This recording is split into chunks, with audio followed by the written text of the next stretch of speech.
scaling it, and ultimately leading to profitability.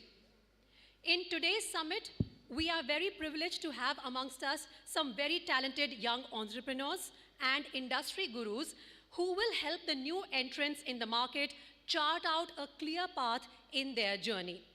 So let's make the most of this opportunity. Let's learn from each other, share our ideas, and most importantly, let us all dream big. The future is being written now, and together we can ensure it's the one which is filled with limitless opportunities, innovation, and progress. So without any further delay, let's head straight into the big picture and analyze India's startup landscape. This is also going to be the topic of our first panel discussion. Ladies and gentlemen, it should be no surprise to you all that as of 2024, India is home to 100,000 registered startups with approximately 115 plus unicorns, which are the startups that are valued at over $1 billion. In fact, India has the third largest startup ecosystem globally after just the US and China. The fact that 65% of our population is under 35, that fosters a culture of risk-taking and innovation, coupled with the rise of Tier 2 and Tier 3 cities as startup hubs, has broadened the entrepreneurial base for our population. So let's get the ball rolling.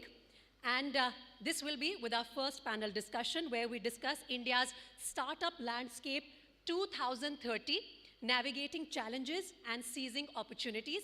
For this, may I please invite on stage our first speaker of the session, Mr. Abhishek Agarwal, co-founder of Farmlay, a pioneering company focused on providing high-quality farm-fresh food products to consumers. Can we please have a round of applause for Mr. Agarwal as I request him to join us on the stage. In fact, he has shown deep passion for agriculture and sustainability, and Mr. Abhishek has played a key role in building the brand and promoting healthy living through natural food choices. Our next panelist is Mr. Nitesh Singh, who is the co-founder of Blue Tea, a dynamic and innovative brand revolutionizing the wellness industry. Sir, we extend a warm welcome to you and request you to please join us on the stage. Next on stage, please welcome Mr. Dharamveer Singh Chauhan, CEO and co-founder of Zostel, India's pioneering and largest network of backpacker hostels, a visionary entrepreneur and IIM Calcutta alumnus. He has revolutionized the budget travel and hospitality space in India. We extend a warm welcome to you, sir. And to moderate this session, please allow me to welcome on stage ABPLIVE anchor Vidhi Maheshwari. Vidhi, with that, I'll hand it over to you. Thank you so much, Preeti.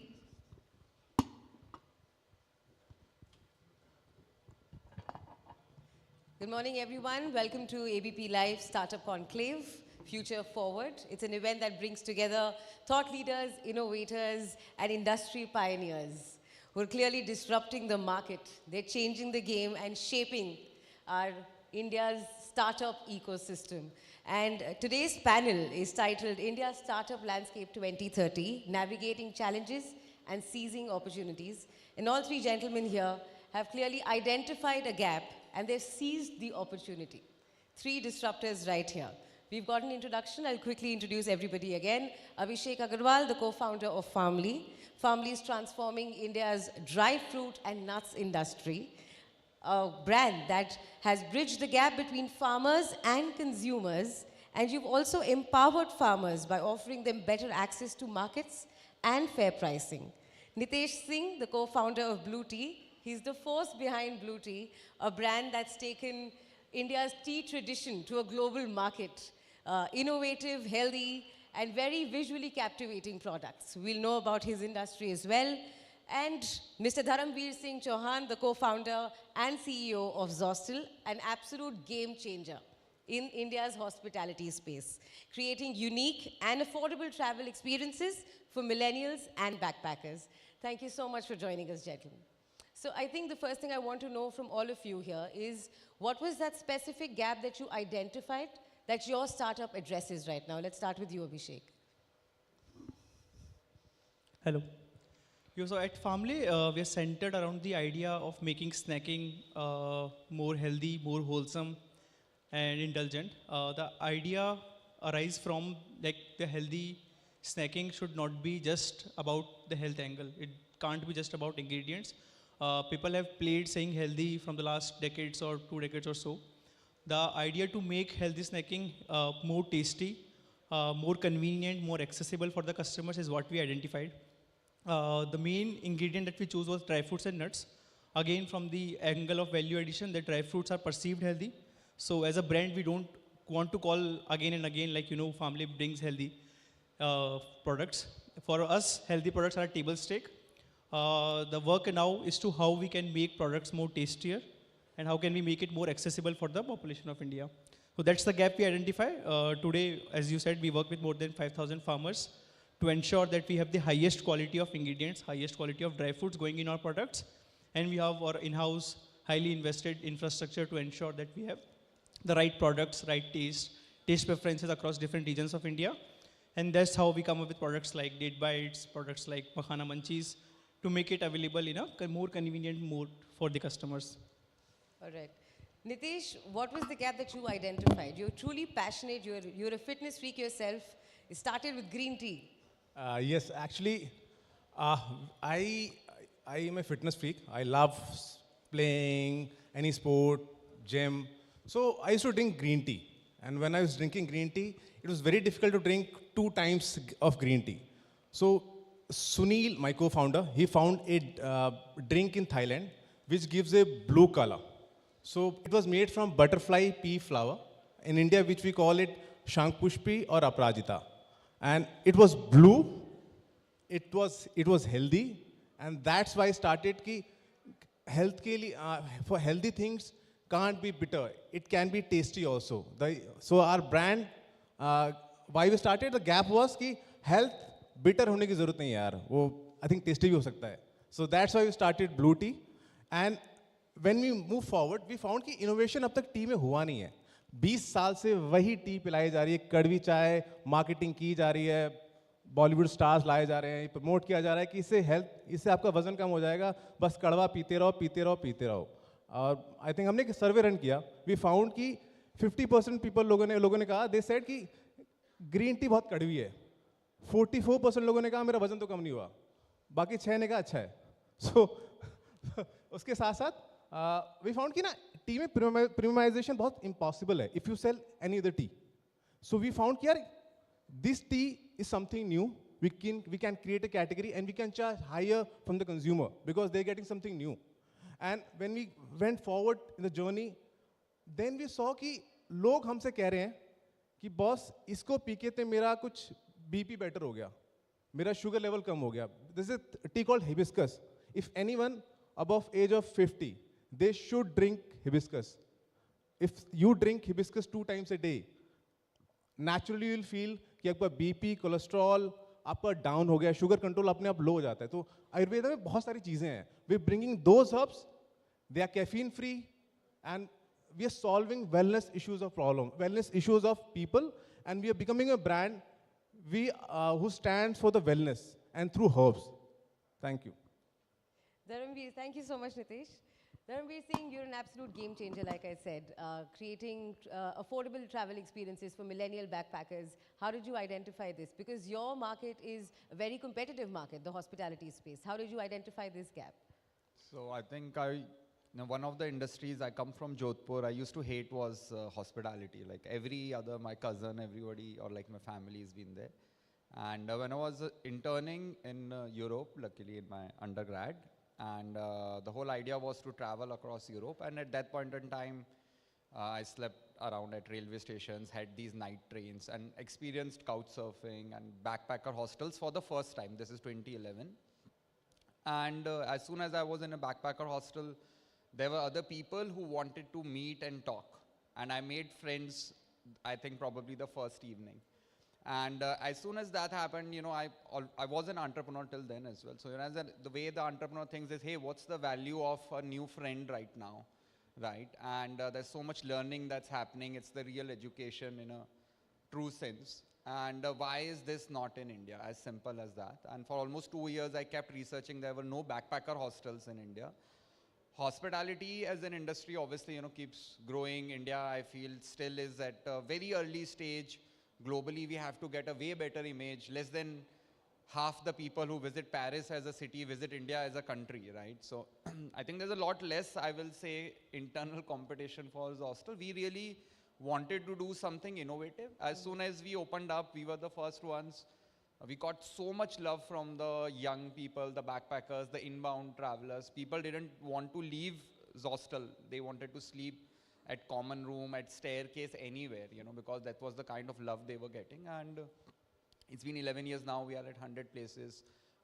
What started out of as a passion project in India that it should be there. Today we are the world's largest backpacker hostel chain. And it's still a young industry. If you look at globally, the youth are still starting to travel. Backpacker hostel as a concept is still new. I'm not sure how many of you guys or your family or maybe some cousins would have experienced a backpacker hostel. But I was recently visiting in Dubai, His Highness over there also. They think 4 people or 6 people staying in a room is like a labor camp.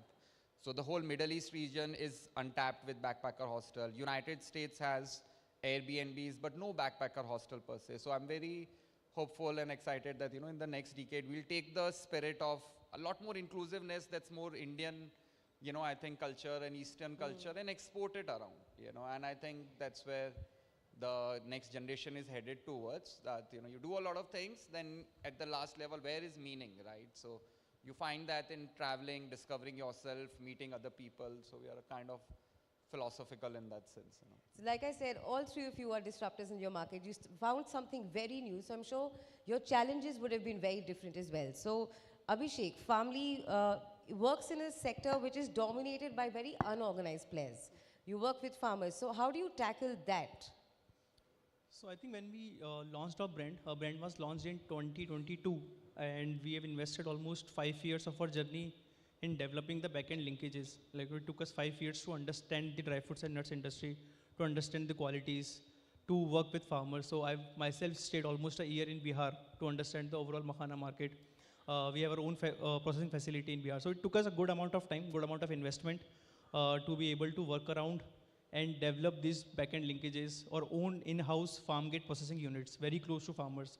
So we have processing unit in Bihar for makhana, we have processing unit in Sangli for raisins, in Mangalore for cashew. So we have done that groundwork to ensure that we get into that unorganized industry, try to figure out, try to organize the quality parameters, try to organize, train the farmers which crop to go, because these are actually cash crops and the farmers can earn good amount of money from these kinds of products.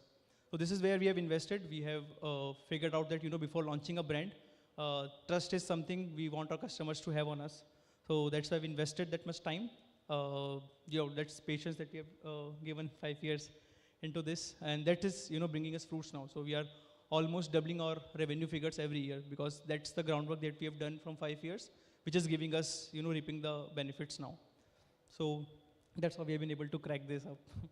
And I want to know from you, Nitesh, you've made a mark for yourself in the global market. Blue Tea has made a big mark in the global market. So what steps did you take to position an Indian tea brand internationally? I think it is, US or Europe consider India, anything coming from India, any natural product coming from India, they regard it very high. Be it tea, be it Ayurvedic product. It was kind of easier for us, and we started with something new, which was not in US itself. Some people were selling, but not as a brand. So we started selling different caffeine-free herbal tea products, and they kind of liked it. And what we did, US is a market where people like choices. They want something new and with choices. So we gave them blue tea option of around 14 kind of different flavors.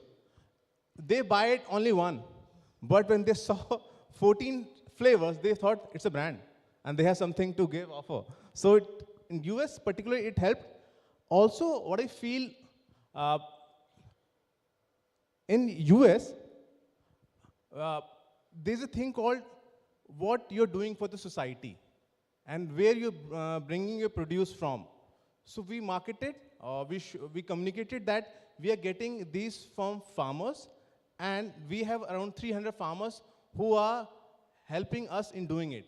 And mind you, it plays a big role, because they consider ki as a brand, you have to be some cause driven and you have to do some benefit for the society. In India, it doesn't make much sense, but if you're doing something in US, it makes a very big sense. I think Abhishek is doing it. I will say, please promote this fact that you are getting this from farmers and you are creating an impact for them. Perfect. Dharamveer, Zostel reimagines hospitality for young travelers. What was your thought process and how did you scale this idea? Like I said earlier, this is a very competitive market. How did you think that you can actually make this big in the Indian market, something so new? What was your thought process to this? I think from day zero when we started, the vision was to, I wrote big blogs as well, to take it to every corner of India because it's a new concept, right? So it's a blue ocean as Nitesh was telling, right? So it's way easier, to make something new, I will say, as an entrepreneur, rather than going out and competing and trying to say I'm a better hotel or a better budget or more valuable. So that was there. And because it was such a unique and passion-led, I will say, business that, truly, I personally also started off when I was 22. So truly did it for the revolution and then tried to figure out that, all revolutions must make money, right? Because that's how the world is. And it wasn't really optimized. So we really attracted a lot of high quality passion from community, from individuals. Two of my first hires are still with me after 10 years. Those who stayed with us today, starting 10 properties were our least, but today our 100 properties are all franchisees. So the community, and because the product makes money, the real estate yield are, supremely high, upwards of 50%, never heard of. And therefore people want to make money. We created an ecosystem that is still a supply constrained market. We haven't spent a single penny yet on any Google, Facebook or Instagram marketing. Oh, wow. Yeah, because we still limited supply. So as soon as we open, we have a community that flocks in and it gets full. I think community building is very important in your scale, in your line of industry. Right. So with all the years you've learned, you started something new, you scaled it and made it reach a global platform, a huge platform in India as well. So if I had to ask you, if all three of you had to start from scratch today, knowing what you know now, what would you have done differently? Abhishek, what would you have done differently?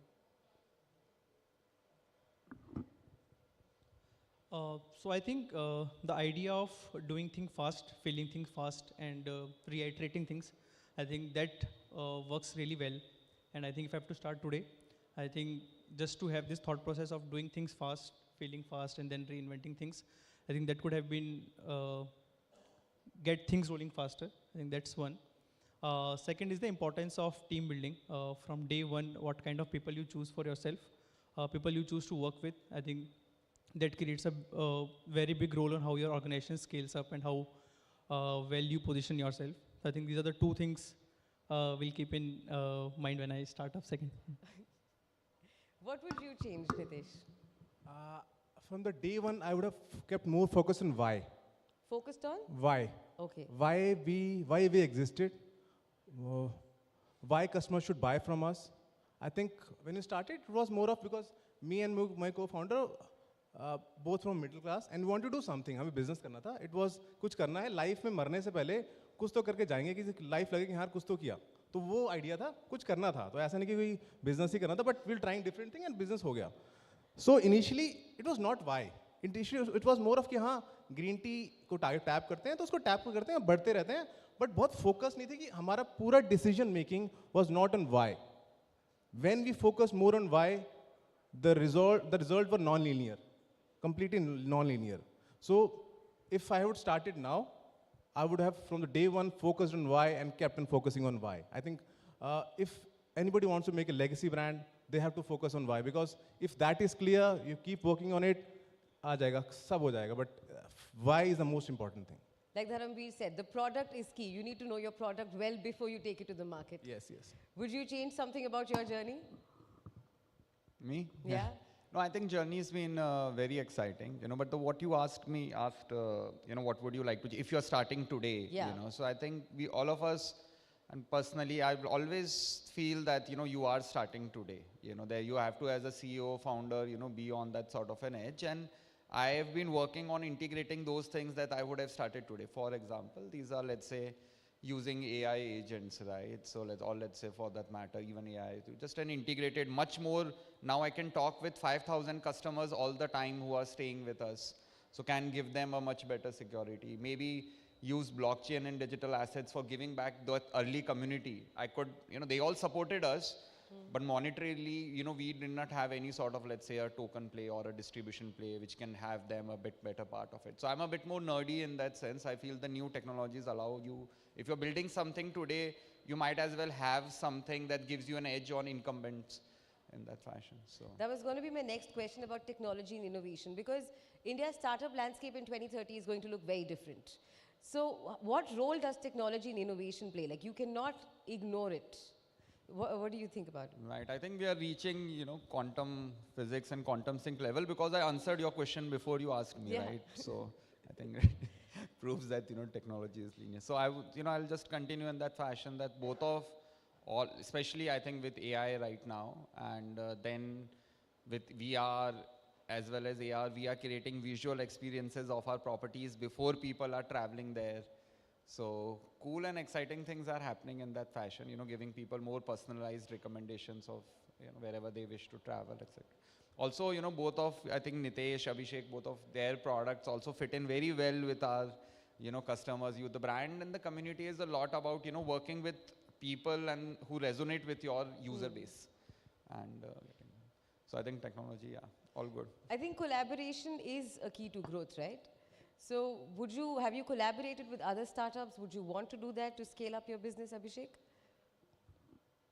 Yeah, obviously, like in digital space, which has grown late 2012, 13s, I think to be able to have an access to a tier 2, tier 3 customers, I think technology has played a very good role, like fulfillment of customers, to be able to do fulfillment from a D2C website to a, say, northeast part of India.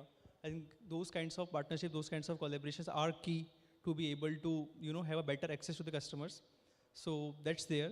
In case of technology, obviously, in a branded space, today customers are looking for much more personalization from a brand compared to say 2 decades ago, where a single messaging can work for almost a large part of population. So how can we have a technology plus how can we have personalized content for each customer? So I think that has to go hand in hand from a branded perspective.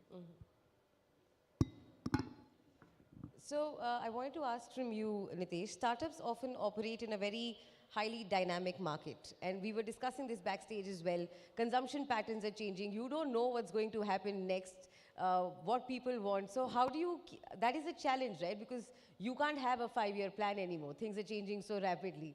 So how do you tackle that? What is your plan? Very difficult question. I think very difficult for anybody to answer.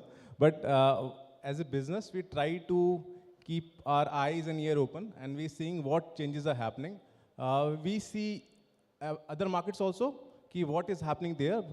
Many times it happens that something is coming from there also. So we keep a tab on everything, because we don't know. When Flipkart and Amazon were there, they were thinking, boss, we invest in India for 10 years, then we'll have earn money. Then Q-commerce come. Who could have predicted that Q-commerce आएगा और सारा उनका धीरे-धीरे business cut करता जाएगा? So it's very tough. So I think what we are doing, we are trying to see क्या हो रहा है, and we are focusing on it, and I think that all we can do. I think.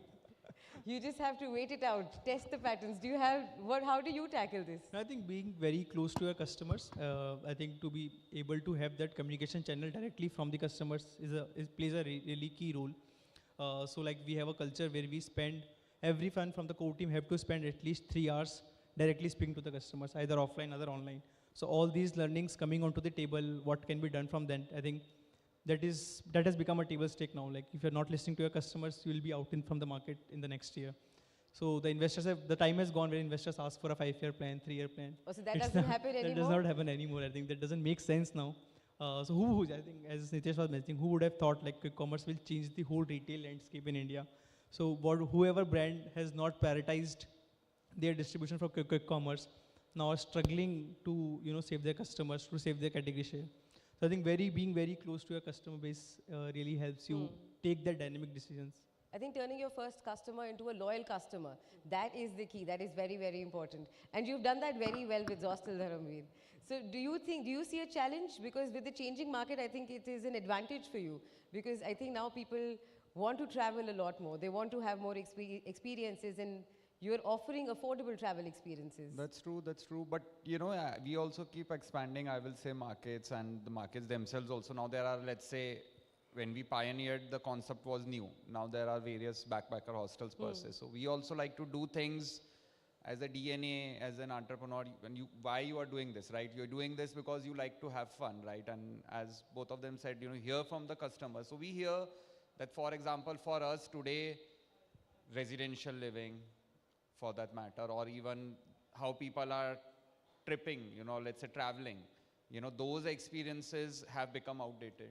You know, so you have to continuously use that, okay, where I was saying, let's say AI agent earlier, so it can be your trip partner, you know, all throughout, which wasn't earlier possible as a travel agent, which used to happen, let's say in SOTC. Yeah. But now we don't travel that fashion with a group travel that fashion. How does the young travel? How we are living in a society. Many times young people aren't able to, let's say, get a flat because they are single or bachelor, or because they belong to a particular caste or religion. So we are also taking even bolder steps and challenges towards, our core thing is making people meet, interact, have these safe spaces in which people make new friends. And that started off with people traveling, but it's gradually coming in cities as well, and a whole lifestyle, you know. So When you said that it all started as something fun, how difficult is a founder's life? How much fun is there? Like, how much time are you devoting to your workspace? What's work-life balance like for founders? right. So I think I'm a decently lazy individual, you know. So the only reason I get shit done is because I'm like truly inspired, or I feel motivated for it, you know. And like sticking to it, just looking at it from third person, you know, now more than a decade, I am probably having fun what I'm doing. And, you know, I don't have my wife over here, you know, to let you know how the work-life balance is going, and how I'm like probably telling her that this is work only, or having fun only while we are talking about work. You know, so it's a part of me, you know. As an entrepreneur, I think it's not something, as an individual, I do is that I just operate, and the company and organization is designed around getting shit done. What about you, Abhishek and Nitesh? You're taking your brands reaching global markets. How much time do you have for yourself? I think being a health specific brand, I give at least 2 hours to my body daily. That's my motto. I have to be fit, because if I fit physically and mentally, then I will be able to work for longer years. So that's why I'm able to give enough time to my body. But apart from that, to family it becomes difficult. So I have kept my Sundays only for family. Okay, I will not do anything on Sunday. I will be with my wife and son. So no matter what, I won't go anywhere on Sunday, except it's very emergency situation. Because I think once we go, as a founders, as an entrepreneur, we love what we're doing. We are very passionate. But every night, every morning, every second, we think about our brand only. You can ask any founder. They think about Abhishek, Dharamveer, you can ask, every second they will thinking out something. It happens. Your mind works so fast, only thinking about your product, what you're going to do. But in the meantime, what happens now? You forget your family. And after a while, if your relationship suffers, then mentally you will go down, because it's a long journey. It's a marathon. It's not a sprint. So I think I give specific days and specific time to me and my family. Abhishek, have you managed that? You know, I started when I was 22, and it was just after my college. And we have that, you know, for us, you know, after 8 years, it's still day one for us. You know, the work never ends. And I have this habit of, you know, working almost 12, 14 hours a day.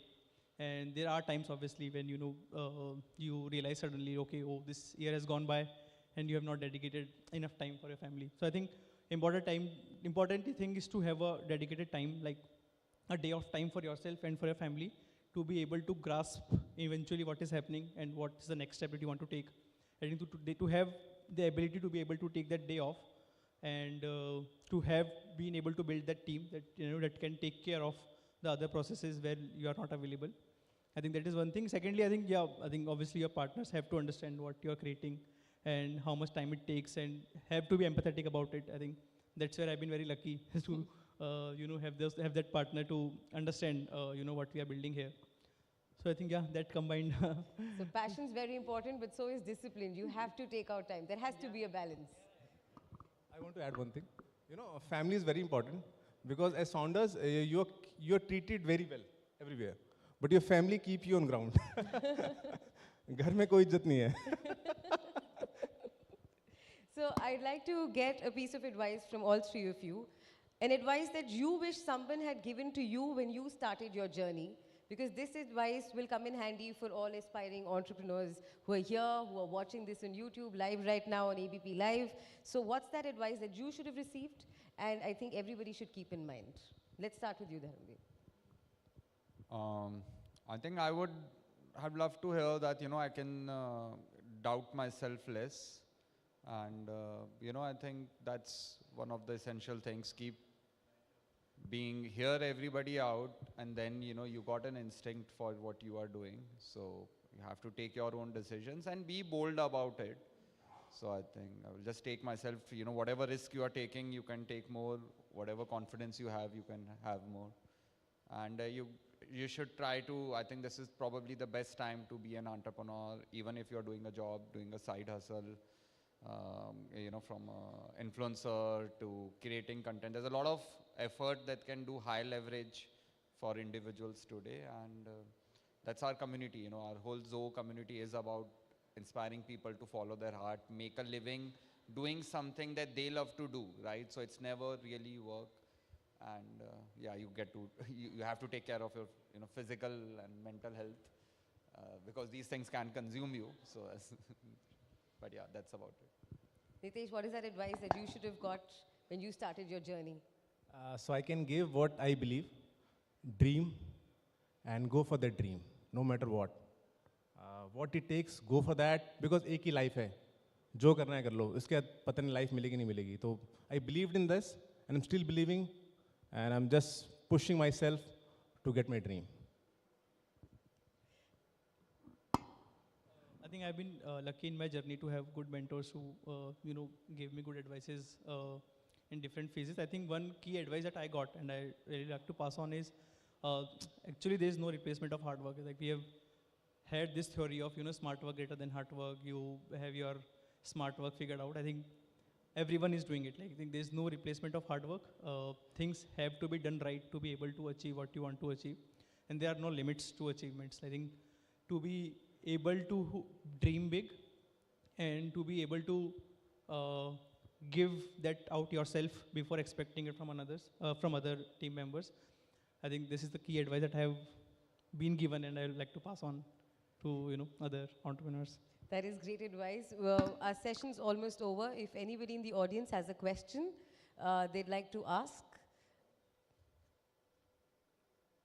All right, there is a question.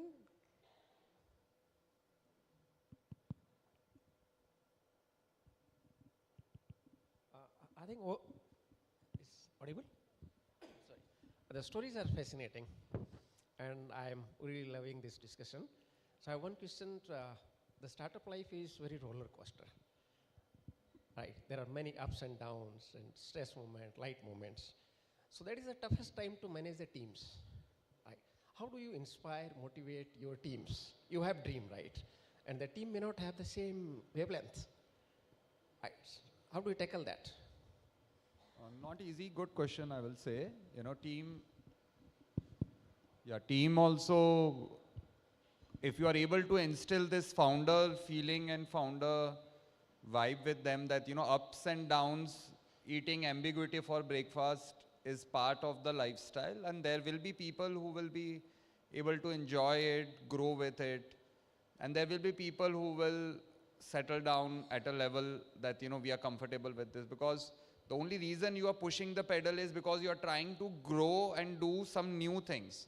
Business keeps stabilizing. There are modules that become predictable, right, in our businesses. And it's a core mindset and core team that wants to keep pushing the edge that, now we want to do this. It's about breaking things and doing. And as an individual, first of all, entrepreneur themselves should accept that, whatever is your philosophy, but life's a game, these ups and downs are what keeps us going. So. I think one more thing that helps here is the good transparency with the team. Like whatever happening inside with the company, you have to be really transparent with your team. Like, this is what it is happening. And this is us combined which have to take this, we have to get this time out. So I think being very transparent with them really helps out. I think also standing up with them in tough times. For everyone tough times comes. And when you stand up with them, they look up to you. If you have done for them, they will do for you. Passion, discipline, transparency. Very important for a startup to grow. Thank you so much, gentlemen, for becoming a part of this session. I hope everybody enjoyed the insights. There is one more question. The session is, we have a time up here, but one more question and then we'll end the session.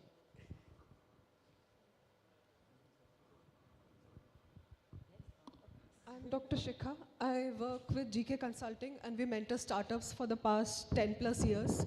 So my question is to Farmlay. I'm a stickler for organic food without preservatives and we buy from Sindhi dry fruits. Can you get me as a customer for Farmlay? What is your pitch for me to convert to Farmlay? So I think the pitch is simple. So what Farmlay brings on table is the owning of supply chain. We own the whole supply chain from farm level. I said I'm a stickler for organic food, preservative-free dry fruits. Yeah. Yeah, as I'm saying, what we bring onto the table is the whole owning of the supply chain. Like we own the supply chain from farmer level to the consumer level. So we have the whole controls of what is coming into the factory, what is going out to the customers. That whole supply chain is ours. So we have the full control, full visibility, full traceability of. Is your products preservative free? That's the question. Is Yeah, Farmlay our dry products, fruits- we just do natural products. Our products, we have a key, like we don't do any preservatives, we don't add anything outside from natural ingredients. Our ingredients are completely natural, and the whole process of taking it from the farmers to the consumers is done by us. So we are not relying on someone, okay, we are taking from a vendor who is ensuring the preservativeness. So it's on us because we own everything. So Okay, that's how. because that's a brilliant USP because people in the hall may not be even aware that dry fruits are the most preserved items. Yeah. So, I think. so we are taking a lot of toxins inside in the form of dry fruits, which we Yeah. pitch as healthy food, but a lot of preservatives, nitrites are going in. Yeah. So when we started up, so the interesting study came up. So when you were doing survey and you were figuring out how dry fruits as an industry works out. So 95% of the almonds that we consume from the market are polished with a very harmful chemical to make it look shinier, to make it look more costly. So I think these are the things, because as a brand, you don't own the supply chain, you are never known what is coming into your brand. So that's why we invested 5 years just to ensure that we don't have any preservatives, we don't have anything other than the natural ingredients going in our brand. So I'm sold. I have a question for Blue Tea, just a comment. Are you on Indigo flight also? Because I love Blue Tea and I've been asking them always and I get Blue Tea, so that's you. Good to know you today. Thank you. Thank you so much, ma'am. Thank you so much, gentlemen, for being a part of this session.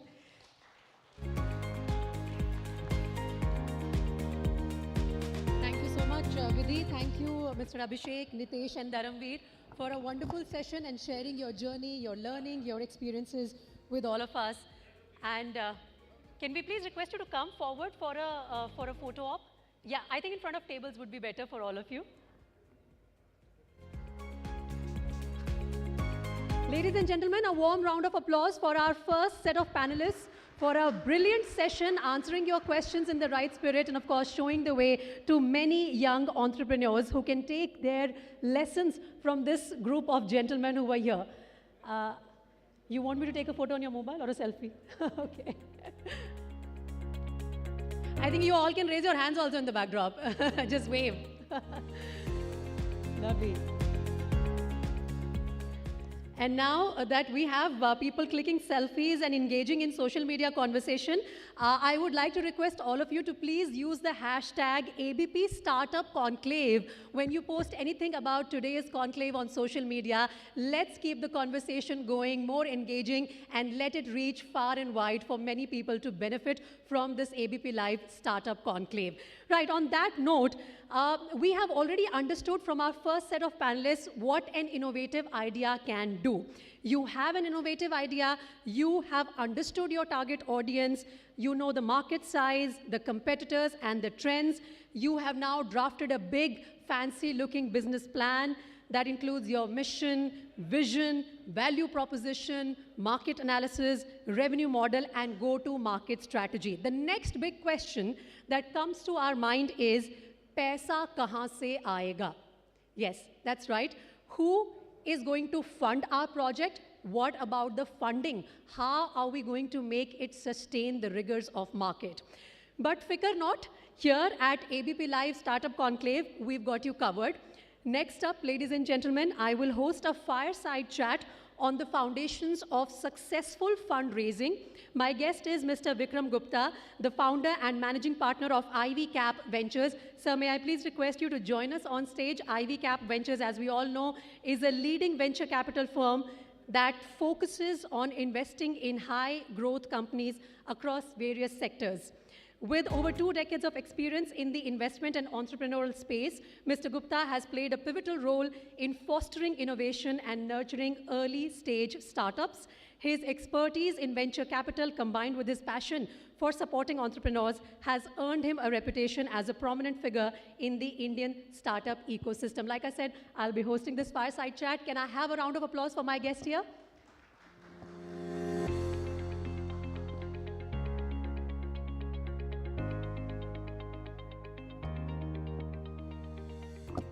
Thank you so much, Mr. Gupta. It's wonderful to have you here on our platform. Is it working? Hello. Yeah. Thank you. So, like I said, paisa kahan se aayega? You know, that's the biggest worry for anyone who has an innovative idea, is keen on jumping into the market, but doesn't know how to go about raising the funds. So, right for a beginner, you know, somebody who's a veteran in the market, what is your advice? How to go about the funding project for their startup? You know, first of all, it's very important. Thank you so much for having me in this program. I think the first and the foremost thing is for the entrepreneurs. I think we just saw the panel discussion. I think the vision is very important for an entrepreneur. Many times the entrepreneurs think that fundraising is the end of the game. Fundraising is actually only part of the game, right? So you have to actually come down to your fund requirement rather than start with how much funds you need to raise. All right. So your vision has to be very clear.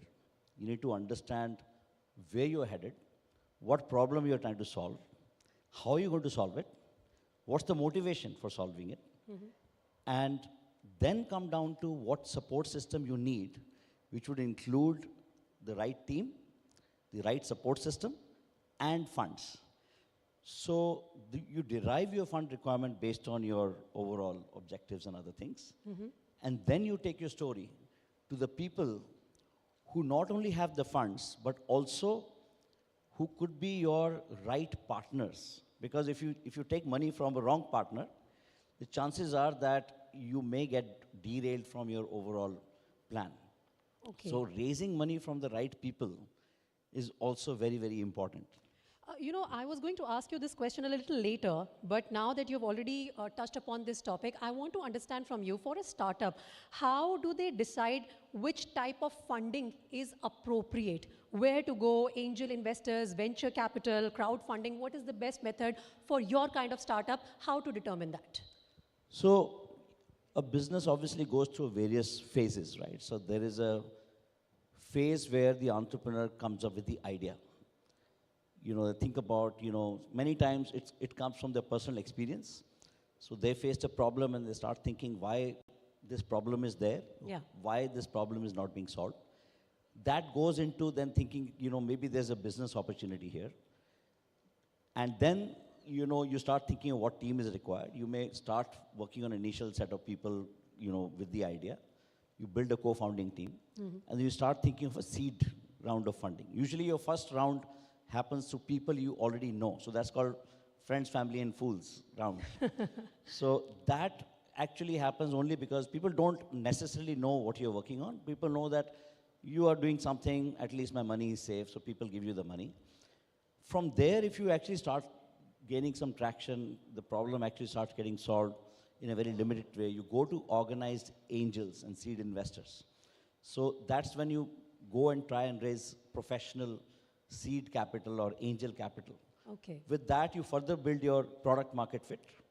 And then you go to the market to raise venture capital. So venture capital is the first time when an institutional investor comes into play, because venture capital means third-party capital.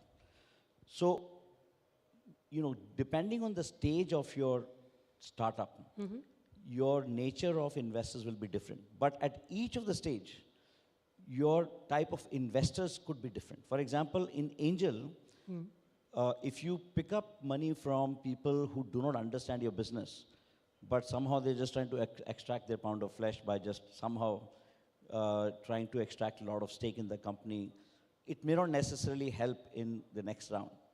So you need to make sure that you're raising capital from the right investors, right from the seed stage.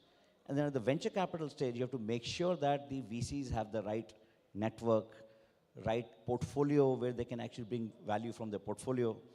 And the LPs behind the VCs, the investors who've invested in the VC fund, Right. even they can actually contribute. So many times the founders don't even ask the question, who are the investors backing the VCs? Okay. So I think these are some of the important questions.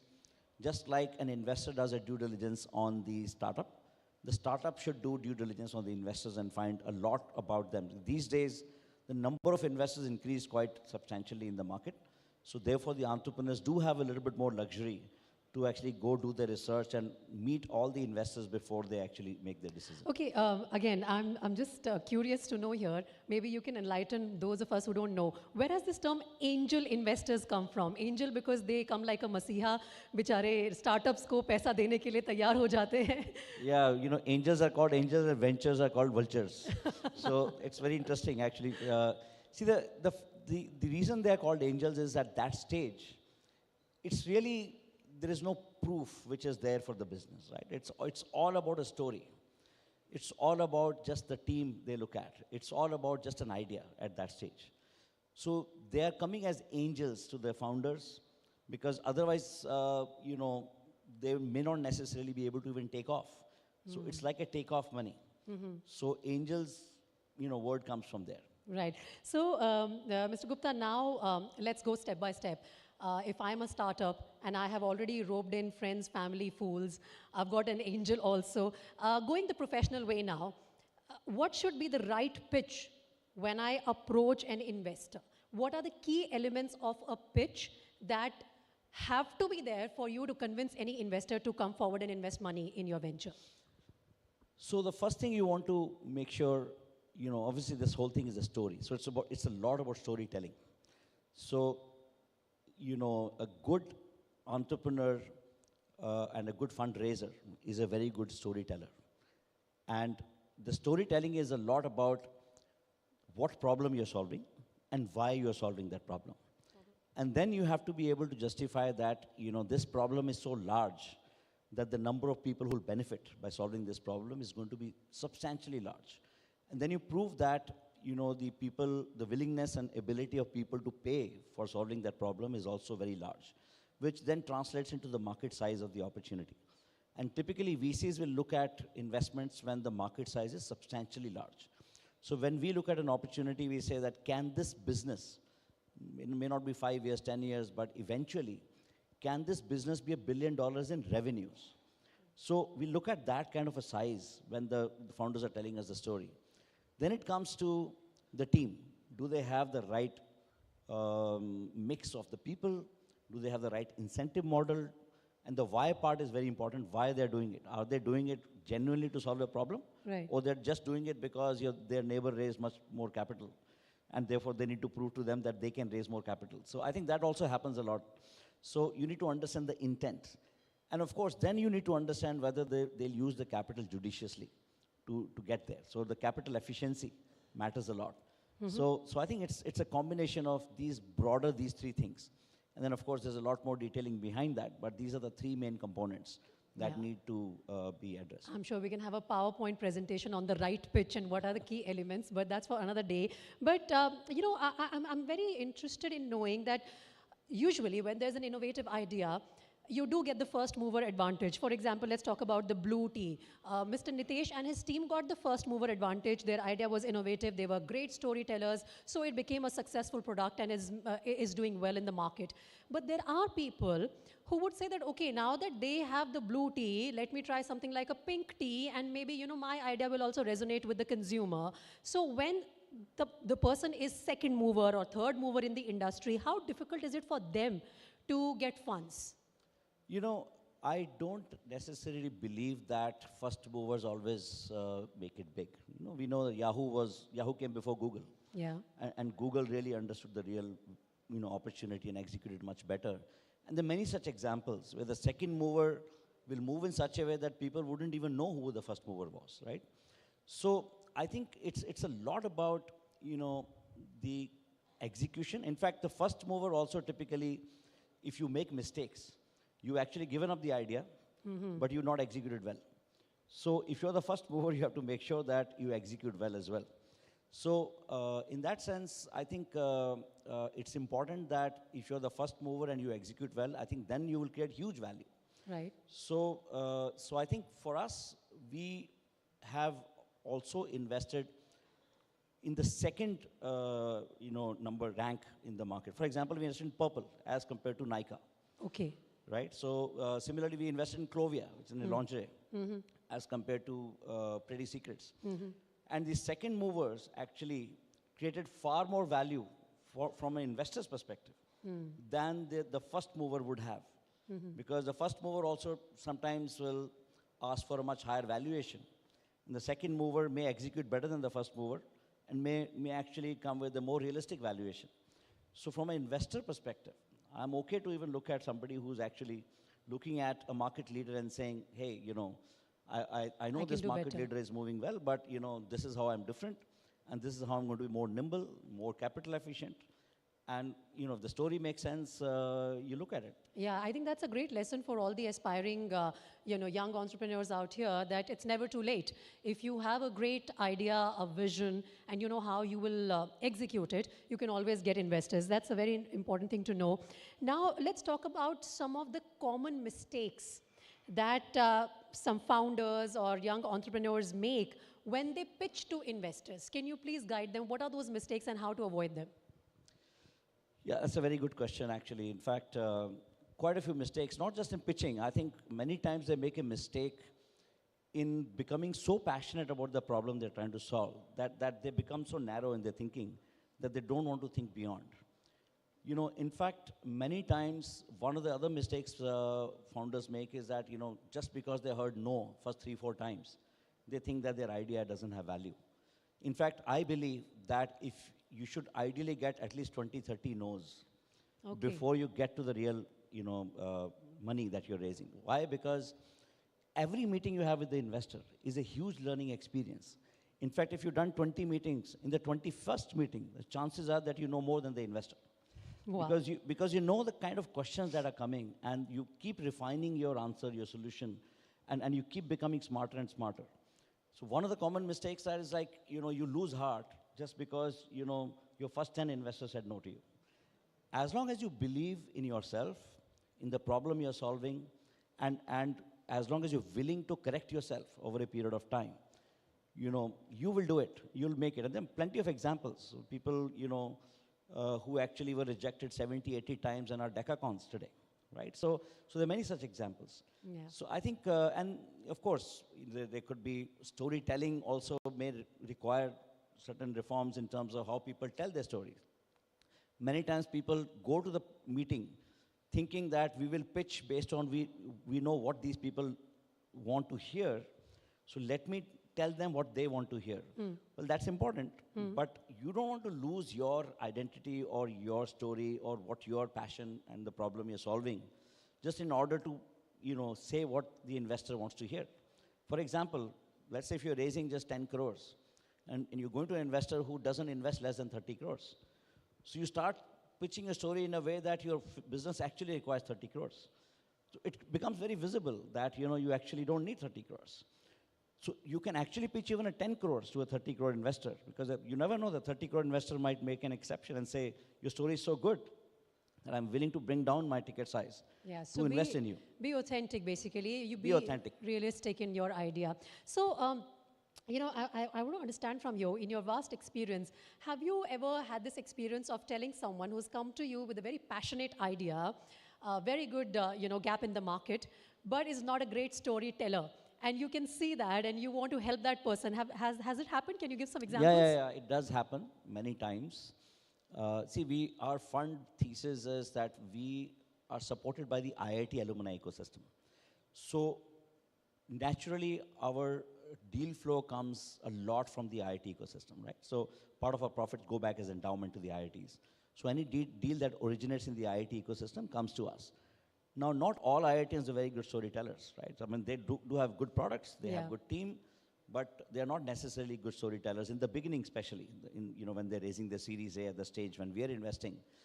So we try to understand what the gaps are. For example, we recently invested in a company where we realized that great entrepreneur, great product, great market opportunity, but doesn't have fundraising capability. He's not able to articulate his story well.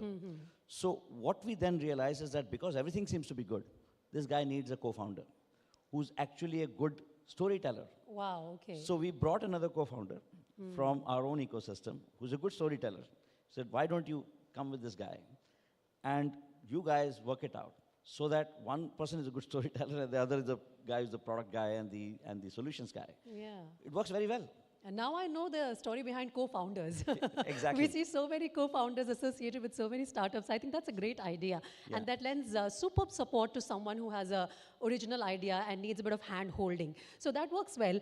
Now, once the finances are arranged, the funds are arranged, an investor is convinced, how do you ensure that the person that, has got your investment stays disciplined in the investment, and how crucial is that?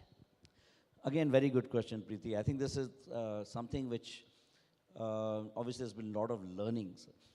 Many times, if you give more money than required, you will see a substantial change in behavior in the founding team. We have examples like housing.com, very small revenues, they got $90 million from SoftBank, and all of a sudden, they had to burn that money, and then they just started burning in different places. And there are many such examples. There was a time when people were getting $100 million checks when they didn't even need that money. So, basic discipline, first of all, in terms of making sure that you use your capital very efficiently. Even if you have more capital than you need sitting with you. And many times, there will be investors who have deployment pressure and they end up giving you more capital. I think the founders have to stay very focused, very, very, disciplined, and very transparent, and people who don't follow this usually lose that track. And when they lose that track, it's very hard to bring them back. And we have various failure examples that we can see, right?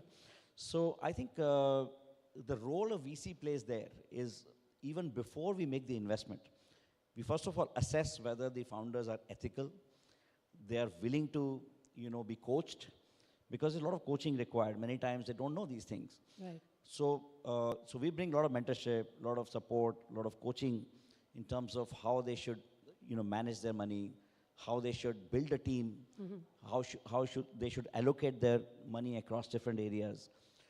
So all those things we actually spend a lot of time on. So as long as the team is willing to learn, I think we want to work with them, because that's the role that a VC plays. But if somebody is, let's say, incorrigible, it's absolutely difficult to bring them back on track. How does an investor decide that this is time to now snap ties and we can't go forward with this? And is there a warning system? Is there a step-by-step approach to that also?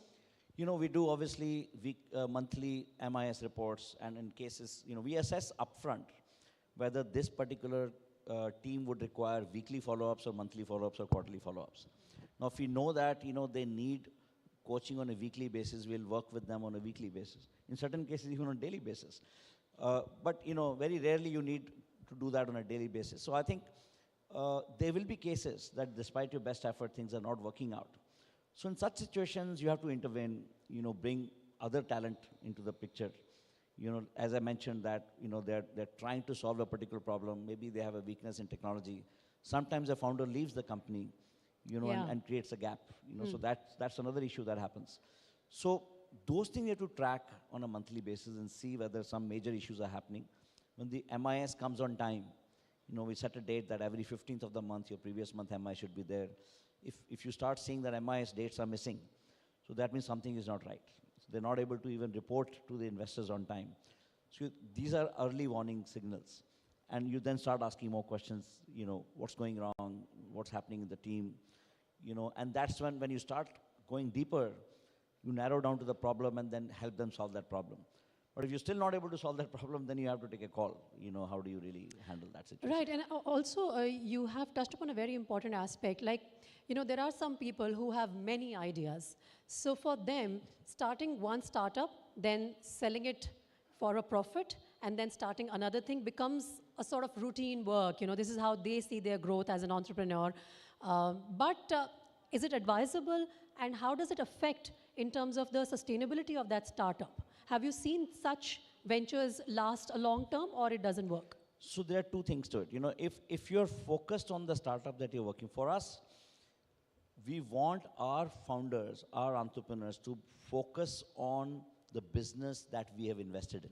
So that's why we always invest in people rather than in their companies. Okay. So effectively, if somebody says, I have this company where I have a X% stake, and I have this another company, I have so much stake, that doesn't work with us. You have to be more than 100% aligned with that business.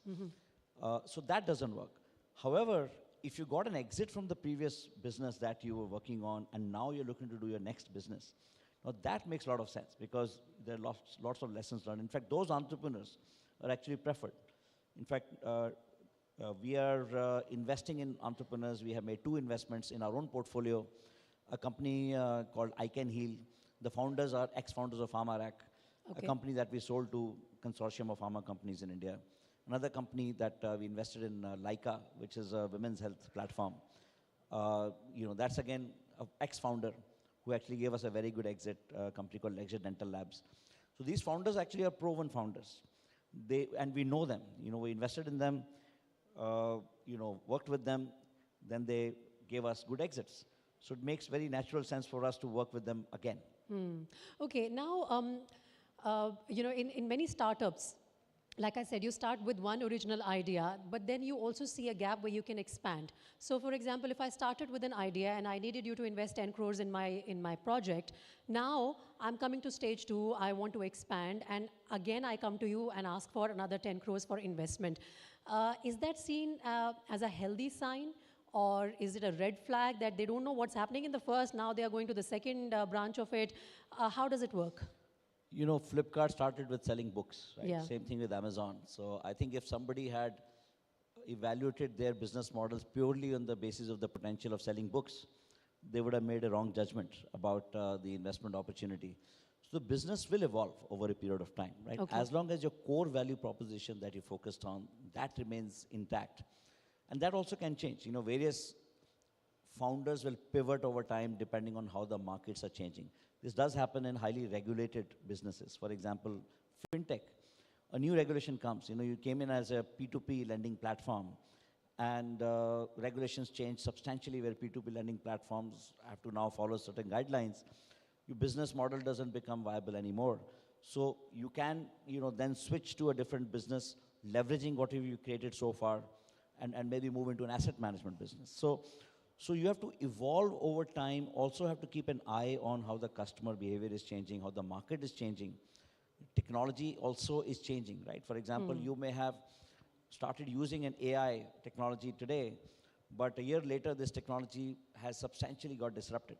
So you have to keep changing. In fact, founders should keep an eye on what's changing proactively and change with the market. I think that's a great point. Okay, I don't have much time in this session. one or two quick questions I would want to squeeze in from the audience. I have a gentleman raising the hand there. Can we please give the mic to him? The second table on my right. So please keep your question brief and sharp. Well, thank you very much for very insightful session. Mr. Gupta, I would like to hear your opinion. It seems to me VC is playing the role like a father is playing for their kids, teenager kids. And startup founders are probably in that segment, you know. So how do you handle the gen differences, and how do you basically, what all you do so that they get stabilized and tuned according to working on the wisdom which you are sharing with them? Thank you. Yeah, that's a very interesting question. In fact, I have 3 kids, all Gen Z kids.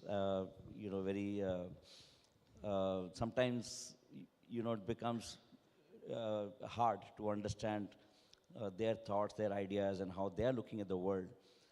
So I think one is that you have to stay very close to your own kids and understand, you know, what's changing. So I try to do that. I spend a lot of time with my kids. And of course, spend a lot of time with young entrepreneurs. Actually, you have to make sure that you know, understand what is moving and what's not moving, you know. So, you know, they're crazy about Acorn, for example. I mean, I didn't even know who Acorn is. and when I kind of looked a little deeper, I said, I should know about it. So I think you actually have to make sure that you keep pace with what's happening in their world, and things are changing, the kind of technologies they're using, the kind of games they're playing. That actually makes a huge difference. We invested in a company called Snitch very recently. It's a Gen Z product. And when I was looking at the product, I was like, you know, what's big deal about this? I mean, it's shirts and men's wear they're selling. So I was like, what's so big deal about it? And then when I got deeper into it, I realized that it's become a craze in that generation. And I realized that it's because the fashion is changing so fast, they want to see new designs every week. And that's exactly what the company was doing. And they were adept at that. Right. So we invested in them, and that was the right decision for us to do. So, you know, absolutely the right thing. Thank you so much. All right. You know, there is a second part to this particular session that we are having right now from Mr. Vikram Gupta. We've had the, you know, the talk on primarily the startup's point of view, but what is an investor's point of view, we will discuss in the second panel discussion that's just lined up after this. So maybe you can keep your questions for that also. Thank you so much, Mr. Gupta, for a wonderful session. Thank you. It was a pleasure talking to you. Thank you so much. Thank you.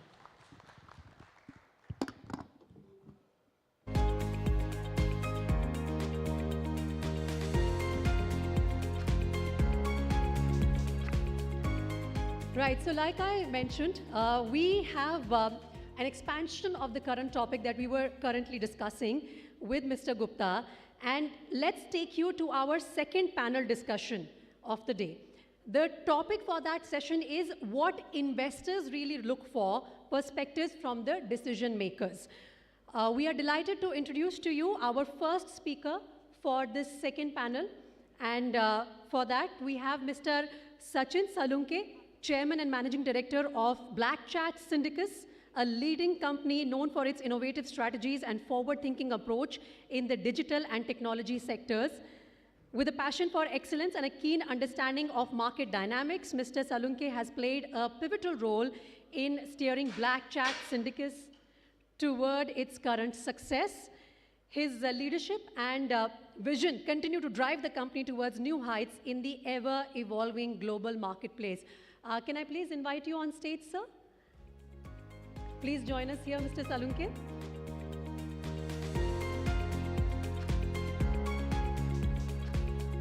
Can we please hear a round of applause for our first panelist of this session?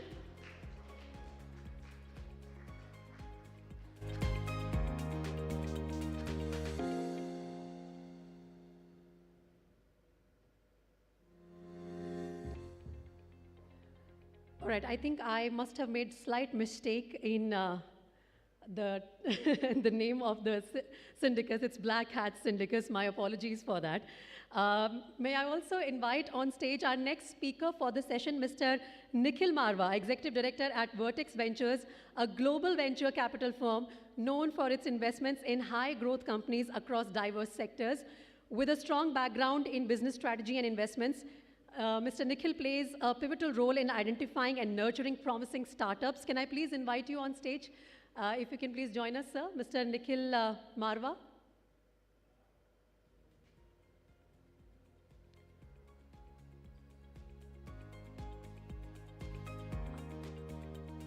And our session will be moderated by Chahat, who will be joining me shortly.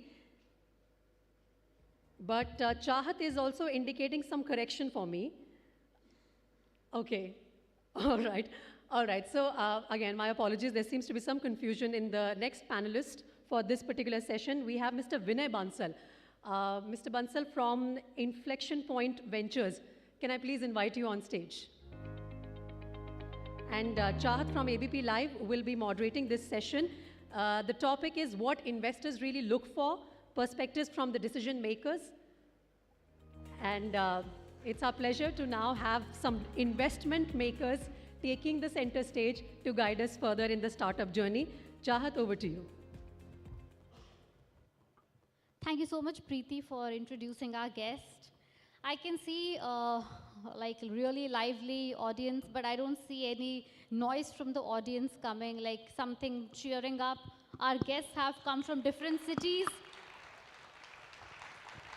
They are not that familiar with Delhi cold, and they have been traveling since 5 or 6 a.m., I would say. So they would need some kind of energy or appreciation from the audience as well. Let me just quickly introduce my panelists, Mr. Sachin Salunke, who is from Black Hat Syndicus, and Mr. Vinay Bansal, who is from Inflection Point Ventures. Sir, हमने इससे पिछले वाले जो discussion था, fireside chat, उसमें हमने discuss किया कि startups, जो startup founders हैं, startups, उनको क्या ध्यान में रखना चाहिए when they're actually dreaming of their business, when they're trying to pitch their business, अगर उनको investments चाहिए तो. But now, coming to both of you, angel investors, investors who have been in this business for more than decades, अगर आपके पास इस तरह के startup pitches आती हैं, so Mr. Salunke, I'll start with you. आप पहले क्या देखते हो? What is the first thing that actually compels you for an initial yes or for an initial no? The one thing, or probably more than one. So thank you, Chahat, for inviting us. So first things we definitely observe in that key story should connect to us. And many times startups make a mistakes like they make extraordinary commitments, and the pitch deck was so high, the commitment was so high. So definitely it's a red flag for us. And many times they have some profitable things and they show the numbers and everything. But normally all the business depend upon single client, or all the business depend upon the one guy. So again, always it is a red flag for us. So we always avoid such kind of startups for investments. And I come to the straight point on this. If you want money, so you should follow the queue, right? And wherever there's queue, so there is a scope of innovations. You take any examples. Like I'm in investments in Singapore and South Asia from 2013. We observe many changes happens in last 10 years in India. So wherever there is queue, there was a queue outside the bank. A lot of payment aggregator comes in pictures. All neobanks comes in pictures. Similarly, you find like top of something or recharge something. There was a queue, and people come up with their concepts. So I always advise new startup people to look for the queue. Where is the queue? And how can you reduce that? So definitely this will be the game changer for them. Mr. Bansal, coming over to you. ऐसी कौन सी चीज़ है जो एक startup में आपको ऐसा लगता है कि हाँ, you know, probably this is actually futuristic or visionary or something. मतलब कोई ऐसी चीज़ जो आपको लगता है कि you know, maybe I should just go for it. Maybe I should just put in my money. I think आपने दो चीज़ों की बात करी, futuristic और visionary. Right. Futuristic businesses होते हैं और visionary founder होते हैं. Great. तो founders में हम vision देखते हैं, communication देखते हैं, passion देखते हैं, hard work देखते हैं, उसका पूरे pedigree देखते हैं कि उसने पहले क्या deliver किया है. बिजनेस में हम देखते हैं कि कितनी बड़ी प्रॉब्लम सॉल्व करने जा रहे हो, किसकी प्रॉब्लम सॉल्व करने जा रहे हो, कितनी फ्रीक्वेंट प्रॉब्लम और कितनी बड़ी प्रॉब्लम है, रियल प्रॉब्लम है कि नहीं है. Right. So these are the two big things that we will look at in any business. इन दोनों चीज़ों के नीचे 50-50 चीज़ें और हैं, but I think these are the two high level things. कोई ऐसी चीज़ जो बिग नो होती है when it comes to any startup pitch, not a founder, a business. मतलब business में अगर आपको लगता है कि this is something which is a big no, maybe I should not put in my money or probably advise anyone to. I think बहुत सारे no हैं, but एक सबसे बड़ा नो होता है copycat. Copycat. Right, कि ये चीज़ सॉल्व हो चुकी है, आप 10 साल बाद आ रहे हो. Right. You know, तो अगर आज मुझे कोई बोलता है कि मैं अब एक ऐसी चीज़ शुरू कर रहा हूँ, उसके लिए शायद वो नया बिजनेस होगी, नई प्रॉब्लम होगी, पर उसने देखा ही नहीं कि वो प्रॉब्लम कोई और सॉल्व कर चुका है पहले. तो then it becomes a no for us. कोई ऐसा एग्जाम्पल अगर आपके सामने कभी आया हो when it was a replica kind of a business, not exactly same but हाँ मिलता जुलता, and you thought के probably I should not. So मतलब there could be many examples, right? अगर आज मुझे कोई बोले मैं नया ग्लास बनाने जा रहा हूँ, right? इस तरीके का ग्लास होगा, वाइन ग्लास होगा, maybe you will not invest because you know कि ग्लास इंडस्ट्री बहुत बड़ी हो चुकी है, और you know ये ग्लास अब एक इनोवेशन नहीं है और एक बहुत बड़ी प्रॉब्लम नहीं सॉल्व कर रहा है अब. Right. ये प्रॉब्लम सॉल्व हो चुकी है. So then you will not go behind that kind of a startup. You also mentioned about the founder कि founder को visionary होना चाहिए. Apart from being a visionary, founder के अंदर और क्या qualities आप देखते हैं when probably you have their first meeting? मतलब investors तो ऐसे कहते हैं ना, भांप जाते हैं कि हाँ मतलब ये अपने साथ साथ मेरे भी इन्वेस्टमेंट का बेड़ा पार लगा सकता है कि नहीं. What are the key things? तो इस एक चीज़ के अलावा 8 चीज़ें और देखते हैं हम. और इसी तरीके से हमने भारत पे में इन्वेस्ट किया था सबसे पहले, फिर हमने फिट्सो में करा, फिर मिल्क बास्केट में करा, फिर OTP में करा. तो ये 6-7 चीज़ें मैं आपको बता देता हूँ, क्या लिखनी है लिख लीजिए. So that हमारी ऑडियंस को भी पता चल जाएगा. पहली चीज़ हम देखते हैं ability to communicate a vision. जो भी आपकी विजन है, जो भी आप दुनिया बदलने जा रहे हैं, क्या बदलने जा रहे हैं, क्यों बदलने जा रहे हैं, क्या आप उसे समझा सकते हैं. अगर समझा सकते हैं तो इन्वेस्टर भी पैसा डालेगा आपके साथ, आपके एम्प्लॉयज़ भी जुड़ेंगे, लंबा जुड़ेंगे. दूसरी चीज़ देखते हैं एबिलिटी टू वर्क हार्ड. जो वो बोल रहा है क्या वो करेगा कि नहीं करेगा, या उसने जो ज़िंदगी में बोला है वो करके दिखाया है कि नहीं दिखाया. रात को अगर 12 बजे तक बैठना है उसको और उसकी टीम को, क्या वो बैठ सकते हैं, क्या वो 7 दिन काम कर सकते हैं, क्या वो जज्बा रखते हैं कि नहीं रखते हैं. तीसरा चीज़ है लीडरशिप. क्या लोग आपके लिए काम करना चाहते हैं, क्योंकि आप अकेले तो दुनिया नहीं जीत सकते, लेकिन अगर आपके साथ लोग जुड़ें और आप उनको रख पाएँ तो आप लंबा बड़ा काम करके जा सकते हैं. चौथी चीज़ है पैशन और मोटिवेशन. क्यों करना चाहते हैं, या तो वो आपकी पर्सनल प्रॉब्लम थी, या आपको लगता है ये बड़ी प्रॉब्लम है जो दुनिया के लिए सॉल्व करनी है, राइट. तो करके जाइए. अगर वो सिर्फ पैसे के लिए करने जा रहा है तो शायद लंबा नहीं चल पाएगा, क्योंकि बहुत बार ऐसा होगा उसकी ज़िंदगी में उसे पैसा नहीं होगा उसके पास, तो उसको कौन पार लगाएगा, वो सोचने वाली बात है. पांचवी चीज़ हम देखते हैं कि क्या उसमें टेक्निकल स्किल्स हैं उस चीज़ को करने के जो करने जा रहा है. राइट, आप अपने गाड़ी ड्राइवर को एयरक्राफ्ट का प्लेन तो उड़ाने नहीं दोगे, राइट. तो चाहे वो जितना भी अच्छा आपका कार ड्राइवर हो. उसी तरीके से अगर मैं हूँ डॉक्टर पर मैं स्पेसक्राफ्ट बनाने जा रहा हूँ, जब मैं जितना मर्जी अच्छा डॉक्टर हूँ मैं स्पेसक्राफ्ट नहीं बना पाऊंगा, राइट. तो एज ए टीम हम देखते हैं कि टेक्निकल कैपेबिलिटी है कि नहीं उस एरिया को सॉल्व करने के लिए. अगर आपको AI में काम करना है तो you should have some engineering skills in your cofounding team to be driving the artificial intelligence industry. छठी चीज़ हम देखते हैं कि आपकी नेटवर्किंग स्किल्स कैसे हैं, क्योंकि आपको सिर्फ इन्वेस्टर नहीं संभालने हैं, आपको अपने कस्टमर संभालने हैं, आपको अपने वेंडर संभालने हैं, आपको अपने एम्प्लॉय संभालने हैं, आपको बोर्ड संभालना है, गवर्नमेंट संभालना है, इनकम टैक्स डिपार्टमेंट संभालना है, GST संभालना है. तो क्या आप सारे स्टेक होल्डर्स को साथ में लेकर चल सकते हैं, क्या आप सारे स्टेक होल्डर्स के बारे में सोच सकते हैं. राइट. कई फाउंडर्स होते हैं सिर्फ इन्वेस्टर्स के बारे में सोचते हैं, कस्टमर के बारे में नहीं सोचते. कई होते हैं सिर्फ कस्टमर के बारे में सोचते हैं, इन्वेस्टर के बारे में नहीं सोचते. राइट. इवन वर्स फाउंडर सिर्फ अपने बारे में सोच रहा है तो बहुत ही तकलीफ है. राइट. ऐसे हैं एग्जांपल्स. ऐसे भी फाउंडर्स मिलते हैं, यू नो, मतलब मेरा हो गया तो हो गया, बिजनेस भी अच्छा खड़ा कर जाएंगे लेकिन इन्वेस्टर को रिटर्न नहीं देके जाएंगे, राइट. यहाँ कस्टमर का ध्यान नहीं रखेंगे, एम्प्लॉयज़ का ध्यान नहीं रखेंगे. So that also becomes a problem. So ये 5 ही चीज़ें हैं अदर देन विजन, कम्युनिकेशन, जो हम फाउंडर में बहुत क्लोजली देखते हैं. हमारे सेट पैरामीटर्स हैं, हम कैसे इवैल्यूएट करते हैं, और सेट प्रोसेसेस हैं हम इनको इवैल्यूएट करने के लिए. Right. Mister Salunke, coming over to you. Sir ने बताया कि क्या क्या चीज़ें हम चाहते हैं कि फाउंडर के अंदर हो. नाउ यू प्लीज़ शेयर कि क्या क्या चीज़ें बिल्कुल भी नहीं होनी चाहिए जो प्रॉबेबली अभी शायद इतना बड़ा प्रॉब्लम क्रिएट ना करे, but may be 10 years from now, 5 years from now आगे चल के प्रॉब्लम हो सकती है. Things that a founder should not be having. Definitely, I can answer the questions. So, काफ़ी वक्त ऐसा होता है कि फाउंडर्स फंडिंग पे डिपेंड होता है कि ये 3 years में या ये 2 साल में मुझे इतने फंड्स मिल चुका है और 3 साल में और मुझे फंड मिल जाएगा. तो ये डिपेंडेंसी वाला जो फैक्टर है वो काफ़ी डेंजरस है, बिकॉज अगर नेक्स्ट फंड रेज नहीं हुआ तो कंपनी बंद हो जाएगा. Right. सबसे बड़ा. और आप जो बर्न रेट हुआ और रन रेट जो बोलते हैं उसका ध्यान रखना बहुत ज़रूरी है. अगर आपको अगले 3 साल तक कुछ भी फंडिंग विंटर आ गया, कुछ भी इशू आ गया और यू डोंट हैव फंड्स, तो एटलीस्ट आपकी कंपनी रन होना बहुत ज़रूरी है. Right. नॉर्मली पीपल काफ़ी सारे फाउंडर्स को मैंने ऐसे देखा है कि अभी सेकेंड क्वार्टर में एक फंड रेज हो गया, then again start for third quarters. Right. So आप प्रोडक्ट पे फोकस करो, आप आपके क्वालिटीज़ पे फोकस करो. कभी कभी क्या होता है, जैसे मैंने अभी बताया कि कुछ कंपनी रन होती है एंड उसका रेवेन्यू भी अच्छा है और revenue on all the data and numbers देख के हम लोग अट्रैक्ट हो जाते हैं. हम लोग उससे मिलते हैं कि ओके आप बताओ, पता चलता है कि वो सारा रेवेन्यू एक ही डीलर से आ रहा है. Right. या एक ही पर्सन से आ रहा है. दूसरी डेंजरस चीज़ वहाँ पे हम लोग जो देखते हैं कि 10 लोग होते फाउंडर्स पिच में देने आते हैं और पता चलता है कि उसमें एक ही काम का बंदा है, बाकी तो ठीक है, ओके ओके सब फॉर्मेलिटीज और पिच बनाने आ गए.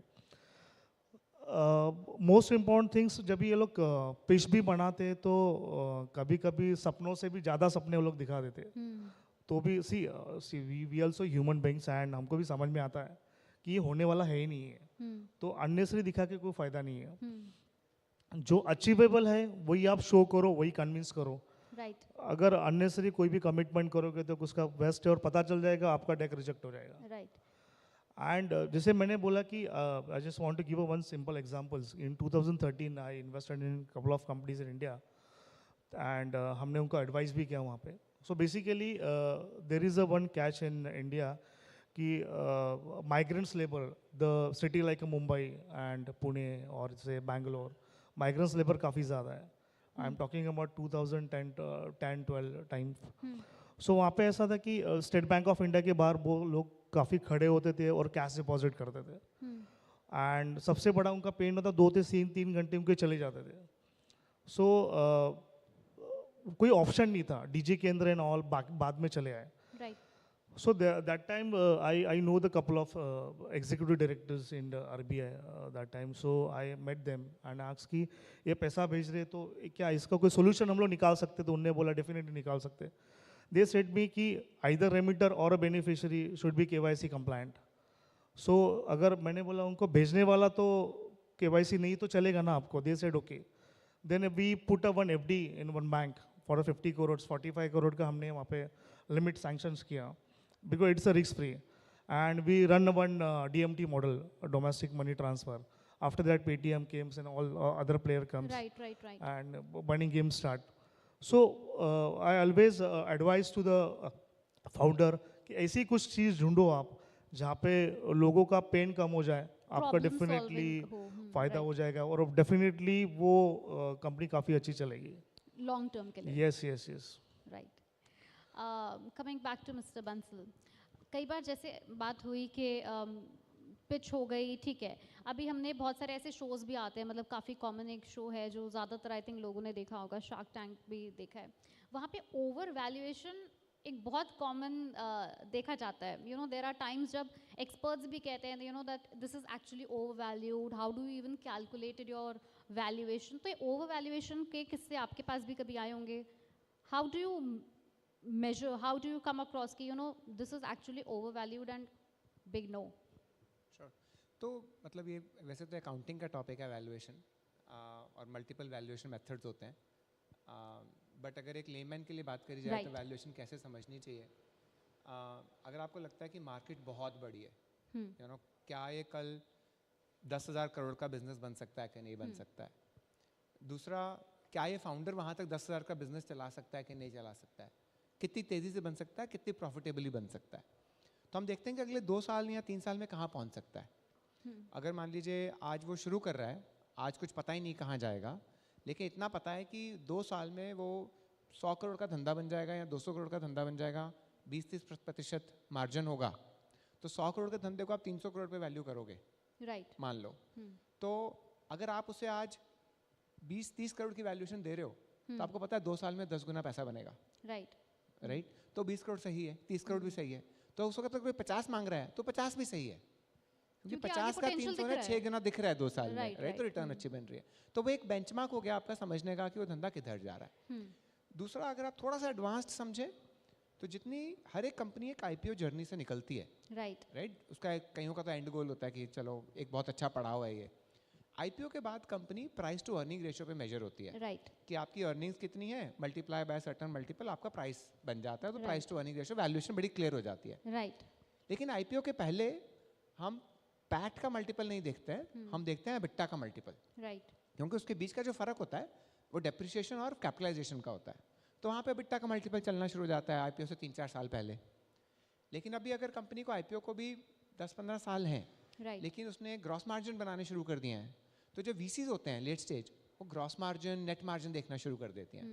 अब अगर कंपनी और भी जल्दी है अपने स्टेज में तो हम उसका कंट्रीब्यूशन मार्जिन देखना शुरू कर देते हैं कि अच्छा 40 पे खरीद रहा है, 100 पे बेच रहा है, 60% कमाता है, राइट, लेकिन नीचे फिक्स्ड कॉस्ट बहुत ज़्यादा है, पता नहीं। अब अगर कंपनी बेच भी नहीं रही है, ग्रॉस मार्जिन भी नहीं है, तो फिर हम रेवेन्यू देखते हैं। लेकिन अगर आइडिया स्टेज है तो हम फाउंडर देखते हैं। लेकिन इसके अंदर रिस्क ऐड होता चला जाता है, तो उस तरीके से मल्टीपल ऐड होते चले जाते हैं। तो डिपेंड करता है कि कौन सी स्टेज पे है कंपनी और उसके लिए राइट पैरामीटर क्या है टू इवैल्यूएट, राइट। अगर आइडिया स्टेज पे है, जैसे हमने भारत पे कागज पे था जब हमने उसको फंड किया था, फिट्स ऑफ कागज पे था जब फंड किया था, तो उस वक्त आप फाउंडर देखते हैं और कितना बड़ा बिजनेस हो सकता है, राइट। अब हमने भारत पे 2018 में 18 करोड़ की वैल्यूएशन पे इन्वेस्ट किया, 2020 में वो 8000 करोड़ की वैल्यूएशन पे था, राइट। तो उस हिसाब से आप वैल्यूएशन समझ सकते हैं। So you became happy. Of course, one becomes happy. Yeah. Coming back to Mr. Salunke, उन्होंने एक वर्ड मेंशन किया, रिस्क। ऑफ कोर्स अब चाहे वो स्टार्टअप के लिए हो, चाहे वो इन्वेस्टर के लिए हो, रिस्क है। प्लस आई थिंक इन्वेस्टर के लिए थोड़ा ज़्यादा ही होता है, because it's their money. Also risk में एकदम tables could also turn around. कभी अगर ऐसा होता है टेबल टर्न अराउंड, तो what do actually investors do? सीख क्या है कि एक मूवी का डायलॉग है, रिस्क लेना भी बहुत बड़ी रिस्क है, नहीं लेना भी। सो सिंपली यही है इन्वेस्टर पॉइंट ऑफ व्यू कि आपको मूव फॉरवर्ड करना ही पड़ता है। अगर अगर 100 स्टार्टअप्स आपके पास आ गए और उसमें से आपका रेशियो 5 है और 5 में आपने इन्वेस्ट किया, सो कभी ना कभी तो टर्न अराउंड होगा ही table. So you have to accept it. Maximum अगर आपने चीज़ें ऑब्जर्व भी कर ली, जैसे कि बिफोर कोविड या कोविड के टाइम्स में, I tell you like state like Maharashtra, just 3 महीने पहले काफ़ी सारे टी ब्रांड्स ओपन हुए थे वहाँ पे, छोटे मोटे shops, and they giving the franchise of 25 lakh rupees and all. मेरे काफ़ी दोस्तों ने भी फ्रेंचाइजी ली थी, काफ़ी लोगों ने पैसे इन्वेस्ट किए थे। कोविड में ये बंद हो गया जगह पे। सो किसी का फॉल्ट है? कुछ नहीं कर सकते हम लोग। मैक्सिमम चीज़ें हम लोग टेक केयर कर सकते कि क्या है वो जो भी फाउंडर, उसका प्रोफाइल क्या है, उसका विजन है, राइटली सर सेड, एंड जितनी पॉसिबल है उतनी चीज़ें हम लोग वेरीफाई कर सकते हैं, बट इसको लिमिट है। यस, मतलब रिस्क है तो you keep that percentage in mind. 100%. 10%, like what is a safe percentage for an investor? Yeah, simply it's depend upon the size of your fund, and जैसे कि हमने take example of 50 millions, and if you invested so secured fund in 20-25 million, rest of the 10 you took a 80% risk. बचे हुए 10 या 5 millions पे तो हम लोग 80-90-100% रिस्क लेके चलते हैं। Right. Yes. So risk पूरा है रिस्क तो है। कभी ऐसा हुआ है कि table actually turn for you? 100%, many times. Many times. Yes. But उसके बाद भी लाइक एक I don't want to take a name of company, नहीं तो और कोई कंट्रोवर्सी हो जाएगी। So there is a company who was dealing in parking, you can say the parking module. They're providing hardware and all the software for that. उसके CEO थे, उन्हें company को रन नहीं किया 3 साल तक, and then finally we understood कि ये पैसा वेस्ट हो रहा है। सो हमने वो कंपनी को टेक ओवर कर लिया, उनको टाटा बाय बाय कर दिया हमने, और कंपनी पे नया CEO बैठा के हमने कंपनी रन की। Similar we happen with aviations. My wife run one company called Edge aviations based out of Mumbai. They dealing in charter planes and all, fix wing charters. So उसमें भी same things happens कि 4 साल के बाद CEO turn out हो गया, जो founder था, जिसकी आइडिया थी ये, फिर हमने वो कंपनी टेक ओवर कर ली।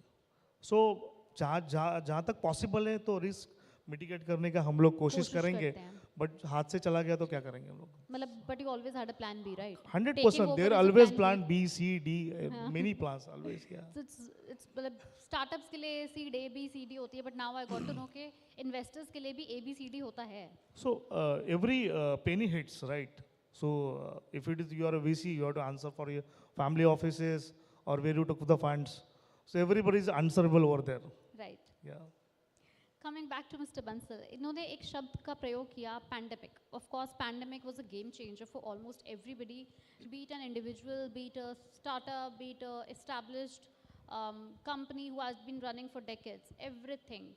Any particular change or a drastic transition that you have noticed in this industry, startup industry, funding industry, terminologies भी आजकल काफ़ी viral हो जाती हैं, funding winter, etc. etc. कोई ऐसा बड़ा transition that you have seen and probably उससे कुछ plus या minus हुआ हो, positive or negative? Sure. मतलब दुनिया में ना उतार चढ़ाव आते रहते हैं. Right. पैंडमिक भी एक वैसा बड़ा वाला था.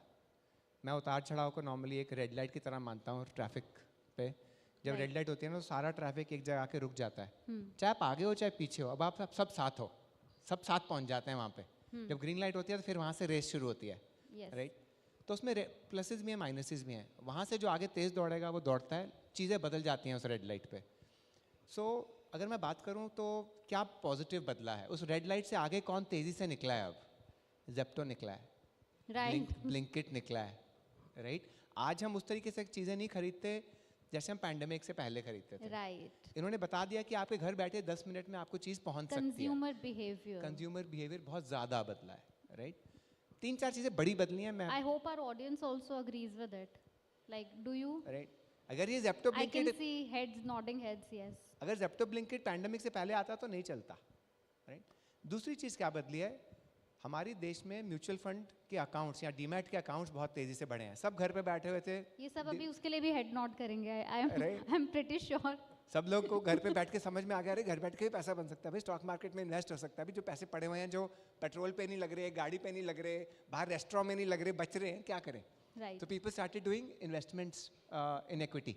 और सबने देखा यार इक्विटी इन्वेस्टमेंट तो एफडी के इन्वेस्टमेंट से 3 गुना 4 गुना रिटर्न देती है. Right. तो आज की आप देखेंगे, आज देश का पूरा नक्शा ही बदल गया है कि कितने हमारे डीमैट अकाउंट्स आज हैं और पैंडेमिक से पहले थे. तो रेड लाइट के बाद ये चीज़ें और बदली. राइट. तीसरी चीज़ आई थिंक जो हमारे दिमागों में बदली, वो ये बदली value of life. Real estate की प्राइसेस, घर की प्राइसेस, घर की वैल्यू पता चली. राइट. फैमिली की वैल्यू पता चली. तो अब लोग कई वर्क फ्रॉम होम करते हैं. वर्क फ्रॉम होम आप पहले बोलते हैं ना, पैंडेमिक से पहले मुझे जाना है, कंपनी आपको निकाल देती. आज बोलती है बोलो पॉलिसी क्या चाहिए. राइट. तो ये एक दिमाग में बदला, हमारा तरीका बदला काम करने का, हम ज़्यादा एफिशिएंट हुए. अरे घर की वैल्यू भी बढ़ी. तो इसलिए रियल एस्टेट की जो बूम आई 2-3 साल की, रेजिडेंशियल में आई और कमर्शियल में नहीं आई. नहीं, कमर्शियल में नहीं आई, सिर्फ रेजिडेंशियल में आई. क्योंकि लोगों को घर की वैल्यू पता चली. घर में उन्होंने घर को देखा कि अरे मेरे घर में कुछ बदलने वाला है. राइट. और बहुत चीज़ें बदली. हेल्थ केयर बहुत बदला. हमें अपनी हेल्थ की वैल्यू पता चली. राइट. लाइफ की वैल्यू पता चली.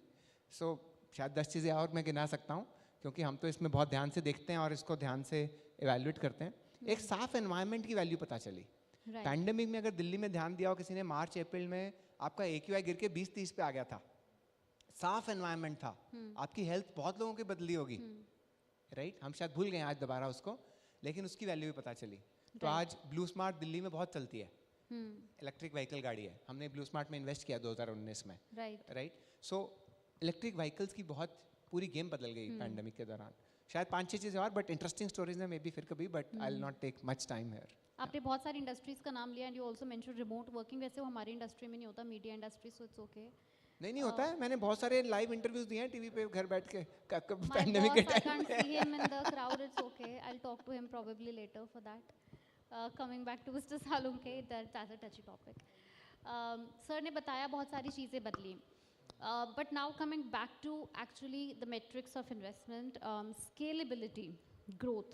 ये बहुत बड़ा एक फैक्टर होता है, because scalability is what the founder also looks for, but more than the founder, the investor also looks for.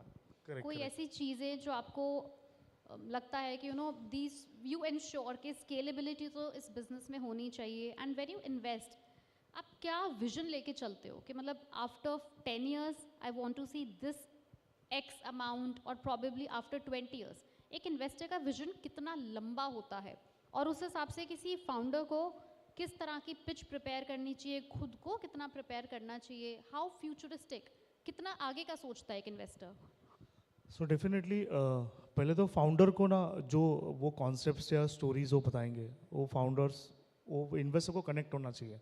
अगर कोई स्टोरी हमको कनेक्ट हो गया तो डेफिनेटली हम लोग थोड़ा मूव फॉरवर्ड करते कि इसके बारे में सोचते हैं। अगर इमीडिएटली वो कनेक्ट हुआ ही नहीं हमको तो फिर हम लोग उसके बारे में आगे कुछ सोचते ही नहीं है।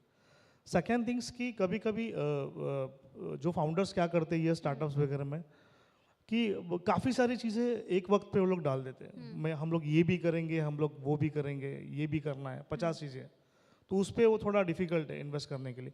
आप 4 ही चीज़ें लेके आओ और 4 ही चीज़ों को एग्जीक्यूट करो और वो डुएबल भी होना चाहिए, वो पॉसिबल भी होना चाहिए। सो बेसिकली उसके लिए हम लोग काफ़ी फोकसली देखते हैं वहाँ पे कि ये क्या हो सकता है। जैसे कि अभी आपने you take a name of Shark Tanks, आप काफ़ी सारे उसके एपिसोड देखो, कभी कभी तो कुछ वाहियात होती है, कुछ स्टार्टअप्स कुछ भी लेके आते हैं वो लोग, पता नहीं उनको टीवी पे आना है इसके लिए वो लोग वहाँ पे आते हैं। तो कोई लॉजिक ही नहीं है, मतलब कोई भी बता सकता है कि एक्सपांड होगा ही नहीं है। तो बेसिकली ऐसे चीज़ों पे इन्वेस्ट करो। I just want to give the one small example. So like I also invested in the brand called Coffee and More. They are around 75 outlets, so they are in the casual dining. So basically they run the show कि वो लोग किसी भी type का offer वो लोग देते नहीं है। They said come to our place, आप खाना खाओ, एम्बियंस एंजॉय करो और घर जाओ। No dine out, no Zomato, no Swiggy, वो लोग डिलीवरीज भी नहीं देते। उनका कहना है कि अगर ये डिलीवरीज आपके घर पे जाते जाते तो ये अगर अच्छा नहीं लगा तो आप रेटिंग हमको दोगे। तो बेसिकली यस, तो एम्बियंस एंजॉय करें, हमारे पास आओ। तो वो लोग किसी भी प्रकार का डिस्काउंट कुछ ऑफर आपको नहीं करेंगे। It's a simple casual dining restaurant, they will serve international cuisine to you. So ऐसी कुछ चीज़ करो। जैसे कि मैं काफ़ी सारे फाउंडर्स को हमेशा मिलते रहता हूँ, काफ़ी समिट्स में अटेंड करता हूँ। ग्लोबल फिनटेक फेस्ट जो विच हैपन्स इन इंडोनेशिया, सो वहाँ पे मैं चीफ गेस्ट भी था। सो आई अंडरस्टैंड कि एक जैसे कि एआई है या ऑटोमेशन है, 10 लोग अगर ऑटोमेशन कर रहे हैं तो और भी 100 लोग उसके पीछे पड़ जाएंगे। ज़रूरी नहीं है कि इन्वेस्टर को जो ट्रेंड है पॉसिबल है वो देखेगा ट्रेंड की तरफ, बट ज़रूरी नहीं कुछ भी लेके आओगे तो उसके लिए देखेगा। That's right. एंड हमारे पास काफ़ी इंफॉर्मेशन्स के ज़रिए हैं जहाँ पे इंफॉर्मेशन ले सकते हैं, काफ़ी ऑप्शंस हमारे पास अवेलेबल। तो कोई भी, जैसे कि सर ने बताया कि कॉपी कैट करना बहुत डिफिकल्ट है यहाँ पे, और हम लोग को पता चल जाता है। And information hide करना and forge करना is also correct not a great idea. और क्या है कि फिर एक जगह पे आप ब्लॉक हो गए तो हर जगह पे आपको इन्वेस्टमेंट मिलने ही नहीं वाला है। Right. एंड जैसे कि आपने बोला कि एक्सपांड कैसा किया जाता है, वो बिजनेस स्केलेबल कैसा है। सो ये इसमें कोई रॉकेट साइंस है नहीं, उनको भी पता है, हमको भी पता है ये स्केलेबल होगा या नहीं होगा। Right. तो that's it. Like I just want to be straight कि कुछ एक्स्ट्रा ऑर्डिनरी करने मत जाओ, जो भी है डेक सिंपल रखो, नंबर्स छोटे रखो बट सिंपल रखो, एंड एग्जाम्पल भी ऐसे बताओ कि वो हमको स्पीच नहीं लगना चाहिए। जस्ट आप जो भी करना है आपको बहुत मेड अप ना हो। Yes Right. कभी आप ओपन करो, कुछ डेक ऐसे होते कि जैसे ओपन फर्स्ट स्लाइड में आपको चांद तारे नजर आएंगे फर्स्ट स्लाइड पे, सो कोई लॉजिक नहीं उसका। Right. Again, that overvaluation thing also yes, comes. Coming back to Mr. Bansal, you know, startups के usually they have this set of fixed set of challenges. बहुत सारे challenges होते हैं, बहुत सारे तो fixed होते हैं। तो क्या इस तरह के कोई fixed set of challenges investors के भी होते हैं? If there are, then kindly share so that startups and a few investors would also get to know. You know, you always think that grass is greener on the other side. So share your story. You know, I like, मतलब हिंदी में बात करूँ तो कुछ इस तरीके से बात बताना कि आपको याद भी रह जाए और समझ भी आ जाए। राइट, रेड लाइट की हमने बात करी। तो स्टार्टअप्स बच्चों की तरह होते हैं और इन्वेस्टर्स पेरेंट्स की तरह होते हैं। बच्चों की जो प्रॉब्लम्स हैं वो भी आपको पता है, जो पेरेंट्स की प्रॉब्लम है वो भी पता है। बच्चों को लगता है जब हम बड़े हो जाएंगे ना सारी प्रॉब्लम सॉल्व हो जाएंगी। पेरेंट्स को लगता है मेरे बच्चे बड़े हो जाएंगे तो मेरी प्रॉब्लम सॉल्व हो जाएगी। कोई नहीं होती। राइट। तो अगर हम बात करें कि इन्वेस्टर्स की क्या प्रॉब्लम्स होती हैं, क्योंकि स्टार्टअप्स बच्चों की तरह होते हैं तो बिहेव भी बच्चों की तरह करते हैं। कुछ जाके फोड़ देंगे, कुछ जाके कंप्लायंस में गलती कर देंगे, कभी रेड लाइट जंप कर देंगे, कभी पेपर ढंग से नहीं करेंगे, कभी इन्वेस्टर्स को टाइम पे डेटा नहीं देंगे, कभी कुछ ऐसी डील करके आ जाएंगे लॉस मेकिंग कि कभी अपनी दोस्त नहीं संभाल पाएंगे, कभी अपने एम्प्लॉयज नहीं संभाल पाएंगे, Co-founders, there are times co-founder नहीं बहुत सारे संभाल co-founders पाएंगे, होते हैं या दोस्तों से लड़ाई हो जाती है बच्चों की। Right. तो ये सारे प्रॉब्लम स्टार्टअप्स के होते हैं। माँ बाप के क्या प्रॉब्लम होते हैं, सुनते नहीं है, अरे मैं बता रहा हूँ ये बिजनेस मॉडल तेरा नहीं चलेगा, पिवट कर ले, इधर चलेगा, सुनेंगे नहीं। अब वो प्रॉब्लम तो हमारी है यार, हमारे पैसे लगे हुए हैं, राइट। दूसरा, you want them to study, कि यार do go and learn this area that will help your business. They don't want to go and they want to do their own stuff. Because they're founders. Right? They are founders. We have to let them run their show. Yeah. Right? We know they're going wrong, but you let them. You have to let them do right. Third is, they don't care about you. They don't care about you. So the biggest pain is when a founder starts thinking only for himself and not about the investors. I hope there are a lot of founders in the audience and. Right? Especially when they become large or they become more arrogant.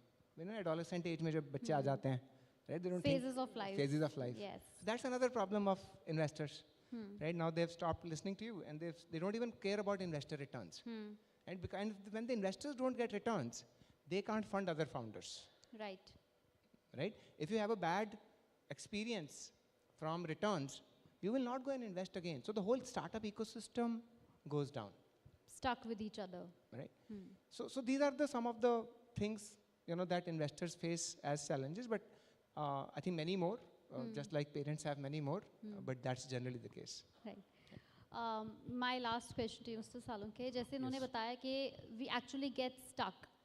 क्या ऐसा कोई तरीका होता है where an investor finds a smooth exit, fire exit की तरह आप निकल सकते हो?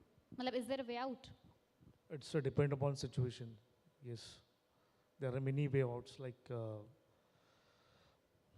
जैसे कि अगर वो कंट्रोल में है स्टार्टअप्स एंड हमको पता है हम लोग इसको पिवट कर सकते हैं या होल्डिंग्स हमारी ज़्यादा है, we can talk with the other investors and they also अगर हम लोग को रिस्पॉन्ड कर रहे हैं तो वहाँ पे पॉसिबिलिटी है, उम्मीद है, yes, नहीं है तो फायर एग्जिट कहाँ कब? yes.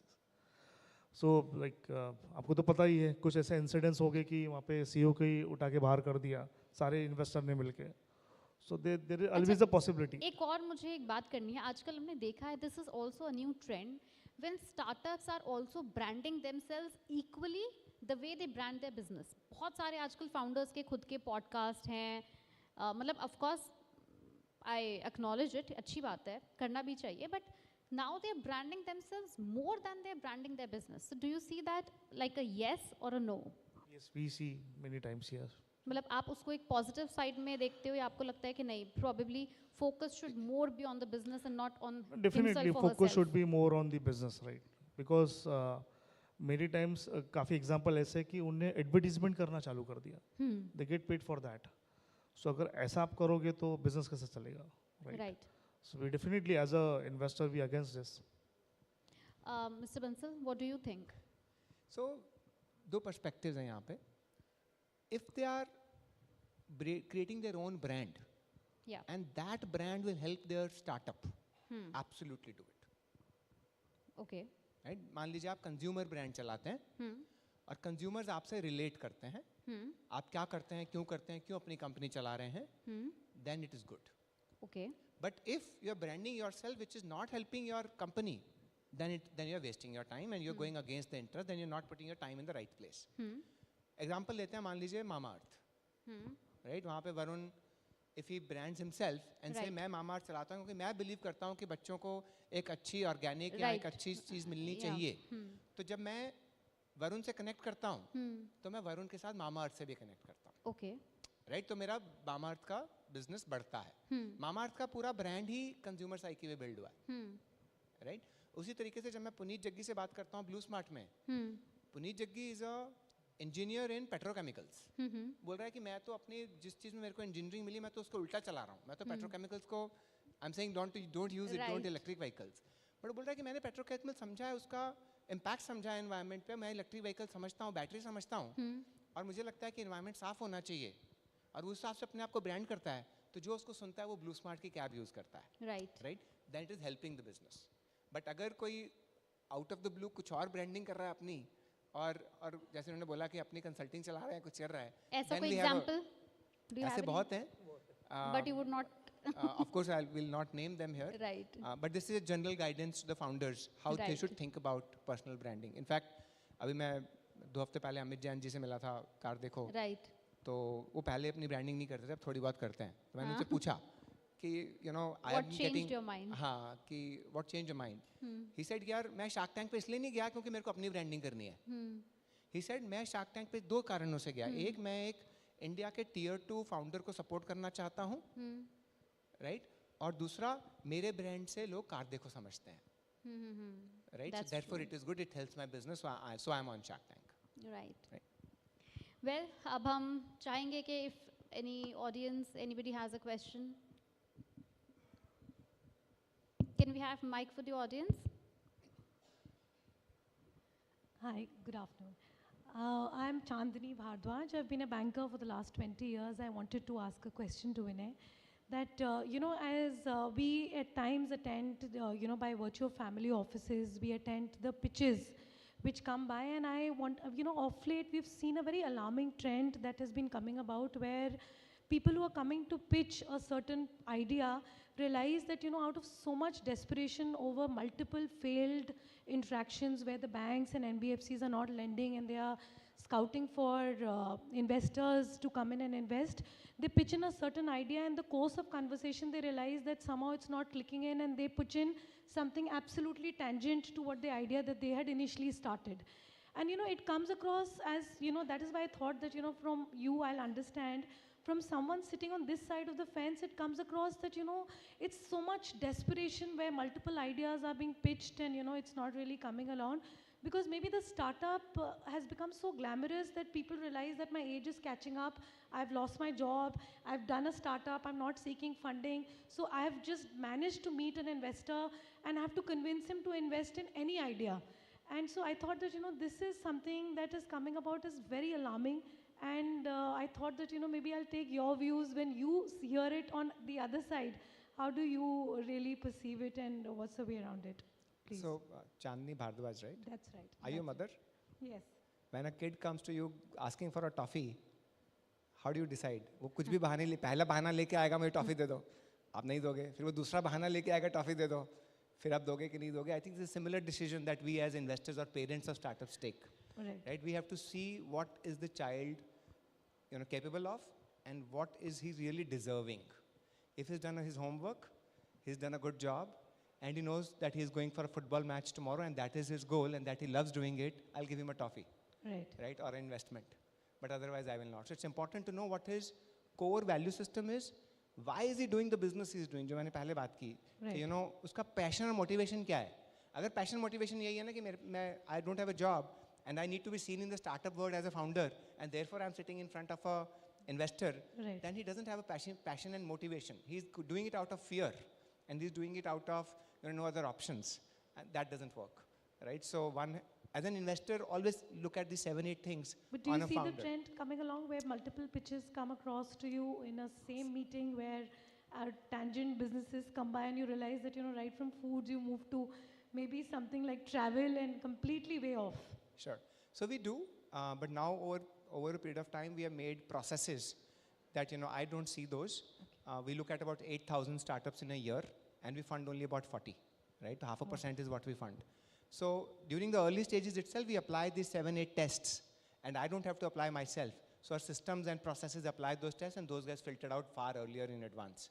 So we look at maybe the top 500 in a year out of those 8,000 after all these are filtered out. So it's very much possible that's happening. But at my level, generally, we don't see that. Thank you so much. That's great. Thank you. Question for Mr. Salunke, please. Can you just pass on the mic to the gentleman?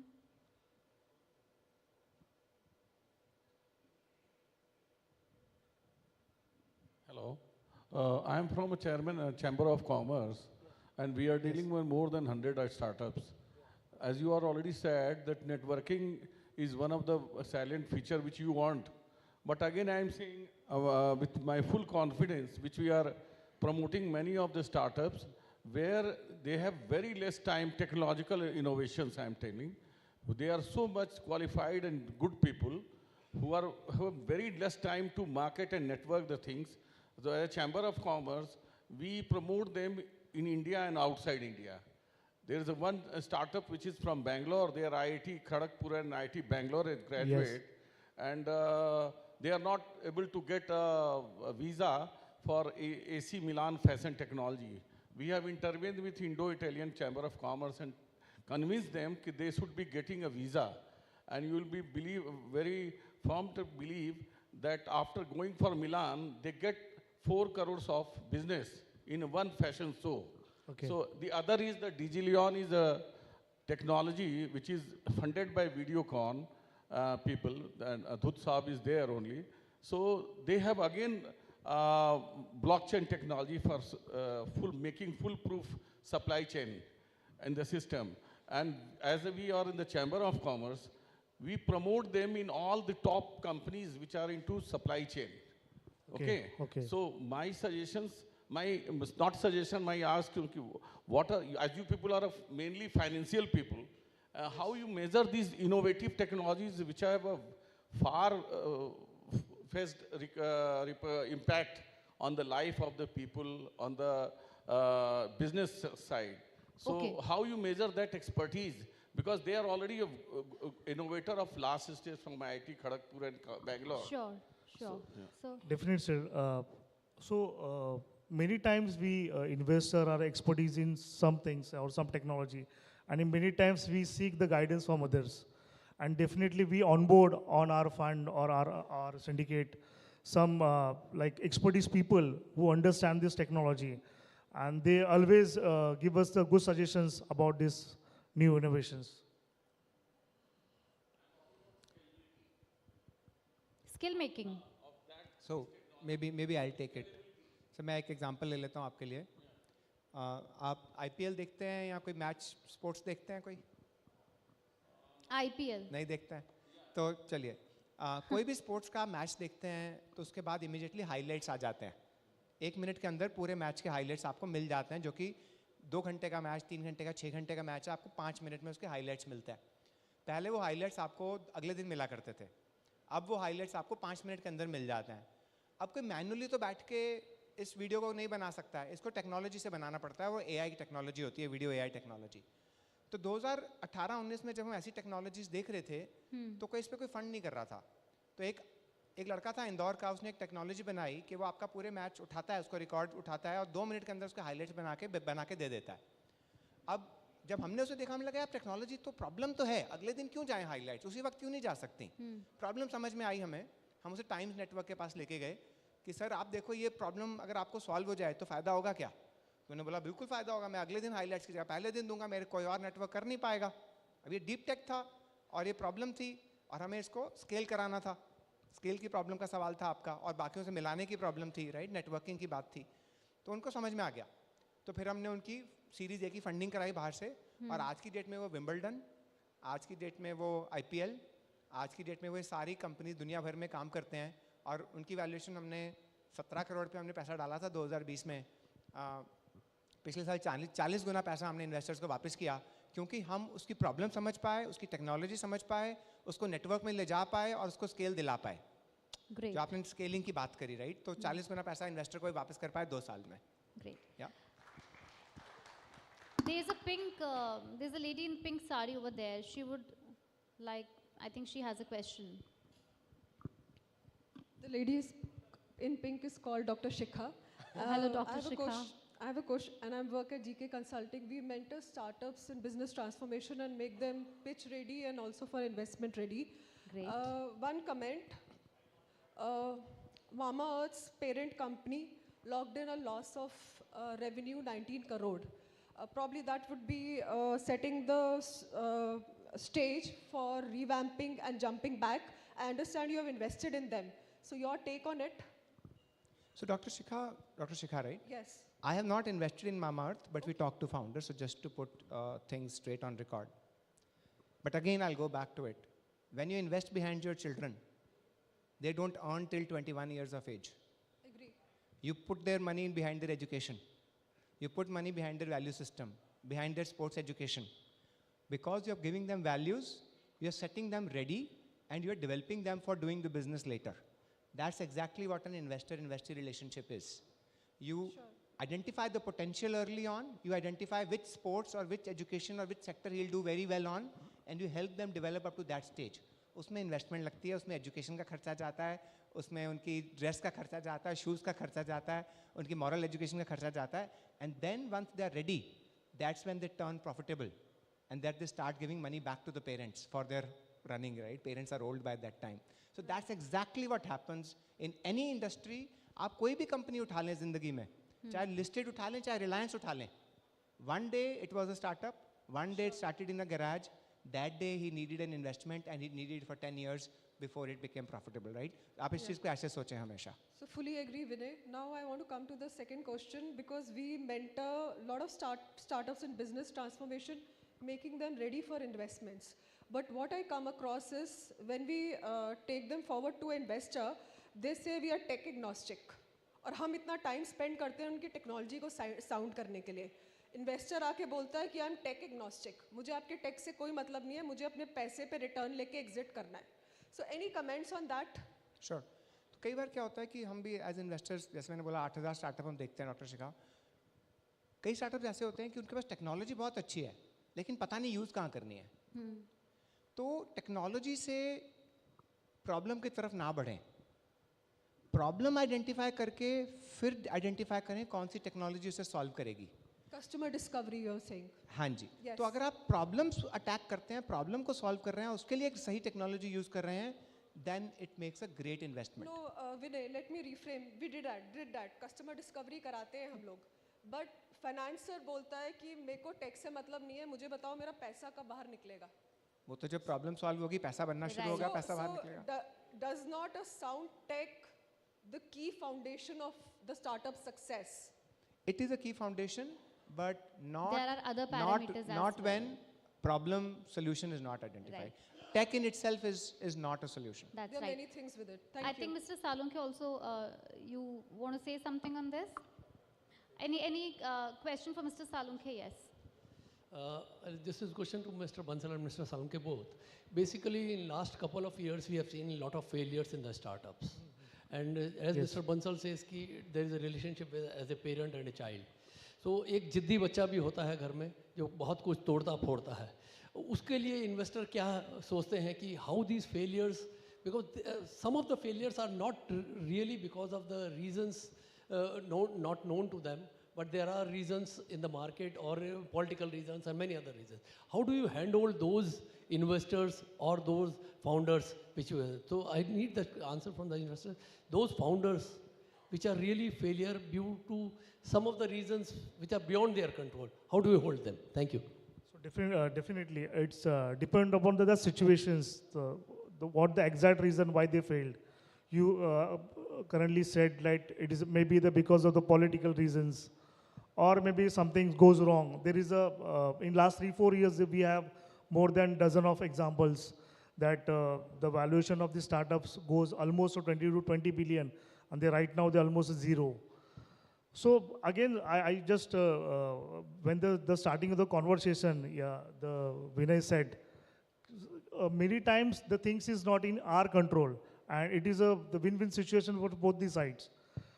So whenever the startup and say take the one education startups recently which failed out. So if you closely monitor entire the journey of their startup, you will find there is a mistake from the founder also, there is a mistake from the investor also, and just because there are multi-investors. So when there is a more than the dozens of investors, many investors who know what happens, anything, and the one biggest disaster, when the founders feel this, I am something, and if you go, मुझे फर्क नहीं पड़ता, मुझे और 4 investor में लेके आऊँगा. It is alarming situations for the everyone कि ये तो startup फिर चलेगा ही नहीं. So ऐसे situation में see, we are the I am from the industry 10 years, Vinay may be senior to me, but definitely जो startup fail हुए हैं उनके founders थे and whatever the investors are pretty senior for us. So उनने भी काफ़ी try किया होगा वो company बचाने के लिए या save करने के लिए. हार्डली कोई इन्वेस्टर ऐसा नहीं चाहता कि उसका पैसा डूब जाए. always try their best to save the money. कि कोई अमालगमेट कर सकते हैं, कोई कंपनी के साथ उसको ज्वाइन कर सकते हैं, कहीं टेक ओवर कर सकते हैं. जैसे कि they the company call free charge, I think this run by mister Kunal. Right. 14 के 2012-13 में we have multiple recharge companies in India. There are almost 16 mobile recharge company and 6 recharge company, and we running. So that time we are using such kind of concept. After 14, the Modi government came, Honorable Modi sir's government came. So it's 16 mobile companies come to the 4 or 5, and the DTS. So there is no business for recharge that time. So again, luckily that free charge was taken over by Axis Bank something, and I don't know the exact the company name. So वो तो startup तभी बच गया. अगर वो और 2 साल stage होता तो वो भी लॉस में जाता था. So it's always depend on many factors. Environmental things are there, political things are there, market situation is there. Anything can be happened, sir.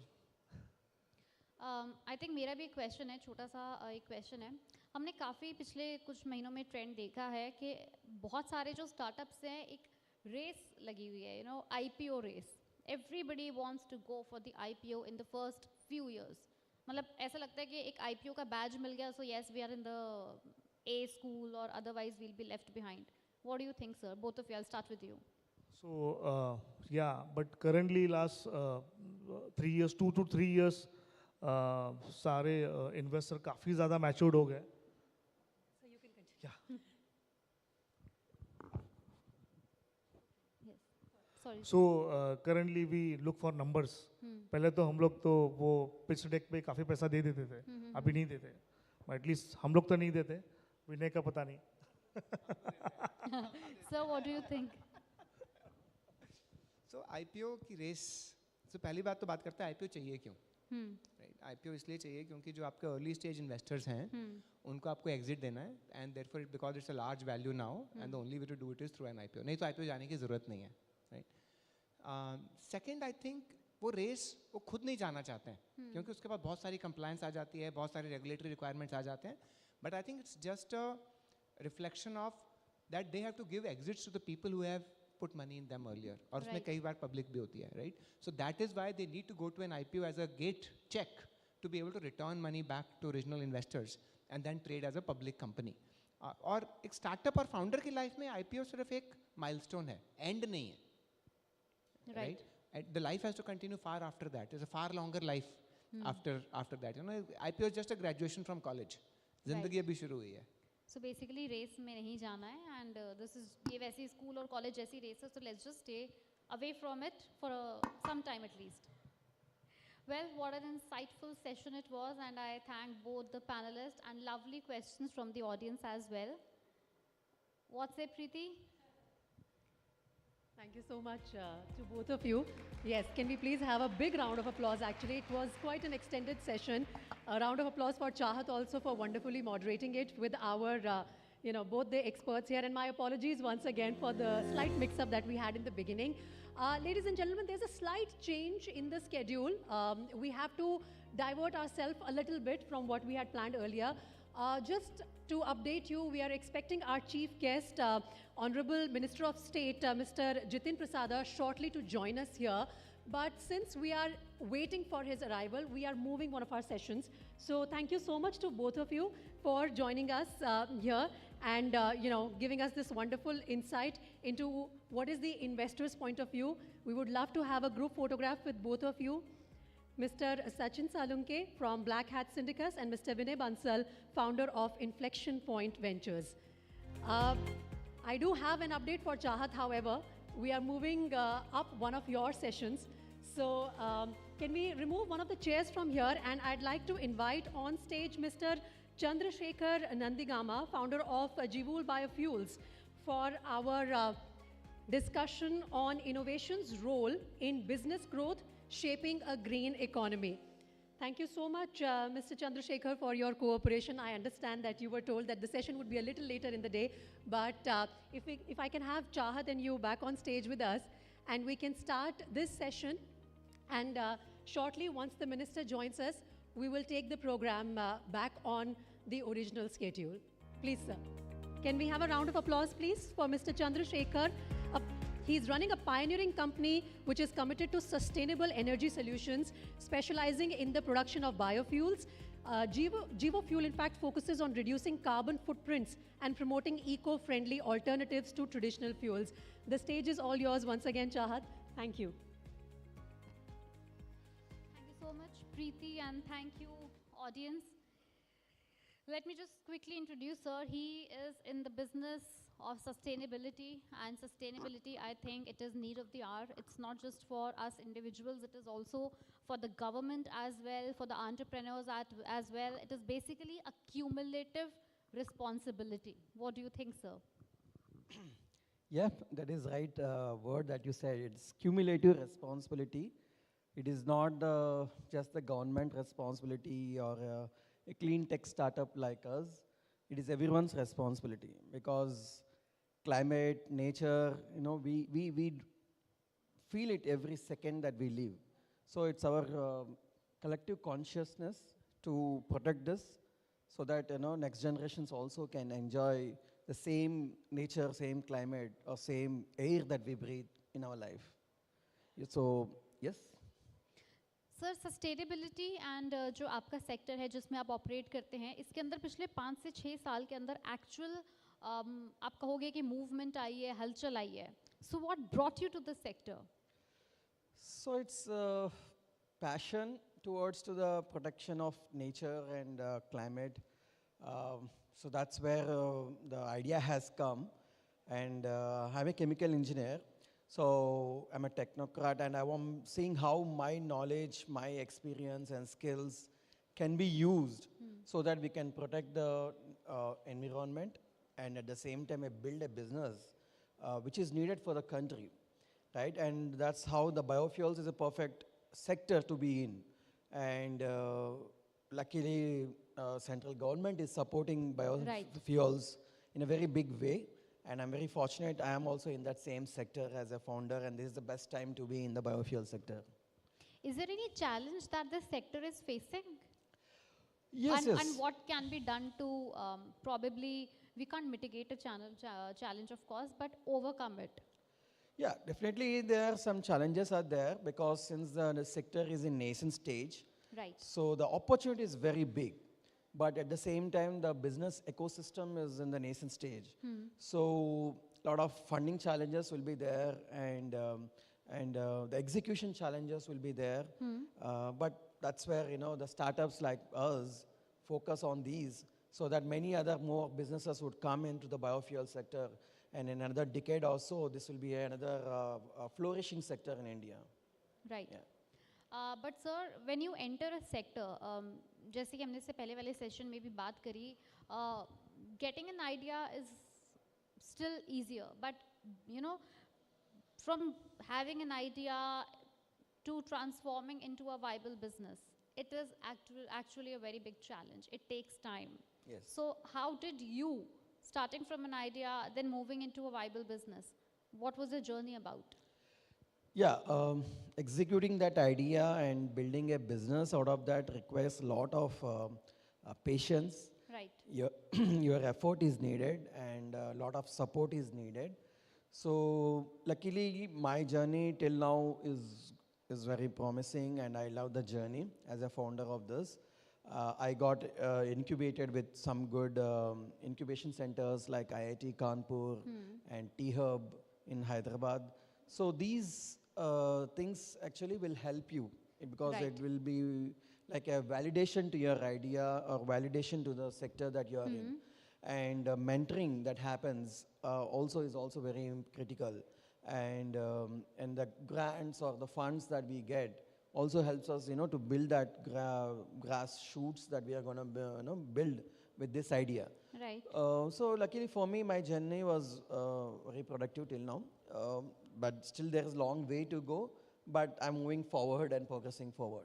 Is there any challenge or obstacle that you actually faced and you thought that this could be the end or something? No, not yet. Not yet. I'm very positive that I'm going to build a big biofuel business. Yeah.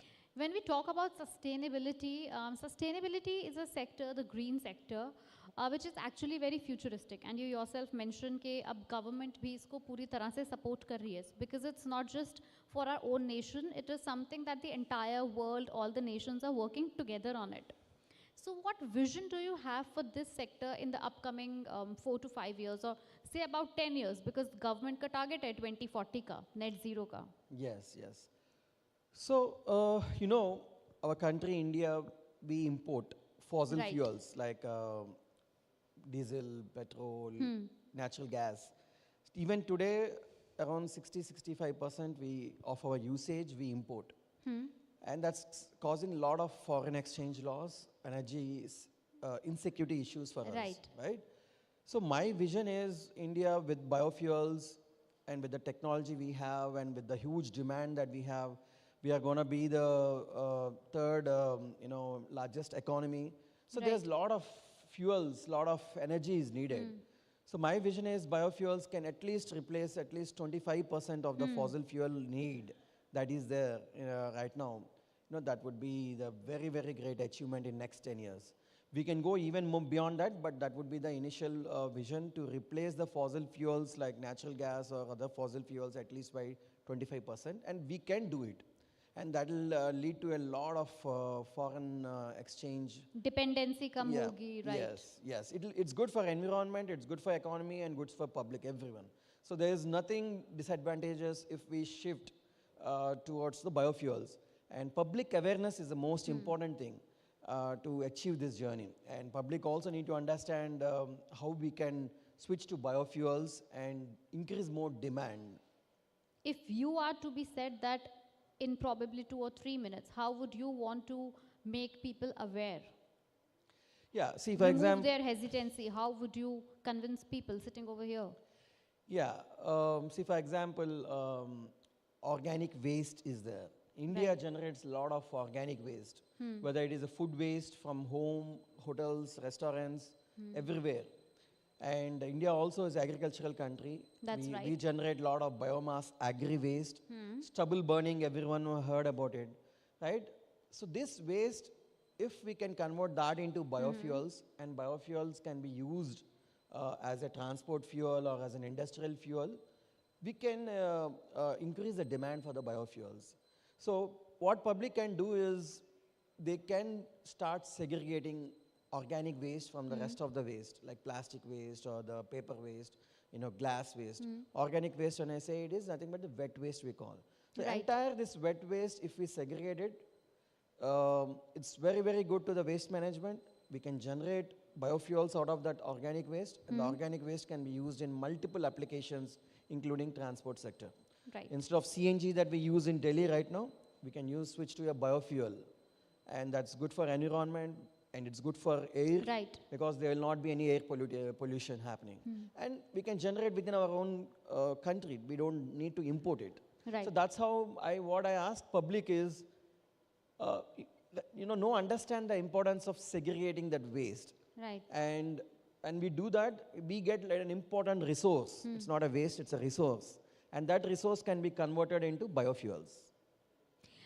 इस sector के अंदर पिछले 5 से 6 साल के अंदर, since of course it's a futuristic sector, people also call it like a hot boiling pot right now, जहाँ पे सबसे ज़्यादा investments हो रही हैं. So everybody is rushing to the sector. So in the recent years, did you face the heat of the competition? The competition is building up, but it's still in nascent stage. There is no very big company very much established right now. There I would say maybe 2-3 players are there. But I'm sure in next decade or so, we will get many players who will be more settled, more stabilized in the business, because the business model will be evolving and it will be getting matured. But now it is a nascent stage. So that's where we wanted to take that benefit of moving early advantage, build that business model, build that insights that are needed at every level.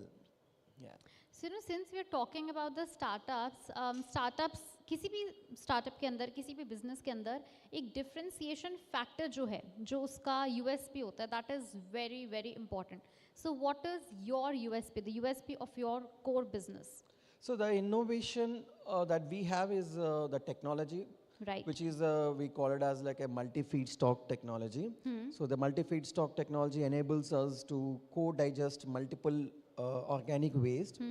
And that's a very, very important in terms of technology, because it will increase the feedstock flexibility and it will increase the feedstock yield, in terms of product.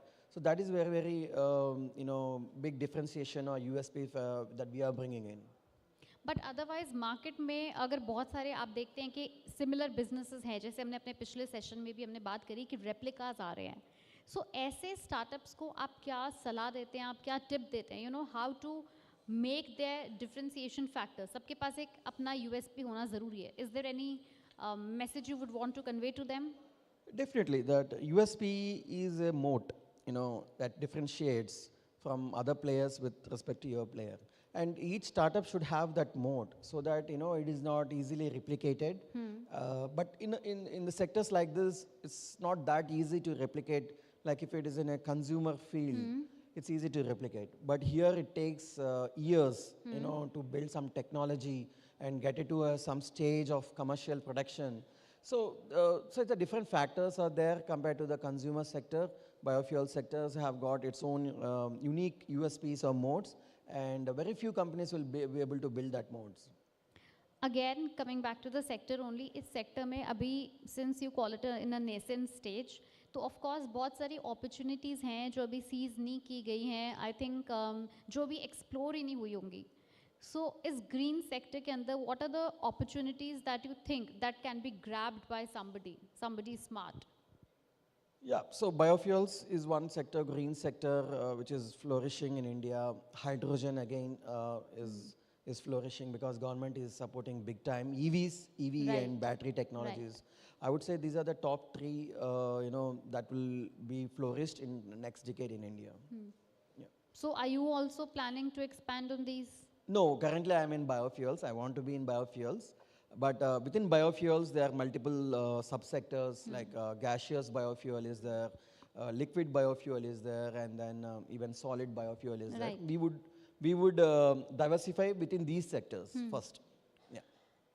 मैंने एक question अपने पुराने वाले panel में भी पूछा, and I really like this question. I tend to ask this to everybody because it actually matters. Any big transition that you have seen post-pandemic in the business sector, in the investment era, in the startup ecosystem, or how have you adapted it? Like any positive angle of the transition that you have adapted in person or in the business? Yes, post-pandemic, the biofuel sector, got a lot of support. I know you all know that we had a biofuel policy by central government in 2018. Right. And in Delhi only, we have a now biofuel mission, national biofuel mission. And even with G20 conference, our Prime Minister launched that biofuel partnering with other countries. So all these are favorable marketing policy supports that will encourage more investment. More investments also should come from venture capitalists and these people who need to understand biofuel sector. And if someone can support these, it's going to be a very, very big sector, and it's good for environment, country, society, everyone. आपने अभी एक word बताया branding, marketing, innovation, product innovation, ये तीन ऐसी चीज़ें हैं जो किसी भी बिजनेस की, किसी भी स्टार्टअप की बैकबोन है. If you have a great idea, business भी है, but if you do not brand and market it well, then it's all waste. Yes. And so for the product innovation, you need to innovate your product from time and again to keep it revived, to keep it relevant. आपके इस पे क्या views हैं? So it is like continuous improvement.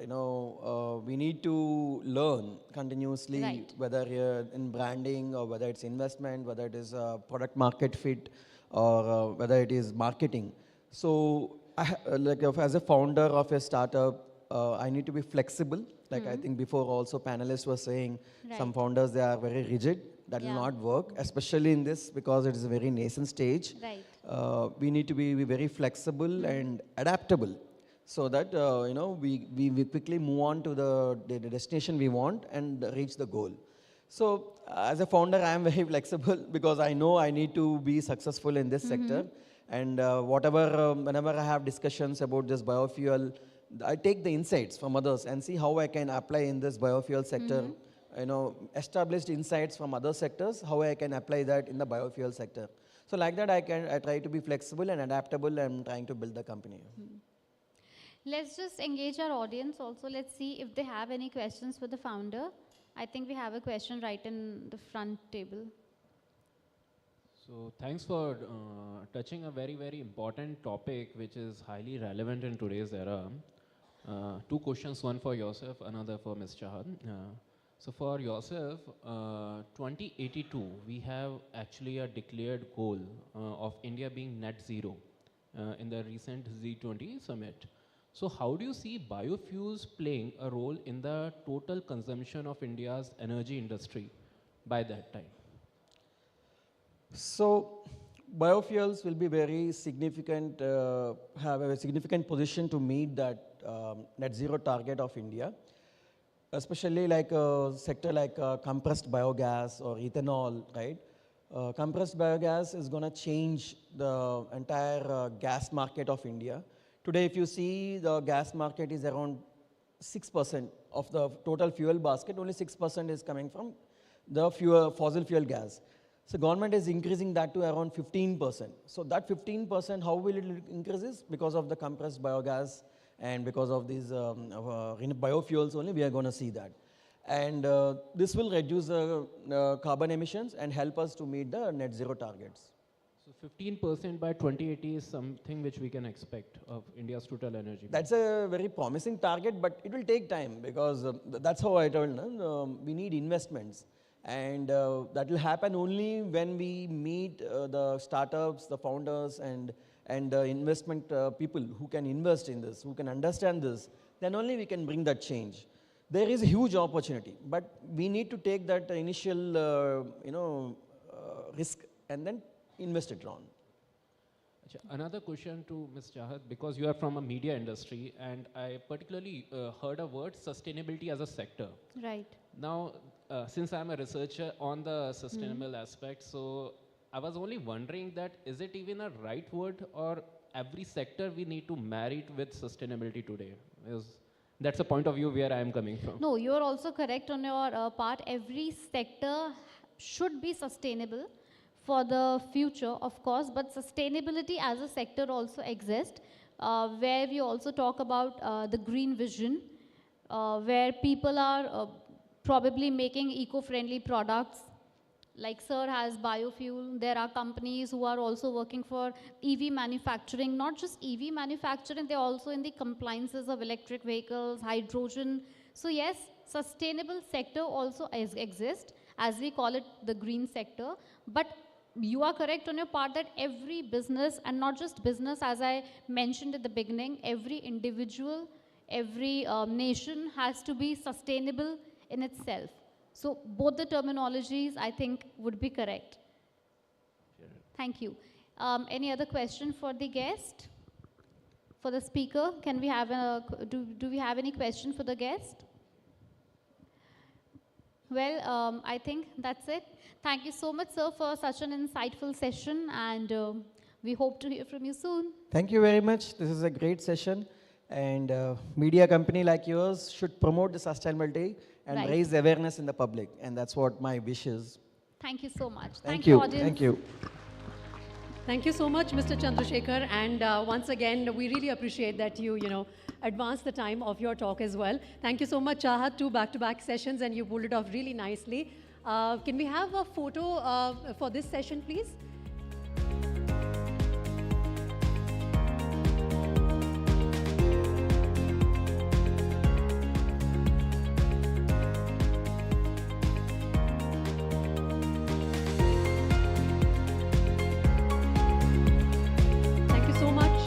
To both of you once again. Now, I'd like to call on stage Mr. Samrit Bhattacharya, National Sales Head Digital of ABP Network. Okay, I think Samrit has just stepped out. So if I can call Mr. Amit Singh, Head National Government Sales Digital of ABP Network, to felicitate 2 of our speakers who have joined us earlier in the morning. Can I have on stage Mr. Abhishek Agarwal, co-founder Farmlay, and Mr. Nitesh Singh, co-founder Blue Tea, to please come on stage, as we would like to extend a token of appreciation to both of you. I understand both of you have to leave a little early. We had planned felicitations for a little later in the day. But yeah, can we bring the mementos, please? Please.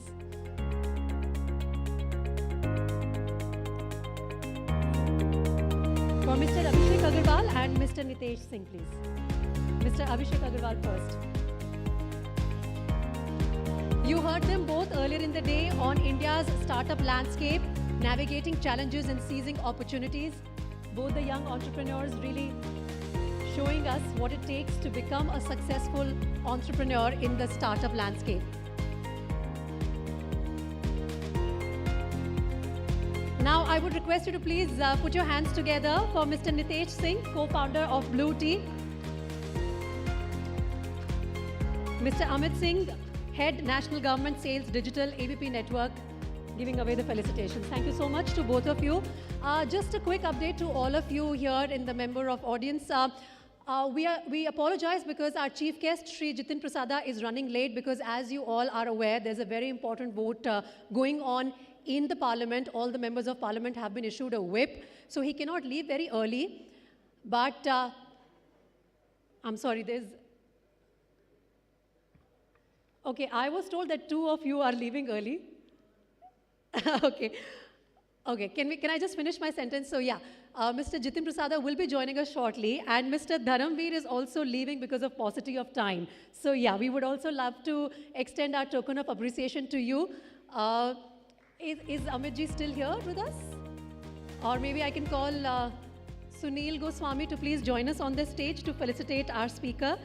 Sunil Goswami, Head of Videos, ABP Network, and Mr. Dharamveer Singh Chauhan, CEO and co-founder of Zostel. Please get the memento.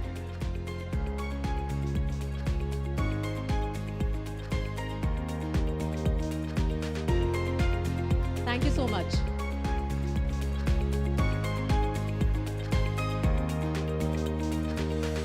Right. So with that, let's take a quick lunch break, and we hope to see you back with us after the lunch to resume the other panel discussions and hopefully have the minister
Once again, I'm requesting all of our guests to please join us inside the hall.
Honorable Minister of State for Commerce and Industry and Electronics and IT.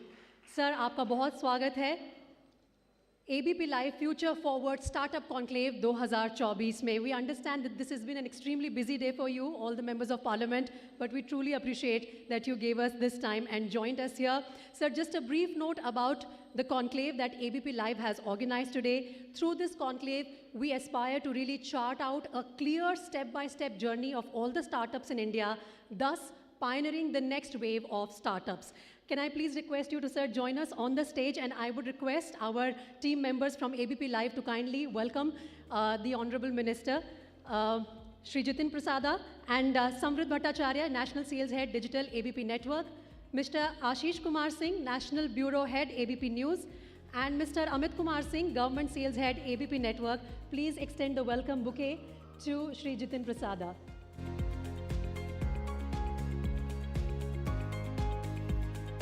Ashish, can I please request you to extend the bouquet? Thank you so much. All right, Mr. Amit, doing the honors.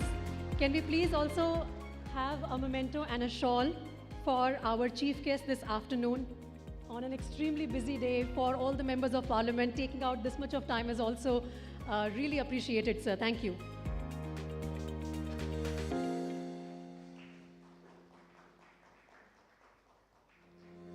Samrit, thank you so much.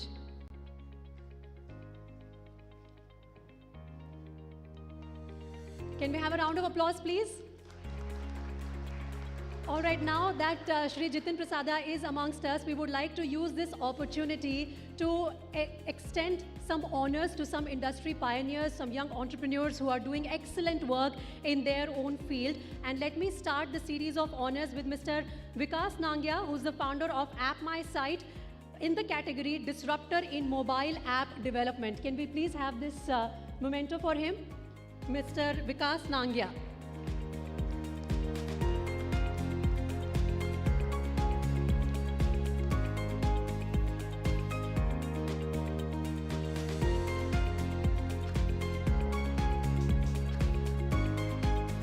Can we please hear the applause loud and clear? Next, I'd like to invite on stage Ms. Sarika Panchi, founder and CEO of Jivisa for excellence in holistic wellness. Ms. Sarika?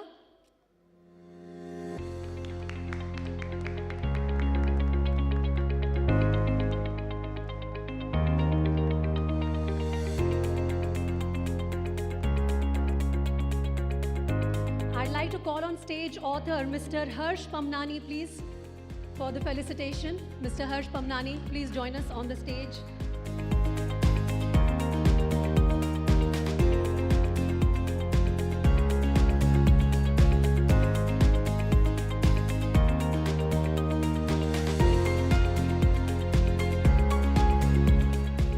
Next on stage, I'd like to call Mr. Vinay Bansal, founder of Inflection Point Ventures.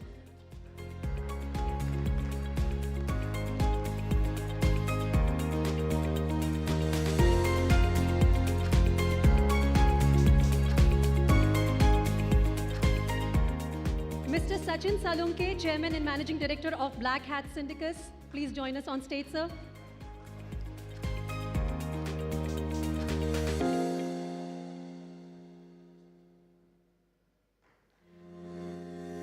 Please keep the applause going, ladies and gentlemen. That really encourages us. Next, may I please invite Mr. Vikram Gupta, founder and managing partner of Ivy Cap Ventures.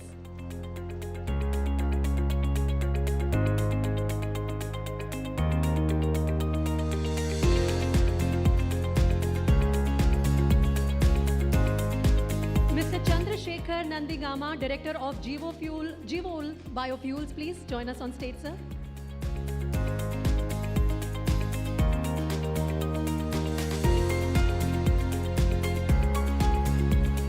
And lastly, Ms.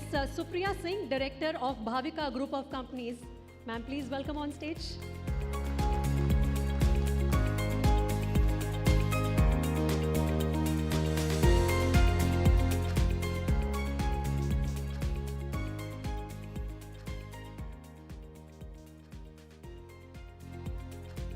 Thank you so much, sir. Thank you so much to all of you gentlemen for being with us on the stage. I understand there's a serious time crunch. Otherwise, we would have loved to hear it from the minister to address this gathering, who have been extremely patient in being with us since morning. Thank you so much, sir. Can we have a round of applause once again?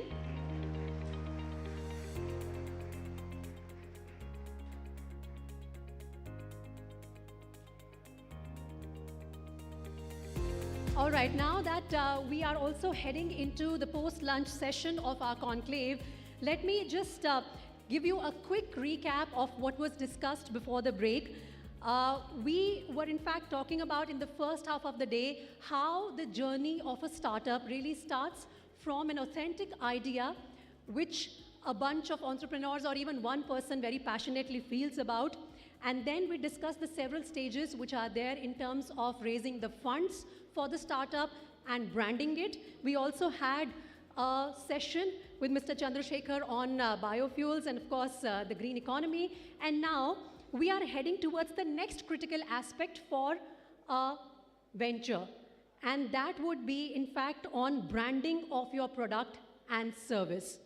Branding, as we all understand, is a critical element for any startup, and a strong brand can set your business apart in a crowded market and of course build customer trust and accelerate growth as well.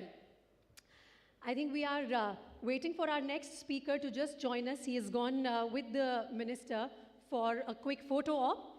We will have Mr. Harsh Pamnani to take up the master class on branding that we have lined up next. This is on the power of branding, marketing, and growth of startups. So ladies and gentlemen, for this next session, which is essentially a masterclass, please welcome on stage Mr. Harsh Pamnani, a renowned author, speaker, and brand storyteller known for his expertise in business and entrepreneurship. He has authored the popular book series Booming Brands, which explores the journey of India's leading startups and their innovative branding strategies. Mr. Pamnani, can I please have you on the dais? Good afternoon, everyone. First of all, I want to say thanks to ABP News for giving me this opportunity. And then I want to say thanks to all of you for being my audience today. Can you go to the first slide? I think it is going on the second slide. So today, the topic that I'm going to talk about is the power of branding, marketing, and growth for startups. Before I start my session, I want to ask all of you one question. How many startups do you think are there in India? Lakh plus? Now, if I ask you to think the names of the top ones, how many names will appear in your mind instantaneously? 10, 20, 30, 40, handful of numbers. The point that I want to make is, although there are lakhs of startups in India, many of them are unknown. Very few of them are unforgettable. Very few of them have become the household names that appear in your mind when you think about startups. What differently they did as compared to others, because of which they gained so much mindshare from us. I was curious to understand this, and to satisfy my curiosity, I did an extensive research on many admirable startups in India, published that research in the form of a book called Unknown to Unforgettable. In today's limited time, I will share with you some of the lessons that I learned that could be useful for you. So, the first point that I want to bring to your notice is that brand building is like an iceberg. Most of us see the top part of the iceberg, the tip of the iceberg, because that's most visible, and we think that advertising, PR, social media, awards, these kind of forms of communication and credentials create the brand, because we see only these things coming out commonly in media. But there are many things that happens below the part of iceberg, behind the scenes, that many of us don't notice, and they build the foundation of a brand. Let me start with the belief system. Belief system consists of the purpose, vision, mission, values of a brand. Why they are important? Because when a founder is starting a company, he has to attract right set of people towards him. People can come in form of employees, investors, partners, customers. Now, when the product is not proven, the credentials are not there, what will attract people towards you? It's the belief system. If you go on YouTube and look for the early days story narration by Ritesh Agarwal, the founder of Oyo, you will get to know that he used to talk about a story of how he visited multiple budget accommodations in India for close to 100 days and identified the problems of budget travelers and how it inspired him to start Oyo. Now, when you are talking about why, the purpose, the belief system behind the startup, you have to back it up with a story. That story will establish the emotional connection with the people. That's what the example of Ritesh Agarwal talking about Oyo comes into picture. Many of you would have noticed Stage OTT app in one of the most popular Shark Tank pitches, where they talk about the inferiority complex issues related to people who speak dialects, the vernacular languages, because there is no film industry, there was no heroes coming on stage from the dialects, and people were not finding them, and people were thinking that if they speak in dialect, the world will consider them uneducated, and there was an inferiority complex. By coming up with India's first dialect-based OTT platform, they are not only giving the content, but they are also giving the sense of pride to people who speak first in dialect, the people who come from the real Bharat. And when they talked about that story, that why it touched the Shark Tank judges, also many people who watched the pitch, and pitch became very famous, and you can see it on YouTube. The second important part which forms the foundation of the brand and mostly ignored is the culture. Why culture is important? Because any brand is defined by the people working in that brand. Now, how those people interact with each other, how these people interact with other stakeholders like customers, vendors, partners, matters a lot.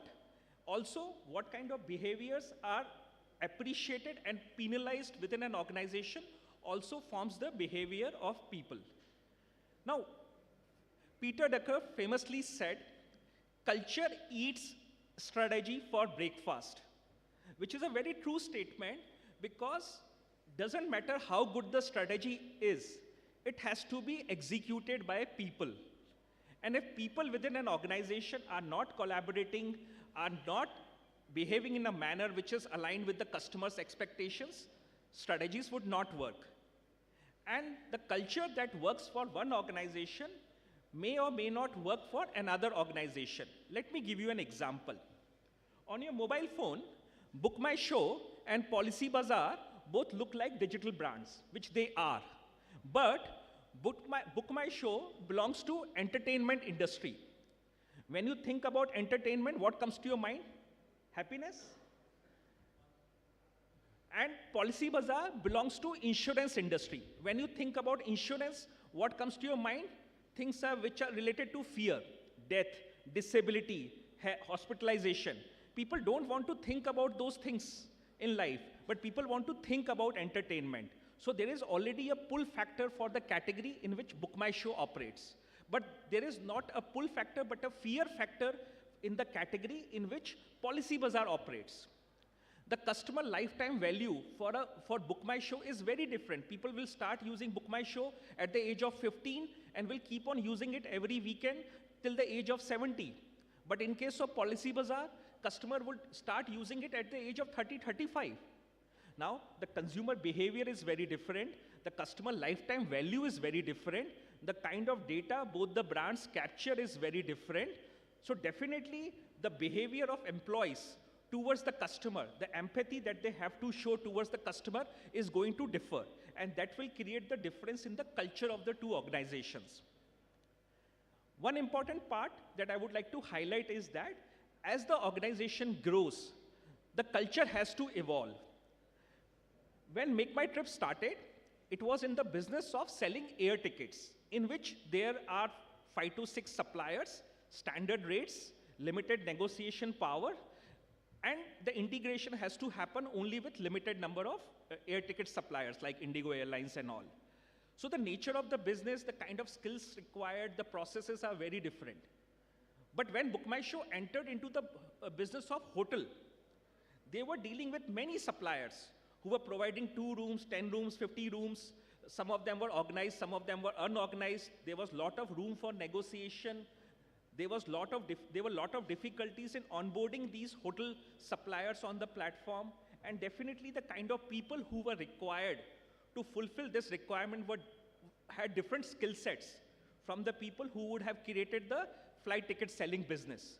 So when the new set of processes, new set of talent coming into the organization, culture has to evolve.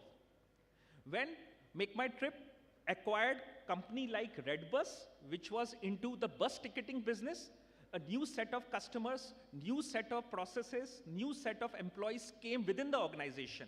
And that acquisition would have again created a requirement of evolution of culture. So if an organization is growing, it has to evolve its culture to ensure that the new employees, new business models are getting taken care of.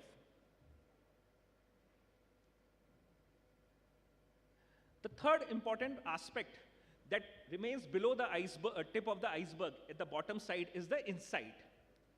Many people confuse between observation and insight. Observation is surface level thing that you notice about customer's life. Insight is you go deeper into the customer life and figure out the unsaid need, unsaid aspirations, and unsaid pain points to create new opportunities that will differentiate your product in the market. Let me tell you about the story of iconic deodorant brand Fog. Before 2011, there were multiple deodorant brands in India. The market leader was HUL's X. This was the time when Darshan Patel, founder of Winnie Cosmetics, wanted to enter into deodorant market. So he did the research to figure out the insight that could differentiate his brand from plethora of other brands present in the market. What he found? Customers were happy with the fragrance. Customers were happy with the price point of the deodorant brands available in market. But they were unhappy about one thing. They used to say, "Jaldi khatam ho jata hai." And then he figured out that the deodorant brands which are available in the market, वो जल्दी क्यों खत्म हो जाते हैं? Why the shelf life of the bottle is very less. And he found that many of the bottles were using aerosol pumps. Now aerosol pumps also needs compressed gas to take out the liquid, the fragrance liquid from the bottle, because of which some space is taken up by the gas and limited space is available for liquid. What he did, he came up with the non-aerosol pumps that uses the manual configuration instead of gas to shell out the liquid, because of which the bottles were able to carry more liquid. And he came out with the deodorant that lasted double the time span of the previous deodorants and created a market leader Fog, even if it was a late entrant in the market.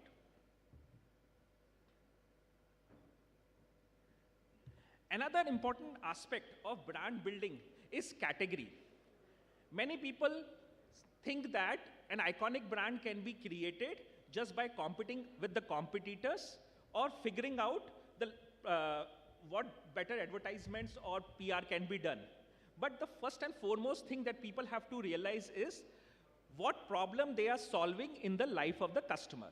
Now, if you have dirty clothes at the home, what solution will come to your mind?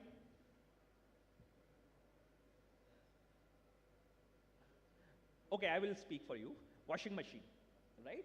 Now, washing machine is a category, a solution that will solve the problem of dirty clothes at home. So if she will first think about the solution, which is washing machine, then she will think about the brands which are available in washing machine to pick up one of them. So people think category first, brand second. So whenever you are thinking about building a brand, you have to think about whether you are entering into an established category or you have to create a new category. Now, the good thing with the established category is that customers understand this. washing machine is an established category, you know what washing machine is. Washing powder is an established category, you know what a washing powder is. So no education is required, you already have an existing set of customers. But the problem comes, established categories are extremely competitive and crowded. Now, another thing is that you may think about starting a totally new category, but when you are starting a new category, customers have no knowledge about it. Before 2015, were you aware that there is a category called Greek yogurt? Today, people know that Epigamia is a market leader in Greek yogurt. They had to create a new category. They had to create market for a new category of Greek yogurt in India. So, when you are entering into a new category, you have to educate the audience about the benefits of that category. That is an expensive process. Although you don't have any competition, but you have to invest in the education. And I will share with you examples of brands like Zerodha that created a new category of zero brokerage in crowded market of brokerage in India, because of which they stood out by charging the fixed amount when other brokers were charging variable amount on every transaction. Epigamia created the category of Greek yogurt in India. At the same time, I will also give you the examples of the brands that disrupted the existing categories which already had a market but were working on old methodologies, and the new brands came up with the new ways of doing the business and disrupted the market. For example, Licious created a hygienic meat supply chain and created a premium meat offering. Atmanirbhar came up with more energy efficient fans, and by coming up with the new supply chains, new processes, new technologies, they disrupted the existing categories.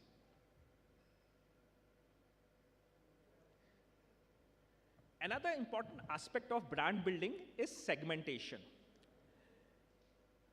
The important thing that I learned over the course of journey by interacting with leading brands is that it's always better to dominate one market, owning the 50% share of one market rather than owning the 10% share of 5 markets. Because when you are a dominant player, when you are a market leader, even in one market, people look up to you very differently.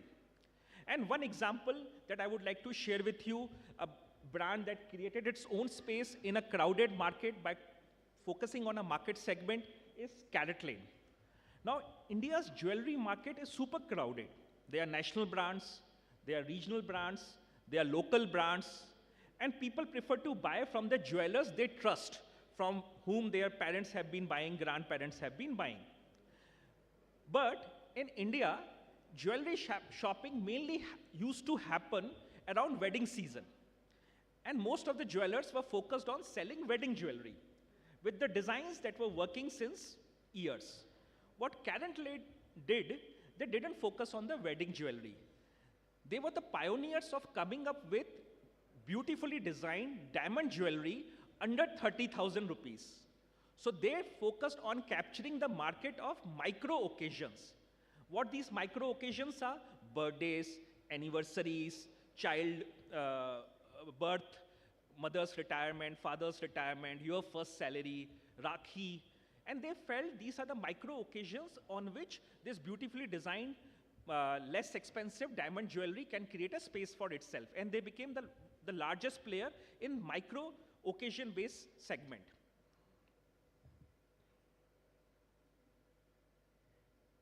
Another important aspect of brand building is product market fit. What product market fit means, the offering that you are bringing in the market aligns with what customer really needs or they are looking for. It's an iterative process. Why? Because customers evolve. You enter into different market, the customer will be very different. In tier 3 markets in India, customer will be different from the tier 1 market in India. English-speaking customer will be different from Telugu-speaking customer. At the same time, when you change the sales channel, also the product market fit has to evolve, because what worked for the online customer may not work for the offline customer. Now, this is an iterative process. And I would like to give you the example of Cuckoo FM, the pioneer of Indian language-based audio content in India. When they started, what they identified, 90% of people in India are not comfortable with English. But most of the digital content available in India at that time was available in English. Now there was a mismatch. Now they felt that there are many platforms, FM stations and all, they are giving music entertainment content in Hindi language, in Indian language. So they said there is no point in getting into the music content because there is already a lot of supply. But they wanted to look for the kind of content that was not in supply and the customers comfortable with Indian language, not comfortable with English, would be happy to consume. The first thing that they did, they felt podcast works in the US, so it may work in India also because people want to consume the knowledge. They want to become more knowledgeable. They started with podcasts, did Google ads and all, got initial set of customers, but the repeat rate was very low. Then they identified that in podcasts, the story ends in the same podcast. There is no catch for the audience to come again. So they did certain iterations and found that Indian audience love soap operas, TV serials. They love stories that can go into multiple episodes, and they came up with another form of content in form of serials, in form of biographies, which were broken into multiple chapters, lessons on financial upliftment, financial wisdom that were broken into multiple chapters, and that's the way they created repeat rate of the customers to keep on coming back to consume different chapters once they have started a book or a biography or a soap opera. Now, creating a product market fit for your product is one thing, and getting it monetized is another thing. So the first part is that consumers should be happy with your product, and the second part is that at what price point they will buy it. So another experimentation and iteration that Cuckoo FM had to do was figure out at which price point customers will be happy to pay the subscription price. And that's the way they created the market for themselves. Positioning. A very important aspect of brand building is positioning. What unique space you create in the mind of your target audience. In every category, in every market, there are numerous brands providing similar kind of offerings.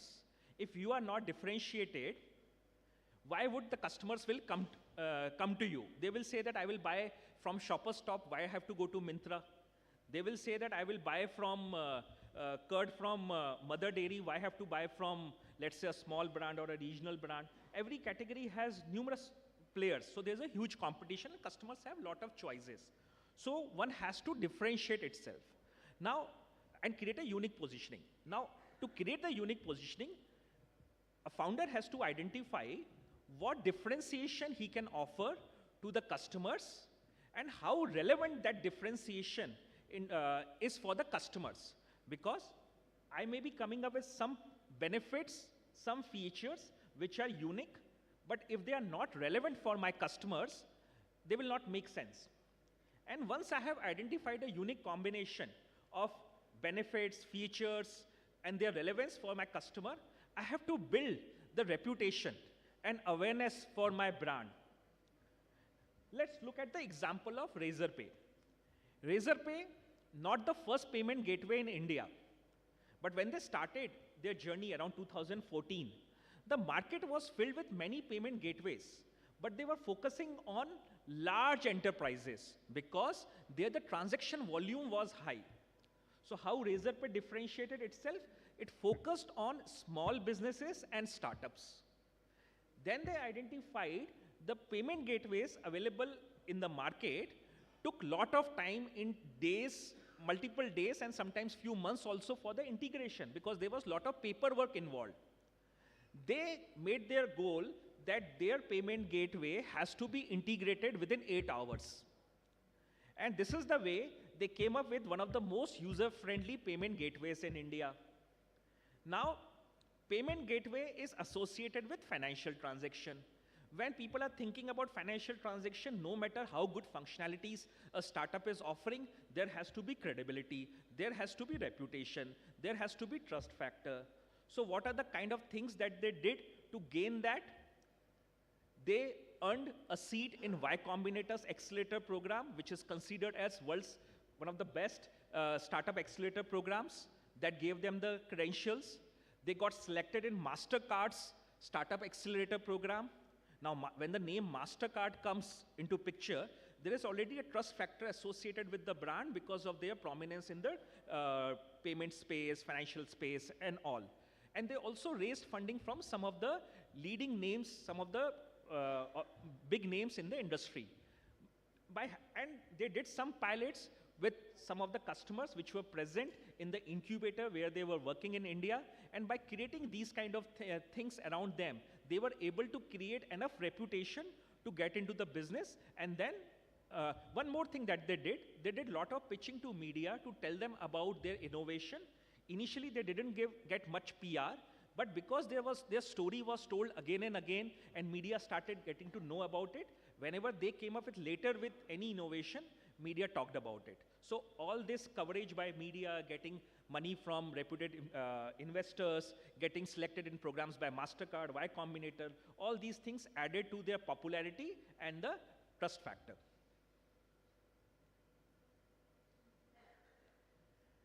Another important aspect of brand building that is often ignored is design. Design, if beautiful, definitely captures our attention. I mean, design of many beautiful things in this room are capturing our attention. When Paperboat came up with that beautiful dry pack bottle, beautifully designed, it differentiated Paperboat in the crowded market of beverages getting sold in Tetra Packs, tin cans, glass bottles, because that dry pack, colorful dry pack, stood out in the market. In the crowded market of tea cafes, Chaos has been able to make a unique identity because their cafes are uniquely designed for different kind of spaces. These designs also add on to the experience that people have while having their tea at the cafes. But design is not only about how a product looks, it's also about how it functions. So, when Razorpay came into market, although there were other payment gateways, but the app was so simple for Razorpay that all the complexities were behind the scenes, and for the user, the app was very simple in terms of integrating it with their businesses. And because of which, the simple design of the app, Razorpay was able to penetrate the market quicker than the competitors. Systems and processes. Many people think that brands are built by the external things, the color, the logo, and many other things. But the foundation of the brand is all about systems and processes. Today, if Zepto and Blinkit and Big Basket kind of brands are not able to deliver the grocery that you are looking for on time, doesn't matter who is the brand endorser, how many TV advertisements they run, if you are not getting your milk on time, if you are not getting your green vegetables on time, you will not order from the same brand again. Will you order from the same brand if your ice cream you ordered is melted? Will you order from the same brand again if the green vegetables you ordered were not fresh? So doesn't matter how many advertisements came, the inventory management, the timing, the shortest route to reach your house, all those things have to be sorted out. Only then you will get satisfied, right?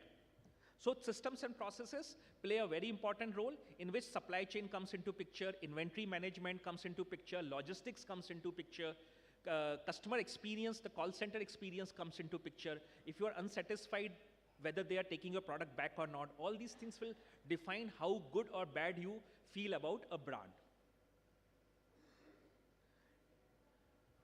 One of the most important things for any brand is the distribution. Distribution strategies differ for digital products.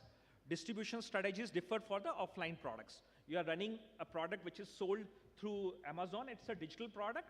Definitely, the product will come to your mobile quickly. And if you are selling a product like a Paperboat bottle or a soap, definitely it has to come through a different supply chain. But one thing that you have to keep in and the distribution for B2B brands will differ from B2C brands. But one thing you have to always keep in mind, a mediocre product with great distribution can become successful because it is always available. But a great product with poor distribution may not become successful, because even if the product is successful, it is not available, right? So distribution has to be kept in mind, and also the rules of distribution have to be kept in mind. What are the rules of distribution? What worked for you in distribution in your city may not work when you go to different states or the whole pan-India, because there will be a shelf life associated with your product. There will be transportation damages associated with your product. You have to figure out all these solutions when you are reaching to the different markets. Also, what works on the online channel may not work in the offline channel. You would have heard that many D2C brands became successful or gained significant market share when they were selling through online or through their websites. But when they entered offline space, they struggled. Why? Because the sales skill, the relationship building skills in the offline world with the retailers, with the distributors, are very different from the skills which are required to create the digital market in the digital world through digital marketing. And one more thing that you have to keep in mind, that as your business is evolving, growing, you would need to enter into new distribution channels. So you need a different kind of talent. Giving you an example of Atmanirbhar, when they started with B2B market, selling to the companies, industries where energy efficiency was a need. Then they entered the B2C market through Amazon, and later they entered into the offline market of retailers. So that evolution happened with time.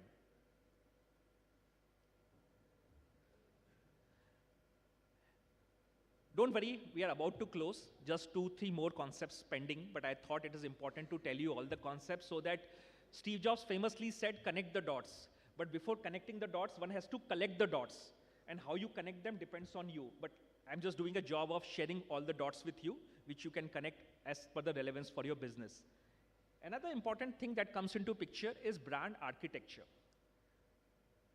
Every brand wants to grow. Every founder wants to grow the brand. Now, what all things come up with the growth? New markets. You may have to enter into the new categories. It may happen that you may acquire a new brand. Now, when you have portfolio of brands, it is very important to organize them properly. Because if you are not organizing them properly, the customers will get confused. The employees will get confused. Different brands will have different value proposition for the customers and different kind of expectations from the employees to provide the maybe different kind of supply chain for the kind of ingredients that are going into different brands, right? So what I understood from the startup world is that starting multiple brands is a bad strategy until and unless you have created one brand that is getting significant revenue and has gained significant market share. Why? Because creating every brand needs a lot of resources in terms of finances, in terms of operations, and lot of dedication from the founder, because every brand is like a baby that has to be nurtured properly. So when Paperboat,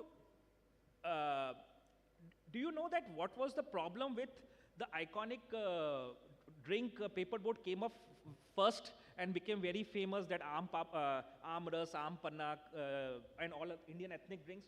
Can anybody tell me what was the problem which Paperboat was facing, because of which they had to extend their brand to Chicky, create a new sub-brand swing? Anybody? Any thoughts? Okay, let me tell you. Paperboat became a very famous brand in the beverage industry, beverage category, which is super crowded with giants like Dabur Real and others, Tropicana and all. And people were loving the brand. There was a lot of love coming on social media. But in the around 2016-17, the company's revenue was not increasing beyond 70 crores. And when they studied the market, they identified that we have the premium buyers who can afford the drink at the double the rate of Fruity or Maaza, the drinks which were getting sold at 10 rupees, and their drinks were double the price of Aam Ras and Aam Panna. Now, the people who can afford the premium price for a soft drink are health conscious. And these fruit drinks had sugar. So the people who are health conscious would avoid drinking that particular beverage multiple times to avoid the sugar. and that they identified that their market is not beyond 200 CR, and they didn't want to create such a small business. But they identified that the market in which Fruity, Maaza, and all these drinks which were getting sold at 10 rupees per pack are operating, that is a 10,000 crore market. Why? Because in tier 2, tier 3 markets, there is a huge demand for these products. The customers who are buying these products are more conscious about taste rather than sugar factor in that. So there was a huge market for that, and they had to capture that market. Now, they couldn't have captured that market with the brand Paperboat because it was a premium brand. So, and they couldn't have created a new brand because it would have been an expensive proposition. So they came up with a sub-brand, which is Swing, in which Swing is bigger, Paperboat is small because that brand already had an identity and trust factor in the market. So Swing is coming from the house of Paperboat, but it's a sub-brand of Paperboat. So that's the way they differentiated the identity. Also, they extended the Paperboat brand beyond Indian ethnic beverages to Indian ethnic food items. They identified that aam papad, chikki, there is no national brand in these Indian ethnic foods, and they can extend the Paperboat brand with beautiful packaging and offer the product. And till last year, what I read, their revenue was around 800 CR because they entered into multiple products and beverages. Anybody knows about Rebel Foods? So Rebel Foods, it's world's largest internet restaurant company. They don't have retail outlets. They sell everything through the cloud kitchen. Their first brand, which was present both online and offline, was Fasus, which was in the wrap space. What they identified is that people don't eat wraps daily basis. So to get the consumers repeatedly, they have to sell other food items. So they tried pizzas and biryanis, but they didn't work. Why? Because customers look for specialists in every food category. When you are thinking about burger, you will think about McDonald's. When you're thinking about pizza, you will think about Domino's. You will not think about buying pizza or burger or biryani from a wrap brand, which was Fasus. So what they did, they also found that many of their orders were coming through Zomato rather than people coming to their restaurant. So they closed the restaurant, they took up the space in industrial estate, and they became the pioneer of cloud kitchens in India. And they found that they were able to break even quickly because of the cloud kitchen concept. They found that it is cheaper to create a cloud kitchen brand as compared to taking rental space in the prime locations in the city. Fasus became profitable, then they started Bhairu's Biryani, then they started Mandarin Oak, Oven Story, Pizza, multiple brands. Today they have a portfolio of 45 plus brands. They brought Wendy's to India, and they have been scaling up to multiple markets. And that all happened because they created a portfolio of brands, because people in food industry looks for specialists. And for creating the specialist, cloud kitchen model was more profitable than the retail outlets. This is the last point that I wanted to make, is brands have to focus on earning goodwill. Why? Because if people look up to you only as somebody who's selling products, then they will think that you are only focused on making money. But if people look up to your brand as a brand that is also focused on taking care of environment, takes care of employees, takes care of society in some way, takes care of suppliers, then they think that you have a bigger heart, there is a big advocacy happens, the goodwill gets created, that creates a lot of positive word of mouth in the market. So Zerodha started Rainmaker Foundation, in which they invest in climate, the startups which are the companies which are solving the climate related issues, because everybody is concerned about environment. They have also invested in many fintech startups. Zoho started Zoho School of Learning, in which they pick up kids from schools in rural part of Tamil Nadu and other parts of the country and train them in programming, design, and other aspects, and many of them get employed by Zoho itself. Sirona, one of the pioneers in India in terms of menstrual hygiene, does a lot of work to end period poverty by distributing menstrual hygiene related products for the women at the bottom of the pyramid. And these brands have been able to create a lot of goodwill around these aspects. Now, before I end, I want to know how much time is left, or it is over. It is over. So thank you very much for your patience. I can keep on talking about brands and the strategies on and all, but I know that the time is limited. So if anybody wants to have any further discussion, we can have offline, or maybe we can connect through LinkedIn. I wish you all the best in your journeys of creating iconic brands for India and making the country feel proud. Thank you.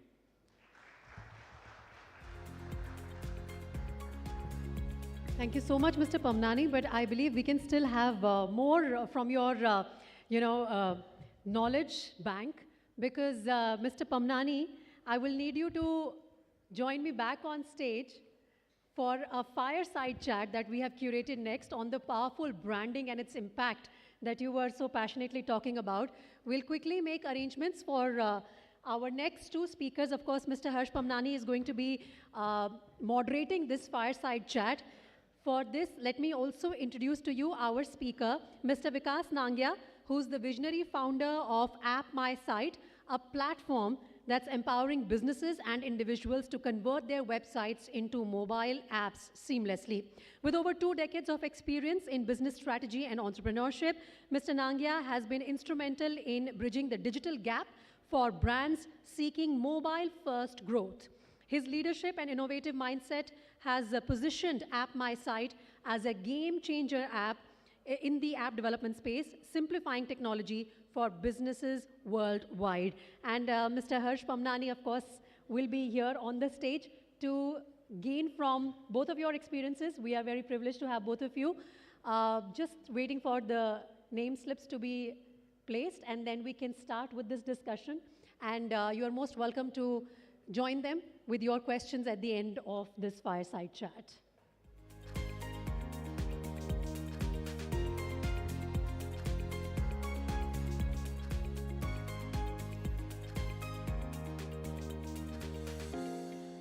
Ladies and gentlemen, once again here, I'd like to remind you that you can use our hashtag ABP Startup Conclave if you are engaging with any conversation on social media related to today's event. Rather, I would strongly suggest that you do start that conversation so that our program reaches far and wide with your inputs from it. Thank you so much. And Harsh, can I hand it over to you now? Thank you both. Check, check. So thank you everyone for being the patient audience. I hope this session will give you more insights that will be valuable in your journey. Before I start this session, I would like to ask one thing from all of you, which is one of the most important assets for you, for your business in today's digital world. Any answers? Mobile, the app on the mobile. Why? Because most of the consumers are searching for your brand through mobile. Many people are using numerous apps on their mobile.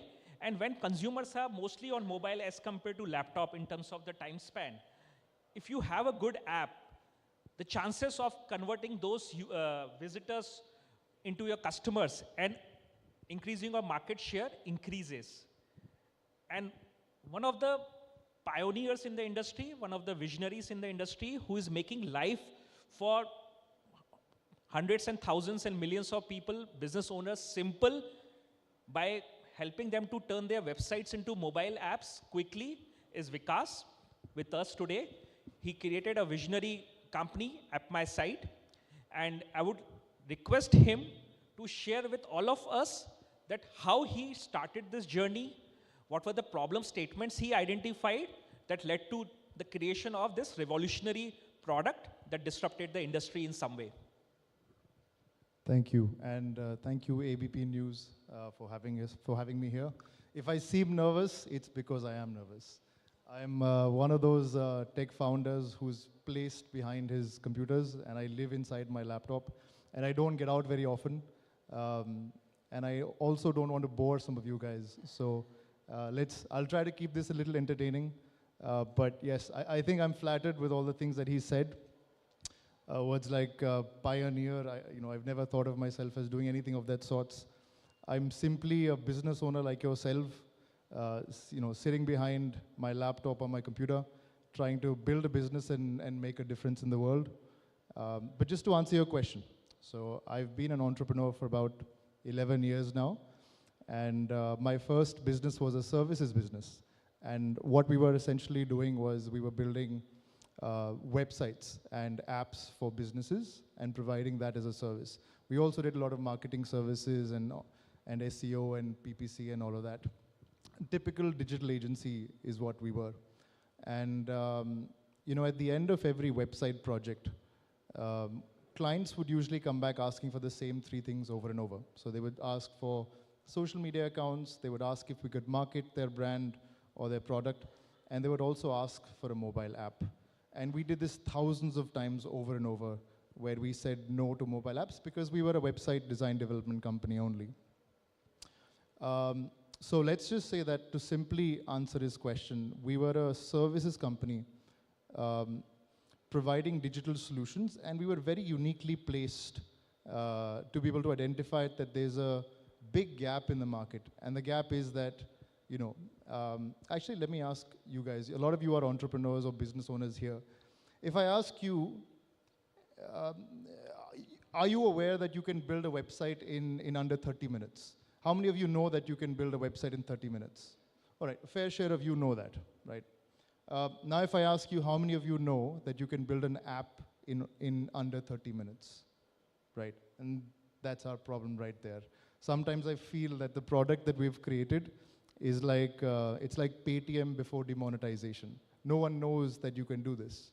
But with platforms like these and the steady growth of our product, hopefully this knowledge will transpire.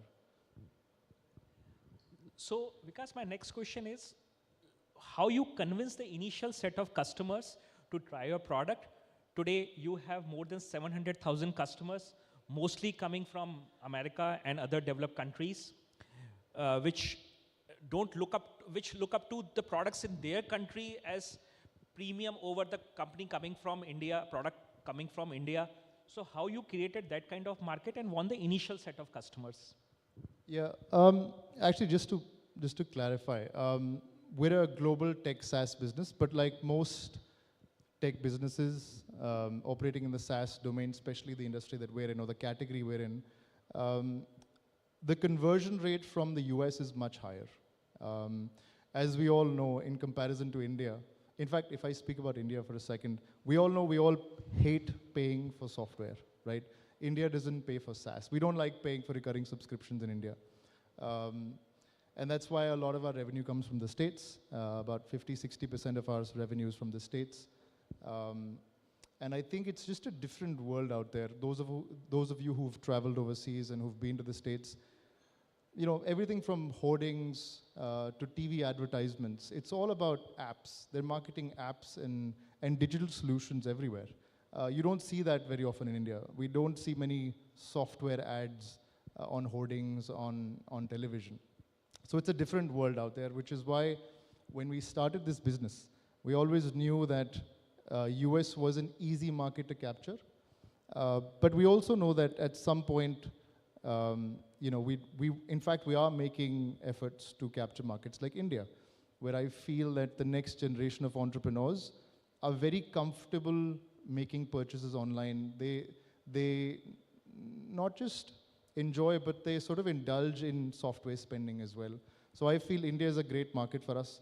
When we started AppMySite, one of the things that we wanted to do was make, I'll actually stop for a second and tell you guys what we do simply, so that in case you're not following, we're a mobile app builder platform. It means you can create an app on our platform in, hopefully under 30 minutes. I like to say 10 minutes, but in under 30 minutes, you should be able to create a mobile app for your business. No matter what website you have, you can convert it into a mobile app. That's our product. And one of the things that we set out to do, and one of our visions, is that we want to be able to put an app that was built on AppMySite in everybody's pocket. We want to democratize mobile app development. I'll personally take it as a great achievement if we can achieve that in India, where we don't like spending on software, and that digital transformation is at its very early stages. But just to give you an example, a Kirana store who is not operating on a point of sale software, if we can get him to build an app on AppMySite and deploy it to his customers, that's a big win for us. And that's where we're headed towards. We talked enough about the success that Vikas has seen and achieved. Now we'll switch gears and would like to ask him the challenges that he faced in his journey and what were some of the learnings from those challenges that could help most of us in our journeys. There's a challenge every day, and there's not one hurdle, there's one hurdle of every kind in everything we do. As I'm sure you all in your businesses come across. But would you like me to talk about customer-related challenges or growth challenges? What sort of challenges would you like to talk about? You can talk about both, because we all are facing different kind of challenges in our life. So maybe all your battles will give different lessons. Well, I think I've already touched upon it. One of the big challenges we face is that people don't know we exist. In the sense that they don't know that they can do what we offer online and themselves. I talked about how there's lack of awareness, where a lot of our own audiences here and online and everywhere, they don't know that you can build an app in under 30 minutes.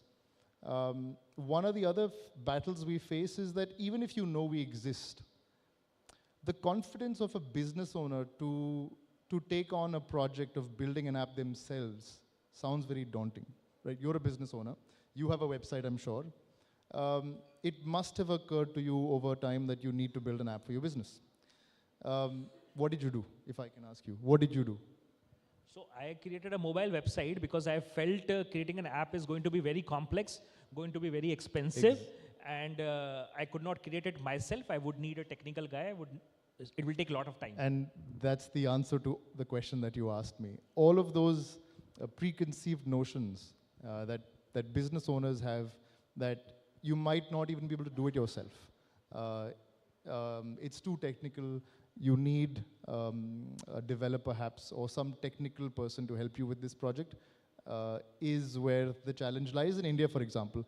In first world countries, I feel our customers are more used to doing things themselves from a technical perspective and non-technical perspective.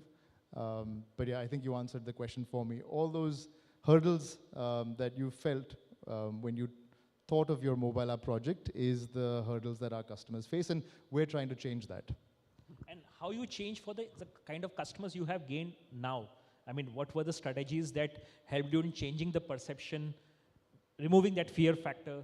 Yeah, look, perception is going to take a while to change. What we can change is that if you come to our platform and you look at our product and you interact with it, it has to be as simple as chips. You know, if the mom and pop store owner, if the Kirana store owner, if they, and eventually there will be a generation which does take up digital projects, we just have to be ready for it. We have to make sure that people, when they look at our platform, they interact with our product, they don't need to look at a help guide or a knowledge base. You know, it's like if WhatsApp needed a knowledge base, we wouldn't be using it, right? It's intuitive. So I think intuition, it plays a huge role in what we're doing, and we've got to make sure that we hit the nail on the head, because without that, we won't really, meet the vision that we have. My next question to Vikas is around the complexities of the technologies that are present in the market. Although AI is there, automation is there, blockchain is there, we keep on listing these kind of buzzwords. Definitely when somebody has to create this kind of products, all these kind of technologies, integration will come into picture, and there is a lot of confusion around what to use, when to use, and how much to use. At the same time, customers have certain expectations. They can't bear too much complexities. They are used to certain kind of things. So how your business evolved, how you selected the kind of technologies you need, how you tried and tested them, and how you matched them with the requirement of the customers. If you can tell us about the process. Yeah, and also you touched upon AI, so I'll talk about that as well.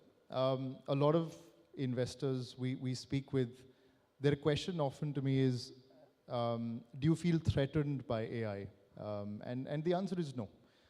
We leverage AI, and as AI and machine learning gets better, we will leverage not just us, I'm talking about all of you entrepreneurs and anyone who's in the tech domain, we'll all continue to leverage, I can speak for myself, we will continue to leverage AI and include as much of it within our product, integrate it, and make it useful for the customer. Let me give you an example. You're a Kirana store owner again, let's go back to that example, and you want to create an e-commerce app. It's daunting writing a lot of content. If we simply introduced an AI feature that said, take a screenshot or a picture of your product, let AI write the description for you, right? It makes your life easier. We're leveraging AI.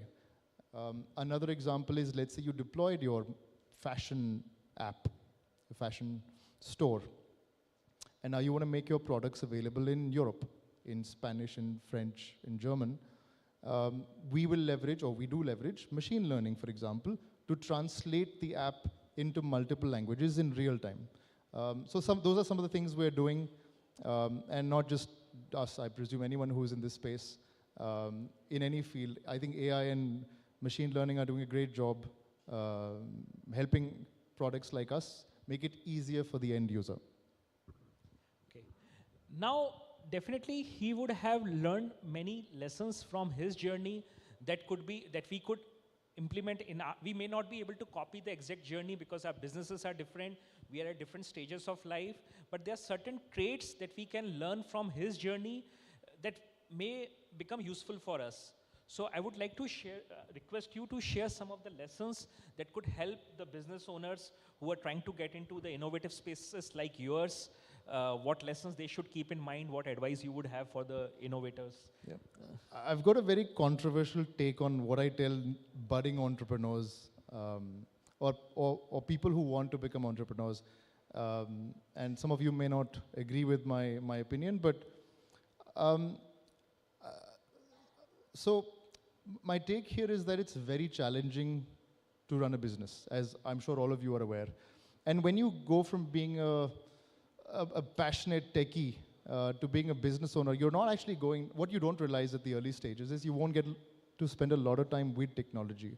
You'll be spending a lot of time with the HR teams, and you'll be doing a lot of accounts. You'll be doing a lot of recruitment, and there's a lot of noise in the business that you have to deal with.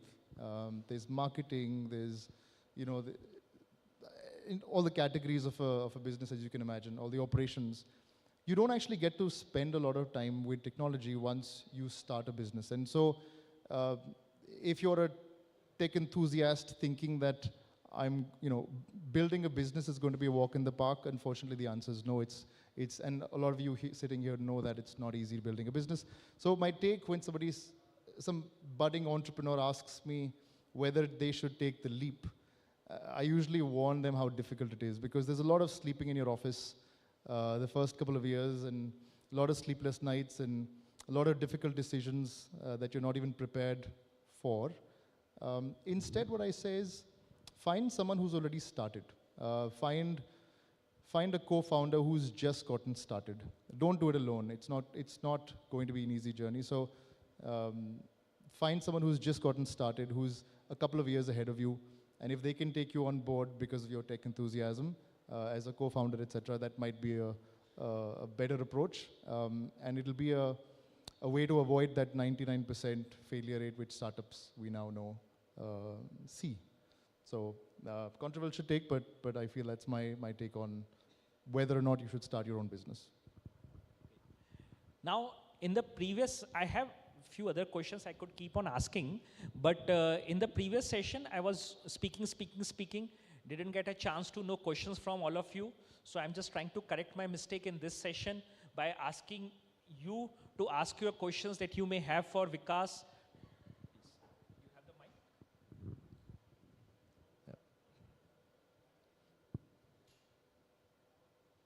mic? No difficult questions, please. Please, I'm just joking.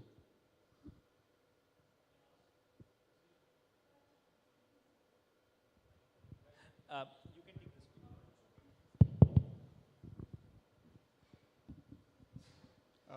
Thank you so much for your very informative and insights, which you have shared from your experience, both of you. My first question is to Mr. Harsh. from your session, you explain various things which one needs to keep in mind even below the surface, you know. So for B2B kind of businesses, what would be the 3 key attributes you think, you know, the early stage startups need to keep in mind?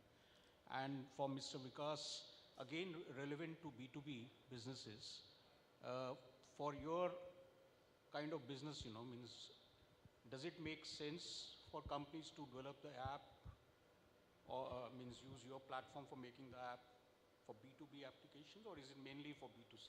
So either of you can answer. Yeah, but before I answer my question, may I know a little bit about you, if you can just share your name and what do you do, sir? I am Tarun Kohli, basically with 3 decades of corporate experience and also working with startups and MSMEs. Okay. And now I am into management consulting profession. Okay. So, sir, to answer the question that what are the 3 things that matter for a B2B business, definitely all the things that I talked about matters, but if I have to tell the 3 things, one is definitely that that is very important is about the kind of the customer base you are creating in B2B. Because you have handful of customers, if they are referenceable, they give lot of credibility for the next customer to give business to you. So for example, you may not be able to get the giants in the industry because they have a slow process, but also not compromising on going with very, very small players, but somewhere getting into the middle and forward-looking customers which are referenceable in the market would help. Because people look for the credentials and they get comfort when they see that the known names are working with you. The second is your positioning and messaging. Because in B2B space, there are always multiple service providers. Now, if you are able to articulate why you are important and relevant for the customer and what different value proposition you are offering, and it is articulated in a simple manner with some powerful analogies that people are able to relate to. Because what happens, sir, you are familiar about the offering that you are giving. Customer may not be familiar or may not know those words or the problem statements that you will connect with. But if you're giving them the analogy and they think that they are also familiar with what you are talking about, the connection happens faster and the conversion also happens faster. And another thing that you have to keep in mind in B2B business is also about the distribution. Now that distribution can happen in B2B business through one-on-one sales that you do through the conversation based on the kind of business you are in. Let's say consulting business. If it's about the app development, then maybe the more connections, one-on-one connections are not required. But based on the kind of B2B business you are in, you have to identify the distribution channel and you also have to identify the partners who can help you to scale up the business faster because they will bring in the new channels, new set of customers where you can reach out and give your offering faster. Sorry. Can I ask a question if you don't mind? I think sir's second question for him is pending. So He basically wanted to ask me about our take on B2B businesses, and I'll answer that as quickly as I can. We do cater to both B2B and B2C. A B2B example for us would be an agency, like a digital agency, a creative agency, a marketing agency. And it's very easy for us to approach them and explain the value case, which is that you've got, let's say you're a marketing agency, you do a lot of landing pages for your customers, you do marketing campaigns. Here's an extension, and you can offer your customers apps as well. So we operate in both spaces, and we've got an agency business model. So we target agencies in that B2B model. I have a question, can I? Yeah, please. Good afternoon, a very good afternoon, sir. Myself, Ishita Mishra. Sir, can you please tell what early signs a beginner ignores while creating an app? Because I'm thinking of creating one.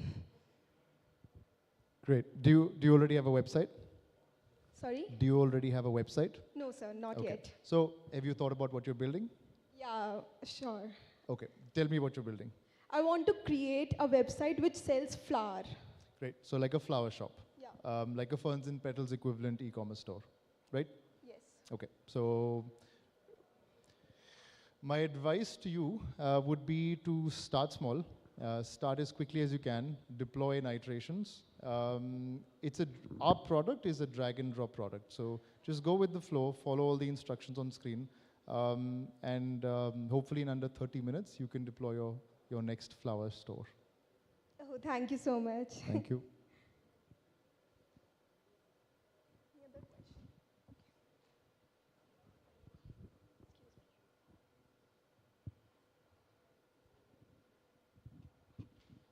Hi, good afternoon.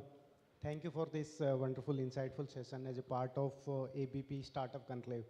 So, myself, Naren Verma, after serving for 20 years in Indian Air Force, I am now a managing director of an edtech company working in the field of career counseling. So, my question is, you have talked enough about the time limit about creating a website within 30 minutes. Can I know the pricing part of it, although maybe out of context, but for entrepreneurs or startups, there are limitations with respect to funds and other resources. So how can you help us? Well, thank you for that question. It feels like you're helping me market my product better. But look, we're a freemium model. We allow entrepreneurs or anybody to create that app for free, but we are a freemium model, so as you need more features, you can upgrade to a paid tier, but you don't need money to start a business. I didn't start with money in my business, and you don't either. Any other questions, guys? Yes. Sorry, we can't hear you. Just addition to my earlier question.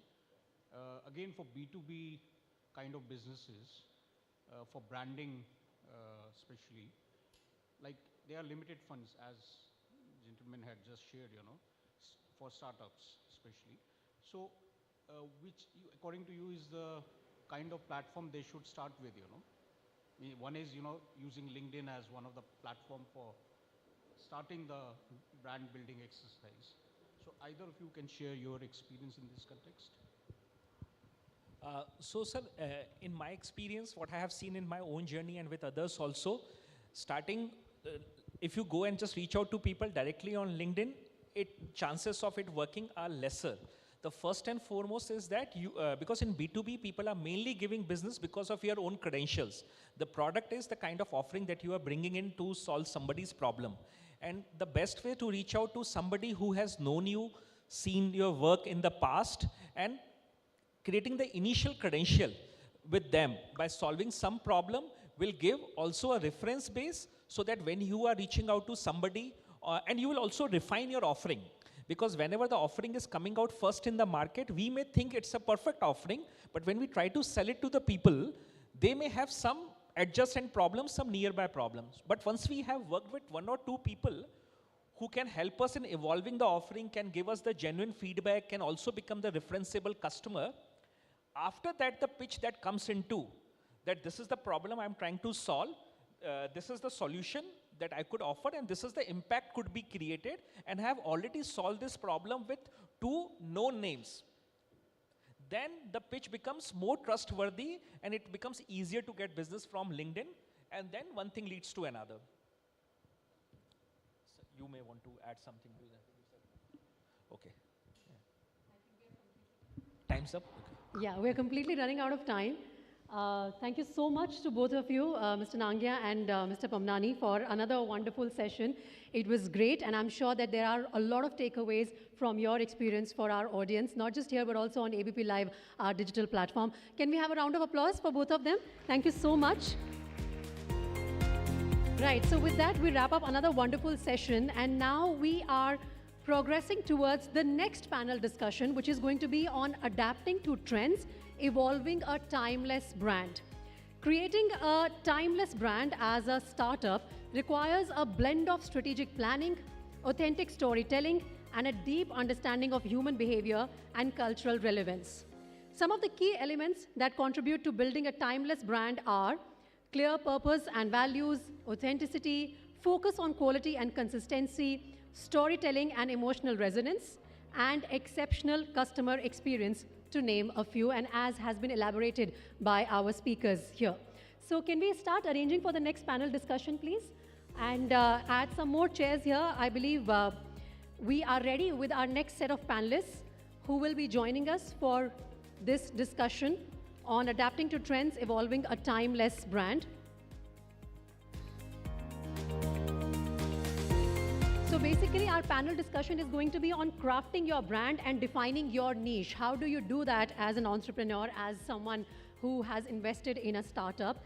For this discussion, I'd like to invite on stage first Ms. Priyasha Saluja, who is the visionary founder of the Cinnamon Kitchen, a brand renowned for its fusion of tradition and innovation in the culinary world.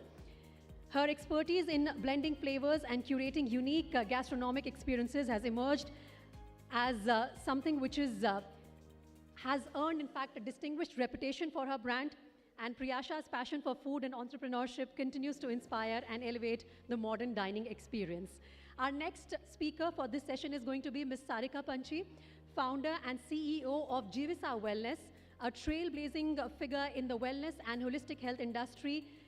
Ms. Sarika is with us. She's passionate about transforming lives through mindful practices. She has dedicated her career to promoting mental, physical, and emotional well-being. Under her leadership, Jivisa Wellness has become synonymous with innovative wellness solutions, blending traditional practices with modern approaches. Once again, ABPLIVE anchor Vidhi Maheshwari will host this session with our two women entrepreneurs. A big round of applause for them, please. I think this is the first all-women panel of the day, so we deserve that applause. Once again, request you to please indulge us. Thank you. Over to you, Vidhi. Thank you so much, Preeti. Welcome to the next session, everyone. I hope everyone's feeling great after lunch. No one's a little sleepy. Is anybody a little sleepy right now? I hope not. All right. Absolutely not, because I think this is going to be a very fantastic session. We're talking about crafting your brand identity and defining your niche. We explore the art of building a unique brand identity, identifying a niche, a perfect niche in the competitive market today. And we have two exceptional entrepreneurs joining us. Priyasha, who has started a brand, Cinnamon Kitchen, with a very simple Instagram page in 2018. And now she is, with your passion, you've turned your Instagram page into a thriving business, which offers a range of healthy, vegan, gluten-free, and preservative-free snacks. Thank you so much for joining us, Priyasha. And we've got Sarika Panchi, the founder of Jivisa. You're the visionary behind Jivisa, a wellness brand that celebrates sustainability and mindful living, with a focus on Ayurveda products backed with modern sciences. Jivisa has carved out a niche in the health and wellness space. You both have created a brand with a very specific niche. I want to start by asking, how did you identify this, and how is your startup addressing this? Let's start with you, Priyasha. Hi. So I really started out with the simplest idea. I didn't really even start it out as a business. I wanted to share with the world what I was making in my kitchen, which was helping me heal a lot of the lifestyle ailments that I was going through at the time. And from there on, I realized that a lot of people wanted to not just want the recipes, but also for me to give them what we were making. They didn't necessarily have the inclination to be making the same things at home or the resources for it. That's really where Cinnamon Kitchen started. It started with an insight that if you give people honest food that they really need, that is helping them with their busy lifestyle, there's a huge market for it. And over time, what we also realized is that the food that was helping people with PCOS was also helpful for other autoimmune conditions such as diabetes, or even people going through chemo could have things. So that's really where the business began. And now you've turned that into a very successful business. What about you, Sarika? This is your 5th year with Jivisa. How did you identify this niche? So I think for me, it started when I moved from Bombay to Dehradun. It was a huge mindset shift. There's something changes in the way you live, the way you start thinking, the way you start working, the organization that you're creating. So I shifted from IBN in Mumbai 9 years back to my hometown, Dehradun, to join my family business. I joined my brother. But one of the major shifts that happened was appreciating a slow pace of life, appreciating well-being as part of life, and everything related to that. And along with that came the COVID ka thappad that I think all of us got. And that, I think, shook us enough to tell us that we need to start looking within. We need to start appreciating life and little things that surround life. I think so that was a big shaking moment for all of us. And that's when Jivisa was kind of conceptualized. We were very clear that we wanted to make Jivisa into a wellness lifestyle. So that's what we are propagating. And it has become what it has become because of little experiences that we've had over the years. So when we're talking about a brand identity, we were discussing this backstage as well. It's very important for people to understand the product. When you get into the market, you'll get a lot of inputs, you'll get lots of feedback, and somewhere down the line, entrepreneurs, founders lose the way or lose what the product, lose the focus there. How do you identify, how do you create that brand identity and stick to it? What are your strategies? So when we started out, we were very clear that we wanted to start out with one particular product, and then we zeroed down on nut butters, right? So we were making like almond butters, peanut butters, all sorts of nut butters at the time. And then we very soon realized that actually the nut butter sits in a consumer's fridge for about 2 months, right? Because they're eating a little bit of it, the product has a long shelf life. And by the end of those 2 months, the customer forgets to reorder from us, they'll just pick it up at a store. At that point, we realized, since we were also dealing with less number of customers, that we wanted to have a product that consumer could eat on a daily basis, right? That's where the idea of being a snacking brand came about. All right. Right?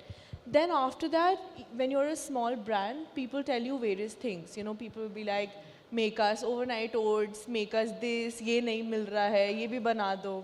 But at the time, because you're a small business, you're also strapped for cash, you think that to get this additional revenue, you should just spread your offerings. Yeah. But that also we realized very soon what was happening was that we were doing too many products and too little of each unit, right? So that's really where identifying the core of the brand, you know, these two things really made us identify the core of the brand. Today, what Cinnamon Kitchen stands for, apart from the vegan, gluten-free, everything, is a healthy and delicious snacking brand, right? So once you define that, I feel that the personality of the brand is like the personality of a creator on Instagram. अगर आप एक line में नहीं समझा सकते हो कि आप क्या कर रहे हो, you're probably doing it wrong. That's absolutely right. Yeah. So when you are able to explain in a line, this is what your brand stands for, that can define your communication, it can define your product offerings, it can define your target audience, it can define everything about your business, and then from there you may take a little bit hit in revenue to stick to your gut, but then those returns you see later. But then as a business, I think you should also be able to pivot and realize what's working and what's not working, but that's a journey you kind of take along the way. So you can't have a focused idea as soon as you start. It's all right to learn on the go. Of course. So we started with the nut butter brand, like I was telling you. And then somewhere along the way, we started doing smoothies, because smoothies were really trending like 4-5 years ago. People were doing these big smoothie bowls with all sorts of nuts and seeds. Then we realized smoothies in transit don't work in the Delhi weather. Nut butters, 2 mahine ho gaye, nobody is making, nobody is ordering. Agli baar, people are just going to a grocery store, picking up another nut butter. Even if it's significantly better, the consumer doesn't want it. That's the reason Blinkit is thriving, no? And then we started with the cookies, because we realized cookies is something people can have on an everyday basis. Then we started with tea cakes. Okay. And for us, we very intentionally not got, even though we do cakes, we've not intentionally gotten into the fine patisserie space, even though we have the internal capabilities of doing that, because we are a snacking brand. And by the virtue of that, we're everyday and we're not celebration, right? Yeah. So that is a niche we identified, and now we're sticking to it. So everybody who works with the company, the organization, Yes. understands that formula. So every time somebody comes up with a new idea, does it fit Exactly. into that? So you need to, exactly what you said, you need to be able to communicate it to the customers as well as communicate it to the internal team. And that's how you're able to really grow with it. And of course, I mean, all of these were pivots that we made along the way, but we stuck to the core of the brand. And that's right? obviously very, very important. Yes. Sarika, Jivisa, I don't know if many people know this, Jivisa is an all-woman-run organization. Now, was that a conscious decision or was that a choice that you just ended up taking while on the go? So, no, it was never by design. It kind of happened on the way. I'm a single mother, a lot of women reach out to me, and we talk various things. We talk personal, professional, parenting, etc., etc. When we started Jivisa, I have my co-founder Snehi sitting right here. The two of us were kind of leading it, and we thought, okay, we'll work with a lot of marginalized women of the mountains, because we are based in Dehradun. So, wahan tak ka vision was clear. But as we started working and we started building a team, ek taraf se marginalized women would reach out to say, can I come and work in your store? Can I do this, etc. And we were working and upskilling them. But when a lot of my own ex-colleagues from the corporate world started reaching out and saying, can I join you even though I've had a 10-year sabbatical? Would you take me in? I've had no experience. Is when I realized that women across strata need, a helping hand once in a while. And that's when we decided that by design, we will make it into an all-women organization. And I'm surrounded by great men. It's not that I have anything against men, but I do feel that women, even now, have a long way to there's a long gap to be fulfilled. And through this, our partners, our vendors, wherever we are taking people from, we are trying to partner with as many women organizations, and our team is a 100% women team. I hope as we grow, we are able to keep it. I don't know, agar hum 200 log, 400 log ho jayenge, to hum kitna kar payenge, but that is the intent right now, and we plan to stick to that. And I hope you do. I wish you all the luck with that. Thank you. I'd like to add to that, I feel that today in India is the best time to be a woman entrepreneur. I feel like there's so much support in the ecosystem. Everybody, men and women, are ready to go above and beyond to kind of help you out, provide you that ecosystem, teach you. Yes. And even though for me the brand has been bootstrapped, so in that way we haven't had VC help coming in, those kind of contacts coming in. Whenever I've reached out to a fellow entrepreneur who's a little bit ahead of the way, they've always gone out of their way to help me out. Yes, I do agree to that. I think this decade is for women. But while I'm also creating a community of women, not everybody is a founder, so not everybody has the privilege of having access to this kind of, a community. I do feel that with whatever we are doing for the rest of the team also, I think if there is an opportunity, why not? Why not create a community that can also help your fellow women friends? Absolutely. So, Sarika, you've carved out a niche in the health and wellness sector. So, were there any challenges when you started, because it was fairly new, consumers might not know so much, to create awareness about your brand and then building customer loyalty must have been a challenge. So what has been your strategy in this? So I think one of the things that worked for us was, for us our North Star, our guiding principle was our brand promise. We decided that anything that we cannot give to our parents, our children, or consume ourselves, we will not take it to the market. Uski koi bhi business opportunity ho, we will not do it because we will not be able to sell it as passionately if we don't believe in it. And that has held us in really good stead so far. That has helped us build our customer loyalty, because our problem today is not repeat purchase. Our problem is taking my product to you the first time. When I'm able to take it the first time, I will get you back into my system. That we figured out. So challenge has been more about how do you let people know about you, then, once they know about you, to kind of get into that entire system. I like the confidence. Once they're a first-time customer, they're obviously coming back. Yeah, They're I mean, for the very sure fact coming that we are back. sitting here, we are sitting here not because I reached out to ABP, because a very senior leader of ABP had one of my Kadas in Vistara's business class. She wrote to me on LinkedIn and she said, Sarika, I love this. How do I help? So I went and I met her. I met some of the people sitting here. And that's how I'm here on the stage today. But had it not been for that one sachet of Kada, I would not be sitting here, right? Had it not been for the passion that you put in that product. Yes. So I think that has helped us a lot. Thankfully, after the pandemic, people have started appreciating wellness. Do we need to educate people a lot? Yes, we do, because we are also trying to educate people about the lifestyle and not just my product. So very extensively in Jivisa, we try and tell people that, look, wellness is not unidimensional. It is multiple dimensions. It is what you eat, how you lead your life, the conversations that you have, what you read, how you give back, give forward to the society, which will finally, create this entire ecosystem. So वहाँ पे थोड़ा सा challenge है, because a lot of people will reach out to say, well, if I have your green tea, will I lose weight? And I'll say, no, please don't take it. Because If we that's love what you instant want, results. yes. But if you follow this lifestyle, yes, you may. So there, the challenge is about educating people, and that's what we are focusing entirely on. We are only focusing on educating people on leading a great lifestyle and what are the touch points around that. But once they get there, we get really good feedback, and we get people back into our system. I want to talk more about strategies, but I want to talk about business. Sarika, you recently went viral. Priyasha, you recently went viral. Your pitch on Shark Tank, everybody loved it. So I want to know, how much knowledge of business does somebody need to have before they dive into starting a business of their own? So when I started out, and in fact for the first 2 years after, I was not thinking of Cinnamon Kitchen as a business at all. It was just about making what I loved and sharing it with the world. Of course, we did at that level some level of unit economics, and we were still making a good amount of money. In the first 2 years, in fact, we were able to get enough money to get a whole factory up and running. But those were like just the basics. Like, you realize what your cost is, what you want the selling price to be, basic information that you can get on the internet. And then, of course, like, you kind of grow from there as to, I come from an advertising background, so marketing and advertising is something that came very naturally to me. So growing the business on Instagram, through, various personal marketing channels, through farmers markets, that kind of stuff, but it was not rocket science at all. I only started looking at Cinnamon Kitchen as a business, say about some 2 years ago, two and a half years ago. That's when we started performance marketing.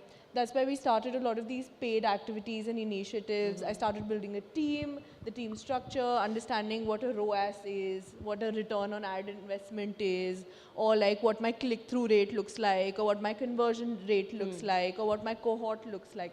But those are things that people will teach you also along the way. Like, once you get to that scale, if you are hiring an agency, for example, to do it for you, just spend an hour with them, learn it, and then you have enough resources on the internet to learn more about it.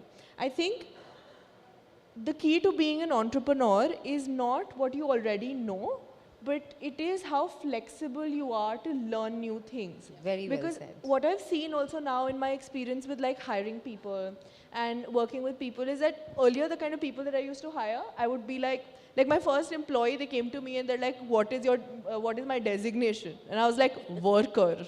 You work with me, you're a worker. I don't know what your designation is, just do everything, I do everything, But then that's not how people work. People want these really like streamlined roles that they want to get into, and they want to specialize in that also, which is also the kind of resource that you need, right? If somebody's really good at marketing, it's better that they do just marketing, right? But an entrepreneur is able to look at every problem and look at solutions and also focus their attention across departments, right? So then I realized that actually different people are suited to different roles, and that's when it came to me that I'm suited to entrepreneurship, because I'm not looking at a separate role, I'm just looking at problems and I'm willing to learn and adapt and kind of pivot along the way, and I have that thing of not feeling intimidated because I just like have a new problem in front of me. So there's a special skill. Like, if you decide to start a company, if you become an entrepreneur, you have to be a good people manager as well, right? Like, you have to understand how people function. Not everybody can work at your pace. A certain amount of passion that you have for your product, an employee might not feel the same way at the beginning. Maybe they'll probably match it later. So what are your tips for people, budding entrepreneurs? People management. I want to ask both of you. People management, of course, that's very key. Do you want to answer that? Sure. So I will give you two perspectives. I've worked in the corporate world for almost 2 decades, and now I've been an entrepreneur for a fairly long time. I think we have to remove the very word people management from our vocabulary. You don't manage people. You work with people. They become your team only if you allow them to become. So in the corporate, we had a very 9 to 5, Monday to Friday ecosystem. Today in my brand, we don't have any policy. There is no leave policy, there is no time policy, there is nothing. We are all here to push this vehicle, and I'd like you to be as dedicated to it, and you co-own this brand as much as I do. Now, how do I create that? Because I work with women, There are PTMs to be attended to. There are father-in-laws, mother-in-laws, parents to be taken to hospitals, or children jinke exams hain, or whatever. There is an anniversary. In fact, there are days when one of us will say that, look, I'm really feeling fatigued. I am not coming to office, and no questions asked. That's the kind of policy we have now managed to create in our this thing. In lieu of that, I have 100% committed team, and I mean it. You can come to our office in Dehradun and meet anybody. They are as passionate about Jivisa as I am. They are the spokesperson for Jivisa when I'm not around. And we are able to do that because I know that on a day that someone's child is unwell at home and I force them to come to office, they will mentally not be there. So have you first provided them the ecosystem? And if you have, you will get like a super efficient, super dedicated team that own the work and they don't come to kill, their hours. So मेरे लिए तो corporate से यहाँ की journey का सबसे बड़ा switch यही रहा है. I don't think we need people managers. I think you just need to understand fellow human beings, exactly how you understand yourself, and if you're able to apply it to them, you will have a great team. There is no way, you may have one odd bad apple once in a while. Chances are कि वो आपके system में रह ही नहीं पाएंगे because they will not understand the culture that you're trying to create. But once you create that system, they are there to stay. I think it's a great tip for everybody. So you have passion for your product, but you also have to feel a certain way about your product, and you have to make sure that your team feels a certain way about it as well. Completely. How do I expect a colleague to kind of do anything, even if it is packaging of a stuff, if she's mentally not switched on? So, पहले तो मुझे उसको समझना पड़ेगा. I have to be passionate about my team as much as I am passionate about my product, for my team to be passionate about everything else. It's an ecosystem of sorts. So, Priyasha, in your journey, I want to know what's been the proudest moment so far in your journey since you've started Cinnamon Kitchen? I think the proudest moment was after the second year of the business when and actually very recently, 2 months ago, we moved into a new factory space, and I could never, every time I just go to that factory and I go to all the floors, I'm just like, what is happening, Because I feel so overwhelmed just looking at the scale of the business that it's become, Something that just 4 years ago, so not too long ago, started from a little shelf in my room, it was 3 times, if you combine these 3 tables, that was the size of it, right? To now, for us having a 16,000 square feet fully functional factory, a production unit and 20 cloud kitchens across India is just crazy in 4 years, right? So when that factory came to life for me just 2 months ago, that was probably the proudest moment. And we've done all of this bootstrapped, right? And I'm a solo founder, so there's that as well. So, I guess congratulations. Thank you. It has been quite a journey. Yes, well done. And what has been your proudest moment? I think there have been multiple. I continue to say this and I mean it. For me, building this brand has been akin to raising my son. Every moment. I've had sleepless nights, I've cried, we've celebrated small wins. So मुझे नहीं लगता मैं एक बड़े win को, today sitting here is surreal for us because, we've never done any PR, we've never done any marketing. So there have been multiple such moments through the journey. I think we continue to enjoy those benchmarks and we continue to grow. And we've also realized that next wala पिछली virus से थोड़ा बड़ा था and we didn't even realize it. She's had her first factory. We had a little store, we thought that will suffice. Then we took a bigger store and now we have a very big warehouse. And we are already, outgrowing that completely. So I don't think it is that one moment. It is those multiple moments during your journey that continue to completely surprise you and take you by, you're in awe of that moment and then you say, okay, I must have done something right. Let me move on to the next. I thought I'll ask this question because I'm assuming you ladies are very busy. So maybe you kind of ignore your proud moments or big moments. So I hope you keep a note of everything big and small that happens. So we're talking about creating a brand identity. Once you've identified your brand identity, you've created a unique brand identity, what is more important, what is the next step is ensuring that your customers stay with you. You are very confident with your customers coming back to you. What is this? I'm sure there is a strategy to building customer loyalty. How do you do that? So I think the first thing is your product, right? there is nothing you can do to sell a bad product, because the customer may try it once, they will not come back a second or a third time if your product is not good, no matter what you spend on marketing, right? So as we were discussing backstage, I think India is really a country where you can afford to start small. You start small, you pivot, you perfect your product, you find your product market fit. After that, it's a lot of marketing, a lot of retention, understanding what the customer wants. And then, you know, as we scale, because we deal more in the B2C format, most of our business, 70% of our business comes directly from the consumer, right? As a result of that, we have multiple smaller transactions and we are dealing with a huge volume of customers, right? What that makes us realize is also how you can, one, get the customer back, engage them, and then make the existing customers buy more from you. So how can you increase the cart value for a single customer, right? We on a very regular basis monitor the cart value and the average order value a customer is buying from us for. Then we realize, okay, our order value is 1200 rupees, which is an average checkout price. And a customer is paying maybe 100 rupee to me on shipping. So 1300 rupees is what they're buying it for. Can I tell them that, listen, you buy this product worth 250 from me, and then you will get free shipping. For me, the product is costing me 50 rupees maybe. So I have a 200 margin on that, right? I give them free delivery, I still earn 100 rupees above that, right? So it's these kind of like little tweaks and calculations that you make along the way by looking at your cohort, looking at your average order value. Then there would be customers who are high order buyers. So every time their frequency may be lesser, but they'll maybe every time they make a transaction, it's 3,000, 3,500 rupees, and they may be buying twice a month from us, right? Ours is a grocery brand, so the transactions happen very frequently, right? People order on a weekly basis for their groceries. There might be other customers who are ordering for 1,200 rupees from me. There might be other customers who are only buying when there's an offer. So they're only buying when it's a 500 rupee product, which is sold at 300 rupees, and they'll just buy that and they'll leave.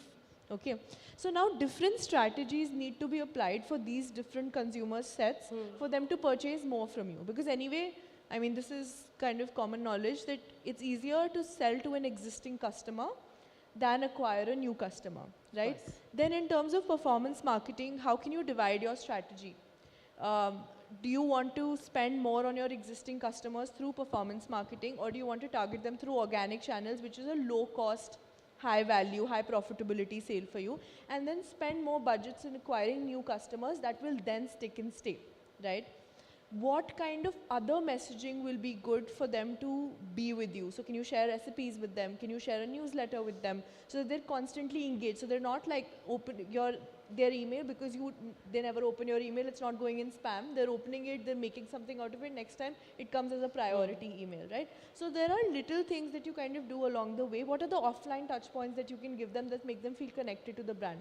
Can you give them a certain marketing collateral that when they buy from you, they're engaged with it for a little bit more? So when we started our campaign for Loved by Children, this was actually an important insight to increase the AOV. We realized that a lot of people, AOV is average order value, is that we realized that a lot of people are buying for themselves, but then they're also making their children eat the same thing.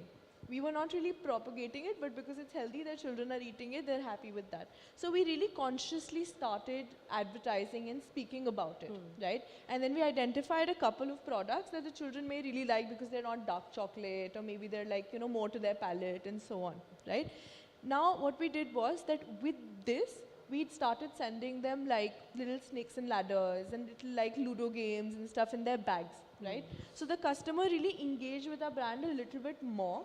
You know, the next time, because a customer is bombarded with so many brands along the way, you know, you have like a bazillion brands, right? So how can you make the customer think of your name, remember your name through offline touch points? How can you target them through online touch points in a way that is low cost, high efficiency for you?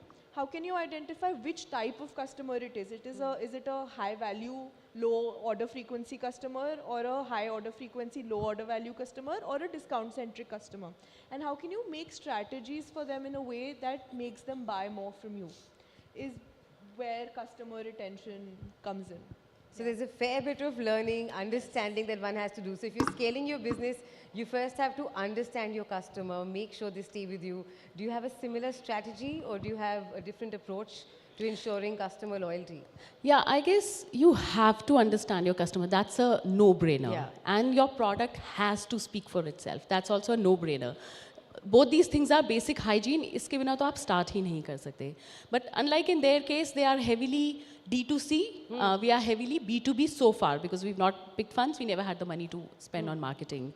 One, we've been called the product purists by a whole lot of people. So, like I was mentioning earlier, that once somebody tries it, they do come back to us. And we've had it multiple times across corporate orders. So, because we are 90% B2B, we supply to Indigo, we supply to Vistara, we supply to Westin, Hyatt, and the likes. So, once you're able to crack that, then they come back. The other thing, in the space of branding, we have really worked on our brand building. Unlike marketing, and like I said, that we have still not pressed the pedal on the marketing machinery yet, we've consistently been working on what is our brand story, where do we come from, why are we doing what we are trying to do, how are we integrating it into our products, etc., etc. So each touch point of the brand is something that we have very, very effectively worked on. The entire team, they understand what we are trying to do, and that has spoken a lot for itself. And hence we've not spent so much, on the marketing bit so far. So we've stayed true to that, and we've just kept working on that and building that. I guess that's what's worked. Because we have limited time, I would want a piece of advice from both of you for all budding entrepreneurs out there, be it in a niche or a competitive market, if they want to start something new. A few tips that you'd like to give them that they have to remember that maybe you missed when you started your journey, but you know now. A few things that they have to make sure they know when they start their product, their journey. Things start small, perfect your product. Do not raise funds before you find your product market fit. Do not raise funds too early on. Focus on profitability. There's this whole thing going on with D2C where nobody's making money, everybody's raising funds. It's a valuation game. Do not do that. It's not good for you in the long run. Do not dilute too much equity in the beginning. Stay true to your brand. Find your niche. There's no substitute for hard work. That's it, I guess. Does it include some of the mistakes pretty much that you covered made? it all. I'm going to email you a whole list. Okay, quite a few things. We can read it out later. Yes. Yeah, I guess all of this, the only thing I'll tell a lot of people is just start. Okay, don't be scared. You will never be perfect at everything, even when you've raised a whole lot of funds. Yeah. Even 10 years from now, whatever series of funding, I'm sure I will still be making mistakes. So don't be scared of making mistakes. It's the biggest learning you can have. Way more than what your classrooms can teach, way more than any MBA degree can teach you. So just take the leap of faith, jump. And then you will figure out a way to navigate. You may make mistakes, you will fall, you will scratch your knee, what the hell, doesn't matter. Just jump and start is what I tell everybody. I mean, kahin na kahin pahunch jaoge, yeah. It doesn't matter. And I think once you've started your business, then one important thing I think everyone should remember is if you can't explain your product in one line, then you're doing something wrong. Yes. Yep. Yes. So that has to come from a space of passion. Wo to, matlab that's like a given. All right. Thank you so much, ladies, for joining us, for being part of this panel. Thank you for this insightful conversation. Thank you.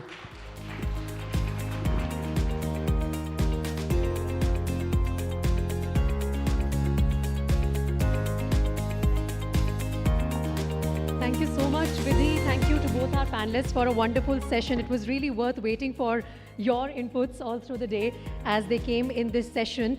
And with that, ladies and gentlemen, we're also reaching towards the end of our day's program. But that means that we have a power-packed all-women panel once again to wrap up the day's proceedings. And, with that, we are also going to touch on the topic of strategies and tactics for scaling your brand. This is what is going to be up for discussion in the next session, and I'm very excited to introduce to you our next set of experts for this topic. First of all, please welcome on stage Ms. Aanchal Saini, CEO of Flyrobe, India's largest fashion rental service, with a background as a practicing lawyer and an entrepreneurial spirit, she has successfully transitioned into the world of fashion tech. I'll tell you more about Aanchal in just a bit when I join her to moderate this session. I guess we'll need one more chair.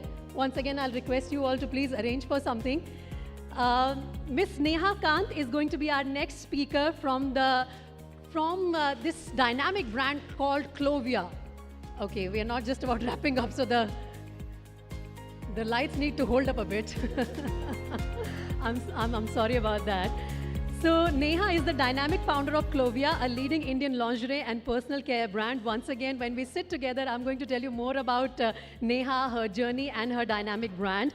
I'm also delighted to have on this panel Ms. Prerna Kalra, co-founder and CEO of Dal Chini, a smart retail platform revolutionizing the way fresh, affordable and hygienic meals are delivered through automated vending machines. So I have the pleasure of moderating this fabulous panel with three dynamic entrepreneurs who have been, should I say, disruptors or path breakers or leaders. I think any description would be incomplete. So why not allow them the time to share with us their journey. Can I have a round of applause? I know it's the last session of the day, but I would need your support to make it a hit, a successful one.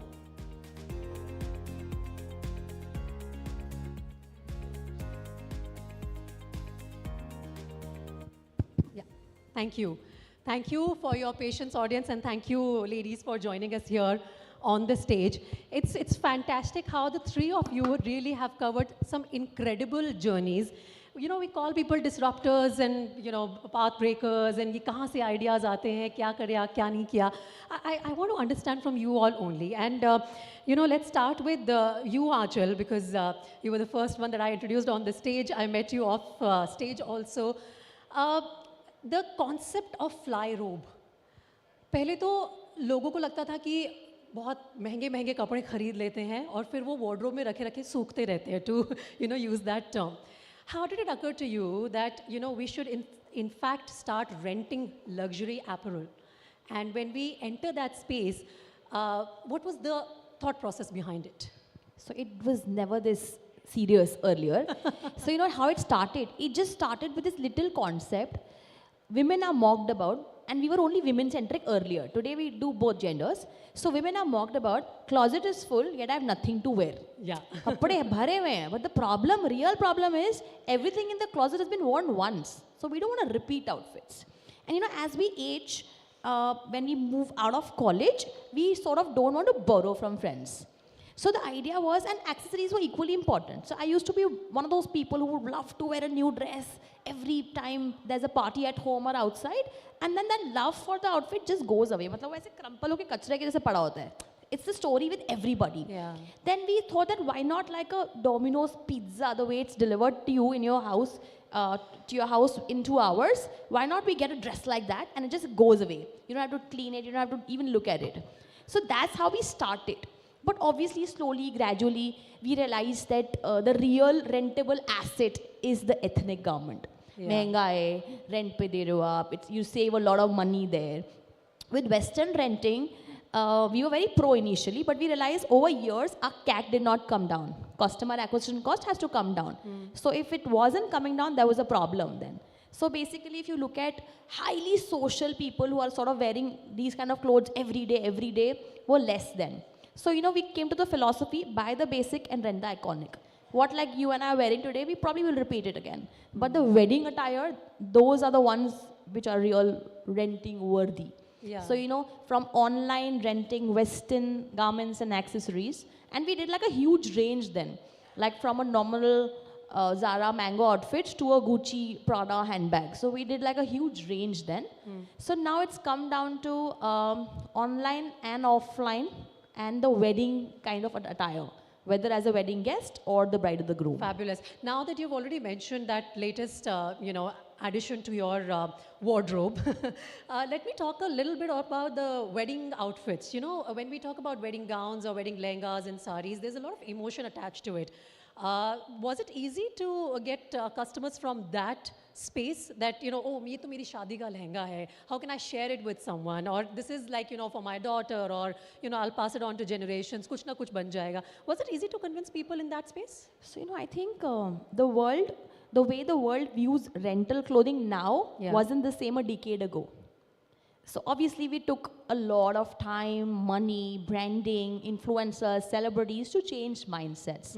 Also the kind of clothing has changed over years. Like, you know, if you remember 10, 15 years ago, your bridal lehenga or your sherwani would be worn at least 3-4 times. Your shadi, your sister's shadi, your first Karwa Chauth, your first Diwali. But now, but now you look like a clown if you wear your own wedding lehenga to somebody else's wedding. So you don't do that. And trends change. Even if it's the most expensive. It's not like my mom's silk sari, which is evergreen. Like the most expensive, say a 2 lakh rupee gown would be just not in trend in 2 years. So all this, and also majorly thinking has changed. The way we consume fashion has sort of changed. The Gen Zs and the millennials, they prefer experience over ownership. And they're willing, you know, it's not about the money anymore. A decade ago, rental customer was somebody who was, you know, they were aspirational clients. They are renting because they can't afford to buy. Today, a young person can go spend 30,000 rupees in a bar, drinking beer and feeding his friends, but buying such outfits is not on priority for them. So the mindset has changed. They can buy, but they choose not to buy. Yeah, you know, the simple thinking is 1.5 lakh ka lehenga kharidun, isse acha koi trip na plan kar lo. Exactly. Yeah, there's a lot of change now, you're right. And plus, it's the generation also. For example, if a mom and daughter walks inside our store, so the mom is thinking, I might as well give her gold or do an FD for her rather than spending 2 lakh rupees on a lehenga. And makes sense also. And the girl is thinking exactly what you said. I might as well go on a vacation. Yeah. All right. So when we are talking about women-centric issues, of course, Flyrobe now is catering to the other gender as well. But women-centric solutions ढूंढने के लिए Clovia से अच्छा और क्या example हो सकता है? Neha, it's a privilege to host you here. I want to understand from you. You know, when you talk about lingerie and you're launching a brand in that space, there are several stories about. Perhaps facing resistance from own family members. Was it ever the case? Yeah. How easy or difficult was it for you to first convince family and friends of your idea and then launch it on such a big scale and being super hit? You know, when you speak of family, and it's funny that you spoke about mothers walking in your store and saying, no, let's invest in gold rather than a lehenga. Because in my story also, I think mothers played a big role.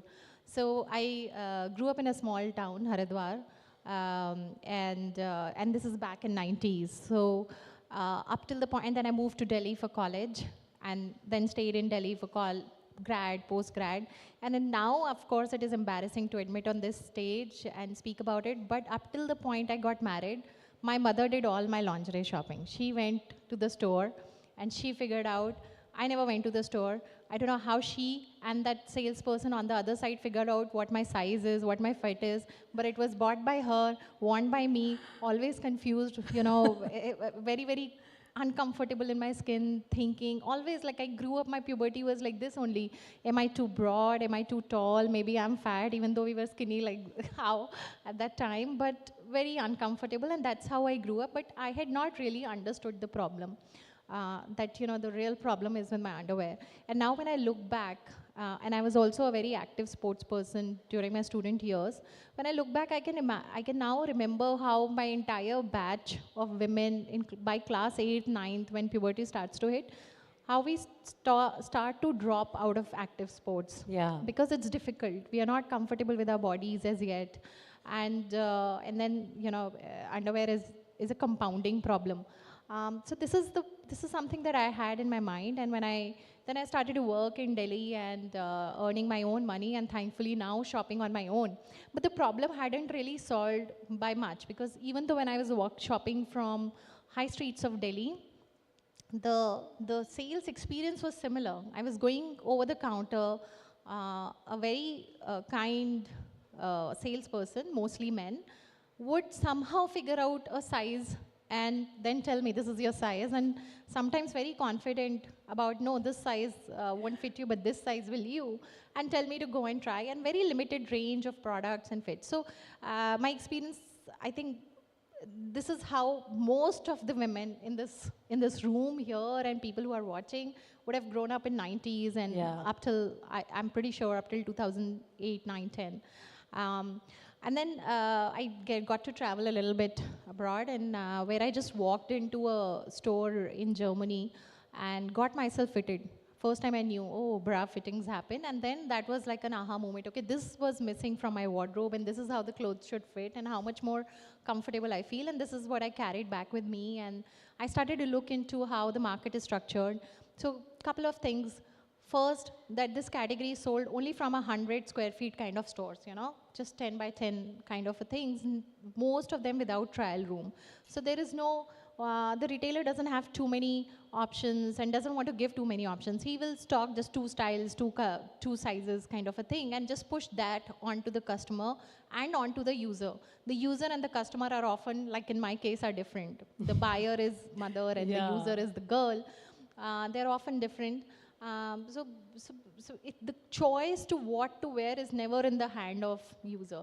And the same feedback is flowing all the way this chain from, you know, distributor to the companies who are making it. So they also don't want to complicate their problem by making that many sizes and that many products. So therefore, the product was a big problem in Indian market. Yeah.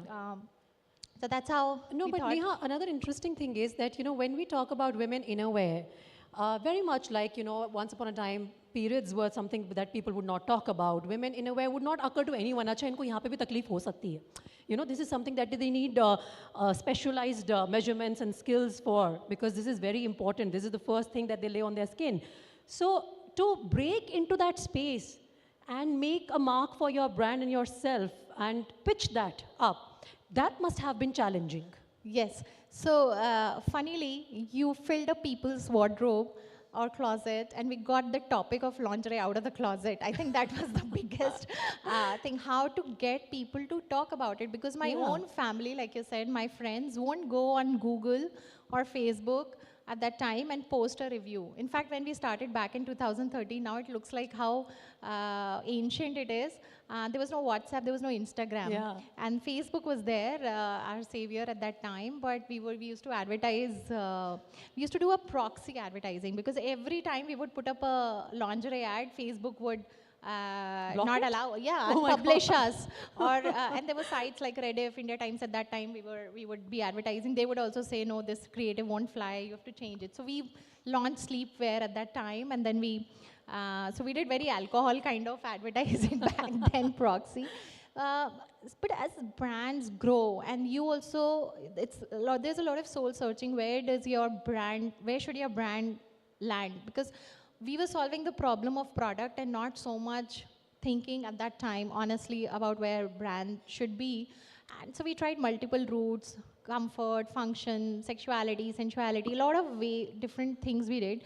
But we realized that women in India were used to spending only 150, 200 rupees on our product. That's where the bulk of the market lies. And to market to women, to get them to open their wallets, you have to connect with them at their aspirational level, and be a part of their imagination, be a part of their dreams. And that won't happen if we are only talking of comfort and cotton and function and utility. So we arrived at this keyword: joy, happiness. And the entire game changed for us from there on. Our product, our packaging, our communication, our stores, if you walk into our offline store, the way the staff will greet you, everything started to revolve around happiness. Our own corporate culture, we built around happiness. And at this point, the customer also suddenly became very, very comfortable to talk about lingerie with us first, and then within their own peer group, within their families. And then, of course, macros also helped. We were kind. God was kind to us. A whole influencer revolution happened. Yeah. The first time we got a celebrity to do a post for us, she said, "I'll show you a box and my hand in it." And that's how the first celebrity post went And that live was for when, us. if I can ask the year? 2015 perhaps. Usme bhi resistance tha, Yes, matlab, big time. to This come out whole open. thing changed with celebrities and influencers, started around 2018-19 when they became comfortable. Initially, Wow. we got influencers who wanted followers. So they would agree to do lingerie. But then we started to get a lot of serious content after that. And of course, you know, lingerie is serious business. People have to accept that Very and understand serious. that. Very serious, very close to us. Now I'm going to come to our third panelist, Prerna. Let's talk about your journey. Dal chini ka concept shuru kaise hua? I believe that you also have a bit of corporate background. So when you are in a corporate space, उस time पे आप ढूंढ रहे हो snacking solutions. मैं office में बैठी हूँ, मैं क्या खाऊँ, कुछ ढंग का मिल नहीं रहा है. Everybody can't, spare time and go to tapri. Tapris are not available everywhere. हर किसी के पास वो 5 रुपए की भुजिया है. So how did this idea come about? So घर का खाना. I think वो हम सब लोग मिस करते हैं. और especially when you are working, और आज की डेट में तो वैसे भी when you're working in a startup, I was also working in a startup that time. You don't have 9 to 5 kind of a job. Your day might start at 9, but you don't know when it will end. So that's when I realized कि ये खाना और जो घर का खाना है और maybe healthier options जो आज की डेट में customers को चाहिए वो कहाँ available हैं. टपरी पे तो वही 2-3 टाइप के बिस्किट्स मिलेंगे, भुजिया मिलेगी, मूंग दाल मिलेगी. That's it. And of course it's not healthy. Obviously. समोसे मिल जाएंगे. तो क्या तरीका है कि कस्टमर्स के पास में ये सारी चीज़ें पहुंच सकती हैं. और मेरा बैकग्राउंड भी वही था. मैं मेरठ में पली बड़ी हूँ और वहाँ पे मेरे पेरेंट्स एक मॉम एंड पॉप स्टोर चलाते थे. तो कहीं ना कहीं वो रियलाइज़ हुआ कि यार ये उस तरीके की शॉप क्यों नहीं हो सकती ऑफिस के अंदर जो मुझे हर टाइम कुछ अच्छा प्रोवाइड करे. और वही being working in a corporate I had to go to China and there I saw a whole new thing called vending machine which is selling everything from momos to fruit boxes to what not, right? Stationery chahiye to wo le lo. I was staying in a hotel holiday in China and I saw vending machine selling toothbrushes, slippers, everything. So then I realized that if we can actually have something like this in India, it can actually change the life of people like us who are working.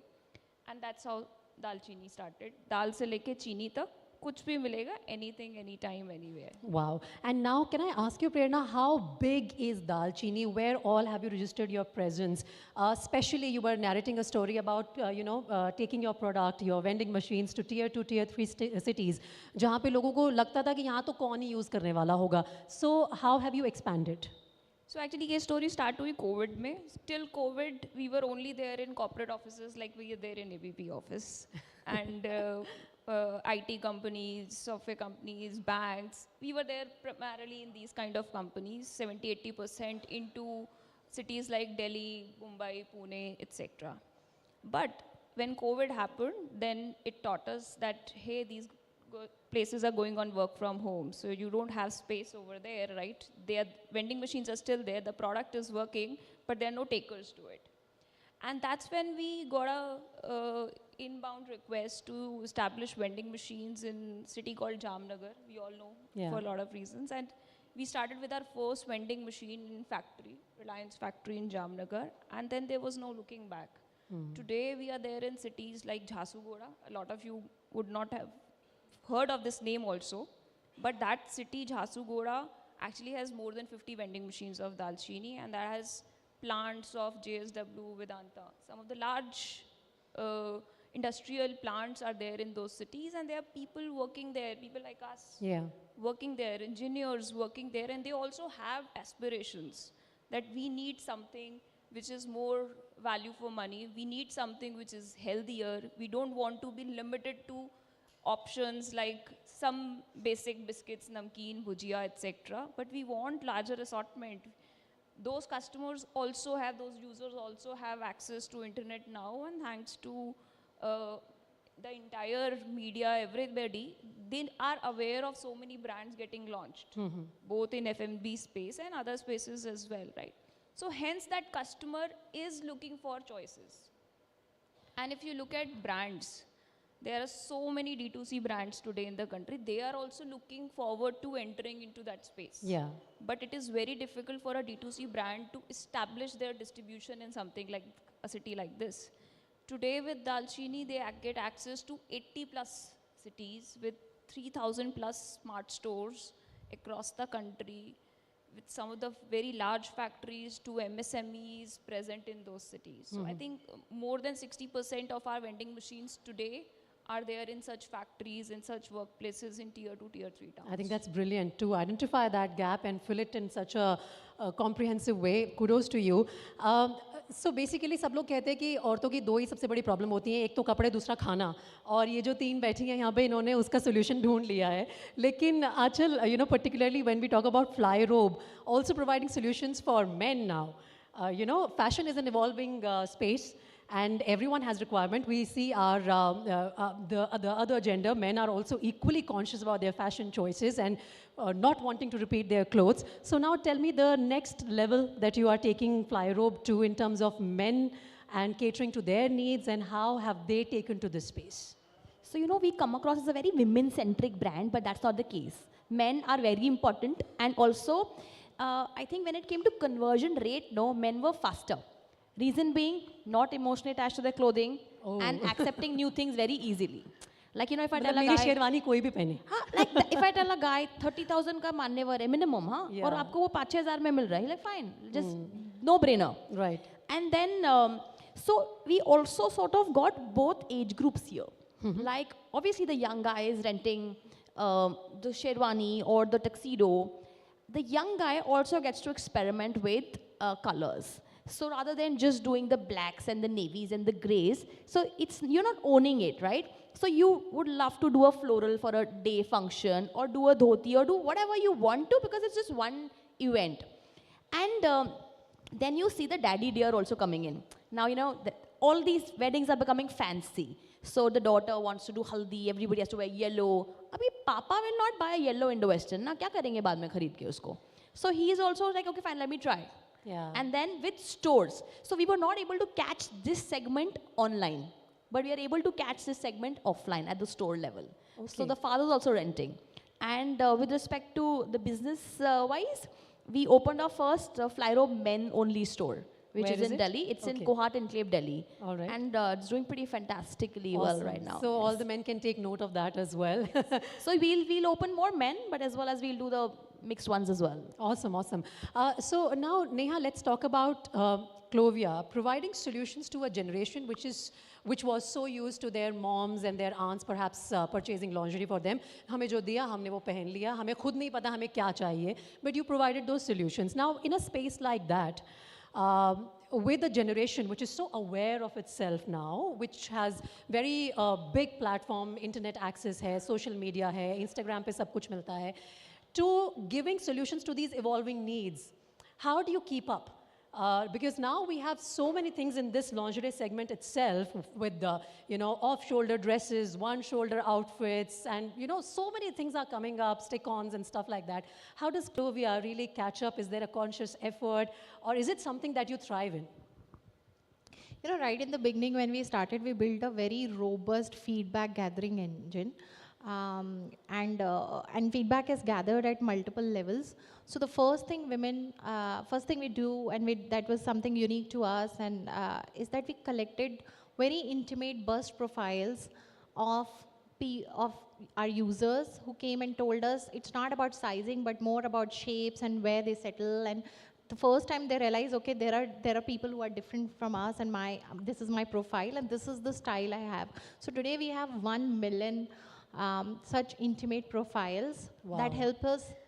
Then we narrowed it down to 9 body types, that the whole length and breadth of India can be broadly divided into. 9 body types? 9 body types that we cater to. But I'm sure it will also evolve over a period of time. So Every body is different. Then we plot 6 life stages of women, starting from teenage to my God. early youth, to youth, then bridal, because it's a occasion on which there's a very different kind of shopping, then maternity, and then maturity and seniority happen. Maturity is where we are in 40s, and then seniority is seniors who have very different needs, and then we've created products for them also, when their arms can't go all the way back, so you have front hook. It's a different kind of elastic, very soft, lower on cup volumes, because women tend to lose mass there. And similarly for youth, you do a lot more fashion, you do a lot more support, you do a lot different cup volumes.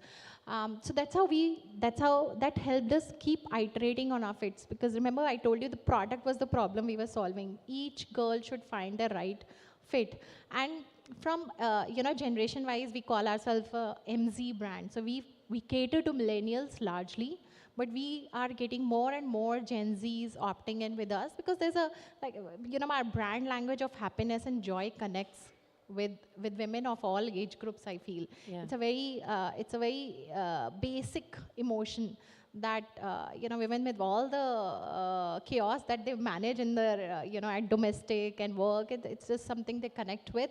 So today, Clovia, every second we put out a product, we send a product to a girl every second. So every time I say hello to you, a girl is happy. She's found her right fit. Wow, wow. Ajay, another interesting thing that I want to check with you is the naming of the brand. Dalchini, I understood. Flyrobe, I understand. How did Clovia come about? It's a tragic comedy, I will tell you. So we started with a different brand name. But you're a lawyer, we got sued by somebody internationally saying, not sued, but they reached out to us saying that it matches us. So anybody who's listening to me, a startup, please spend some money on lawyer and find the right name. Right. So it was a very kind of a moment for us at that moment. We were raising our Series A, term sheet was in, and the notice comes. So that was, but then thankfully, we had good set of investors who said, okay, no, you find a new name. You're too young to stick to one brand name. So this time we were careful. We wanted a name which cannot be matching anyone. And we wanted a girl's name so that over a period of time, we could render it a personality, a short name, preferably 2 syllables, but then it wasn't available. And then, of course, you want it to be, of course, easy to trademark, but also you want a domain of .com. So that's very practical aspects led us to inventing a word. So it's not a real word or name, but it's an invented word, Clovia. But that's an important lesson that your journey can perhaps lend to others who are getting into the startups landscape. So Prerna, now that you've provided these on-the-go snacking solutions, there are vending machines, and you've reached tier 2, tier 3 cities as well. What's next for Dalchini? Are you also going to enter the space where you are looking to provide everyday needs products in the vending machines? And how are you planning to go about it? Yeah, so actually we are already doing it. The objective initially was to provide 6 meals a day combination to the customers. And today, with about 2 million plus transactions happening on our platform, we already have reached that mark where we are able to give snacking solution to the customers in nook and corner of the country. And over a period of time, we realized that the same customer is also looking for something extra. अगर आप office में हो तो आपको marker भी चाहिए, आपको stationery चाहिए, पेन्स चाहिए. If you're there in a college, maybe you need cosmetics, women hygiene product, you need personal care products, beauty products, etc. as well at the same convenience, right? So, and quick commerce का ज़माना है. Sitting at home, we get everything within few seconds, within few minutes, 20 minutes, 10 minutes. But when you are out of home, you are working, right? You are in a factory, you are in a college. What is the option that you have for getting something so conveniently available to you at your walking distance, right? So that is where now Dalchini is. We have already launched some of the beauty and personal care product vending machines across the country, stationary vending machines across IT parks, etc. And that is something that we are now scaling it up. All right. So I'd like to once again, start with you only because we are going to wrap up the session with those final comments from the 3 ladies with me on the stage. For you, Prerna, in your journey, I want to understand from you what has been the biggest learning lesson, something that you would want to share with young entrepreneurs, those who are willing to be the path breakers and deal makers in the coming times. So when we started vending machine business, when we started Dalchini, vending machines used to be only present at airport selling maybe Coke, Pepsi and water bottles. What we brought in to this was with technology and convenience, you can not just sell products, chips, biscuit, to sab bechte hain, right? What we brought in was, can we sell trust, opportunity and hope? Trust for the consumer who is buying from the vending machine that I will get it. It's not a vending machine, 10 rupees dale, I don't know whether the product will come or not, right? Opportunity for the brands who are listed on our platform. Today we have 300 plus brands. So can we provide them an opportunity to reach to that customer who is looking for their product, right? And hope that the customers who are there, right? Anytime I would need something, I would be able to find it in the vending machine. So that is, I think, my learning, that if you bring in technology into your product, you can actually not just sell the product, but add more layer to the consumer, more value for the consumer. Yeah, and Achal, I think one of the very interesting aspects about something like a fly robe is, like you were discussing earlier, that औरतों की ये समस्या तो है कि wardrobe भरा है लेकिन कुछ पहनने को नहीं है, लेकिन उस भरे हुए wardrobe पे बहुत ताने भी सुनने को मिलते हैं. उससे income कैसे आए? I think that was one of the most brilliant solutions that Flyrobe has provided. Are you very proud of cracking that? Yeah, absolutely. So the marketplace model did wonders for us. So initially, earlier, we always had a marketplace model, but more so, designers were part of it. Like where the designers were renting their products via Flyrobe. And then when it, obviously initially the aim was making a mark, making basically just let's make India rent. But then slowly when you start moving towards the P&L story, you want better margins also. But with designers, you were never able to get a better margin because you're fighting. It was also a business product for them, for us as well. So we introduced customers on that marketplace. She owns a Sabyasachi. She wore it one time. It's lying in her bed box, complete NPA. Why not rent via Flyrobe and make money off your closet? Yeah. There is no way in India that you can sell a second-hand outfit. OLX doesn't sell lehengas. We started with this concept. COVID helped us. Post-COVID, mentality changed. There was no point people hoarding things. As on date, about 15,000 plus people are renting their products via Flyrobe. That's the scale we've come to. Brilliant, yeah. And technology again helps. We create a dashboard, very transparent. They can track their earnings and monthly payments are made to them.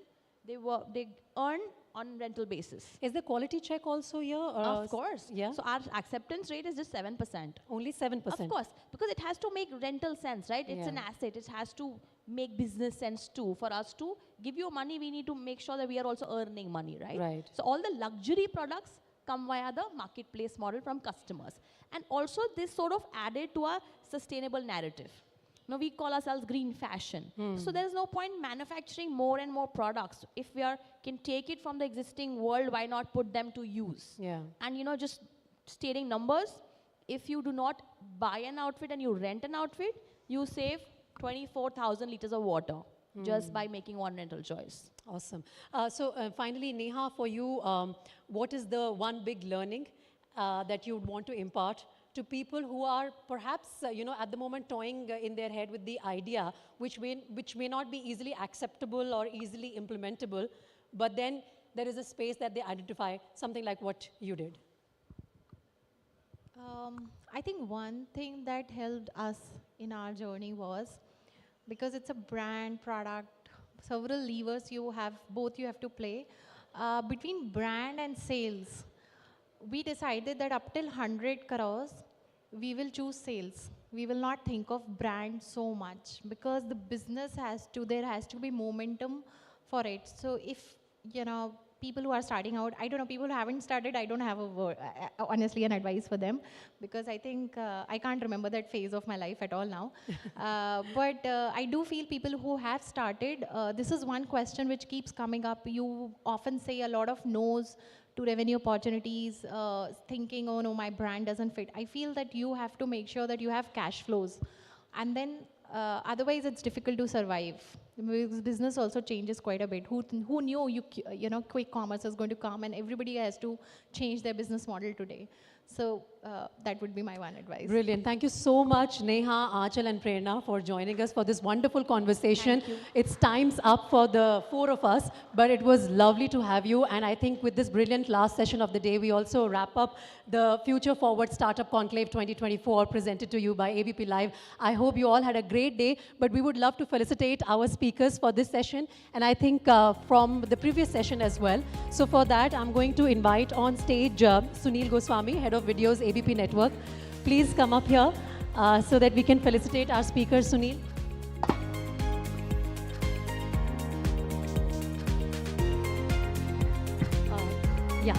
Can we please get the mementos for our speakers?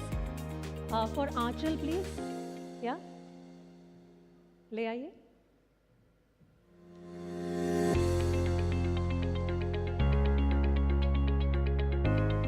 Thank you so much, Achal, once again. It was wonderful hearing about your journey, and the takeaways for everyone, I'm sure, are going to be invaluable in the coming times.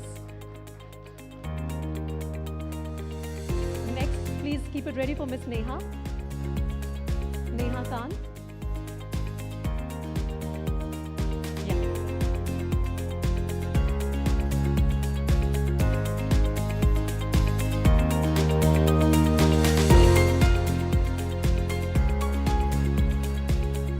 Can we please have the memento for Miss Prerna as well?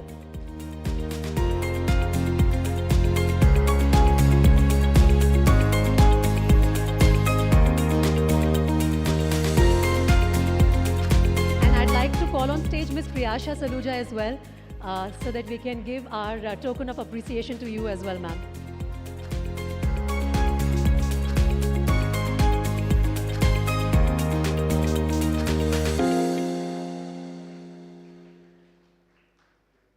Thank you so much to all of you. Can we have a group photograph before we wrap up the proceedings?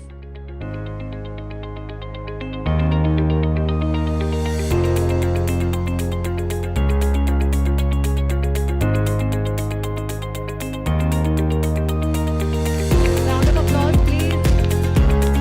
Our fabulous speakers providing us deep insights into their journey, and that also summarizes the day for us. We would love to thank our sponsors at this point in time, our speakers, amazing participants, all the panelists. Thank you for joining us in this initiative of ABP Live. Hashtag ABP Future Forward. You can always use our conclave's hashtag to engage with us on social media and keep the conversation going. It was a pleasure hosting you all today. Thank you once again. And for your reference, high tea is also served outside. Please do join us for a cup of tea.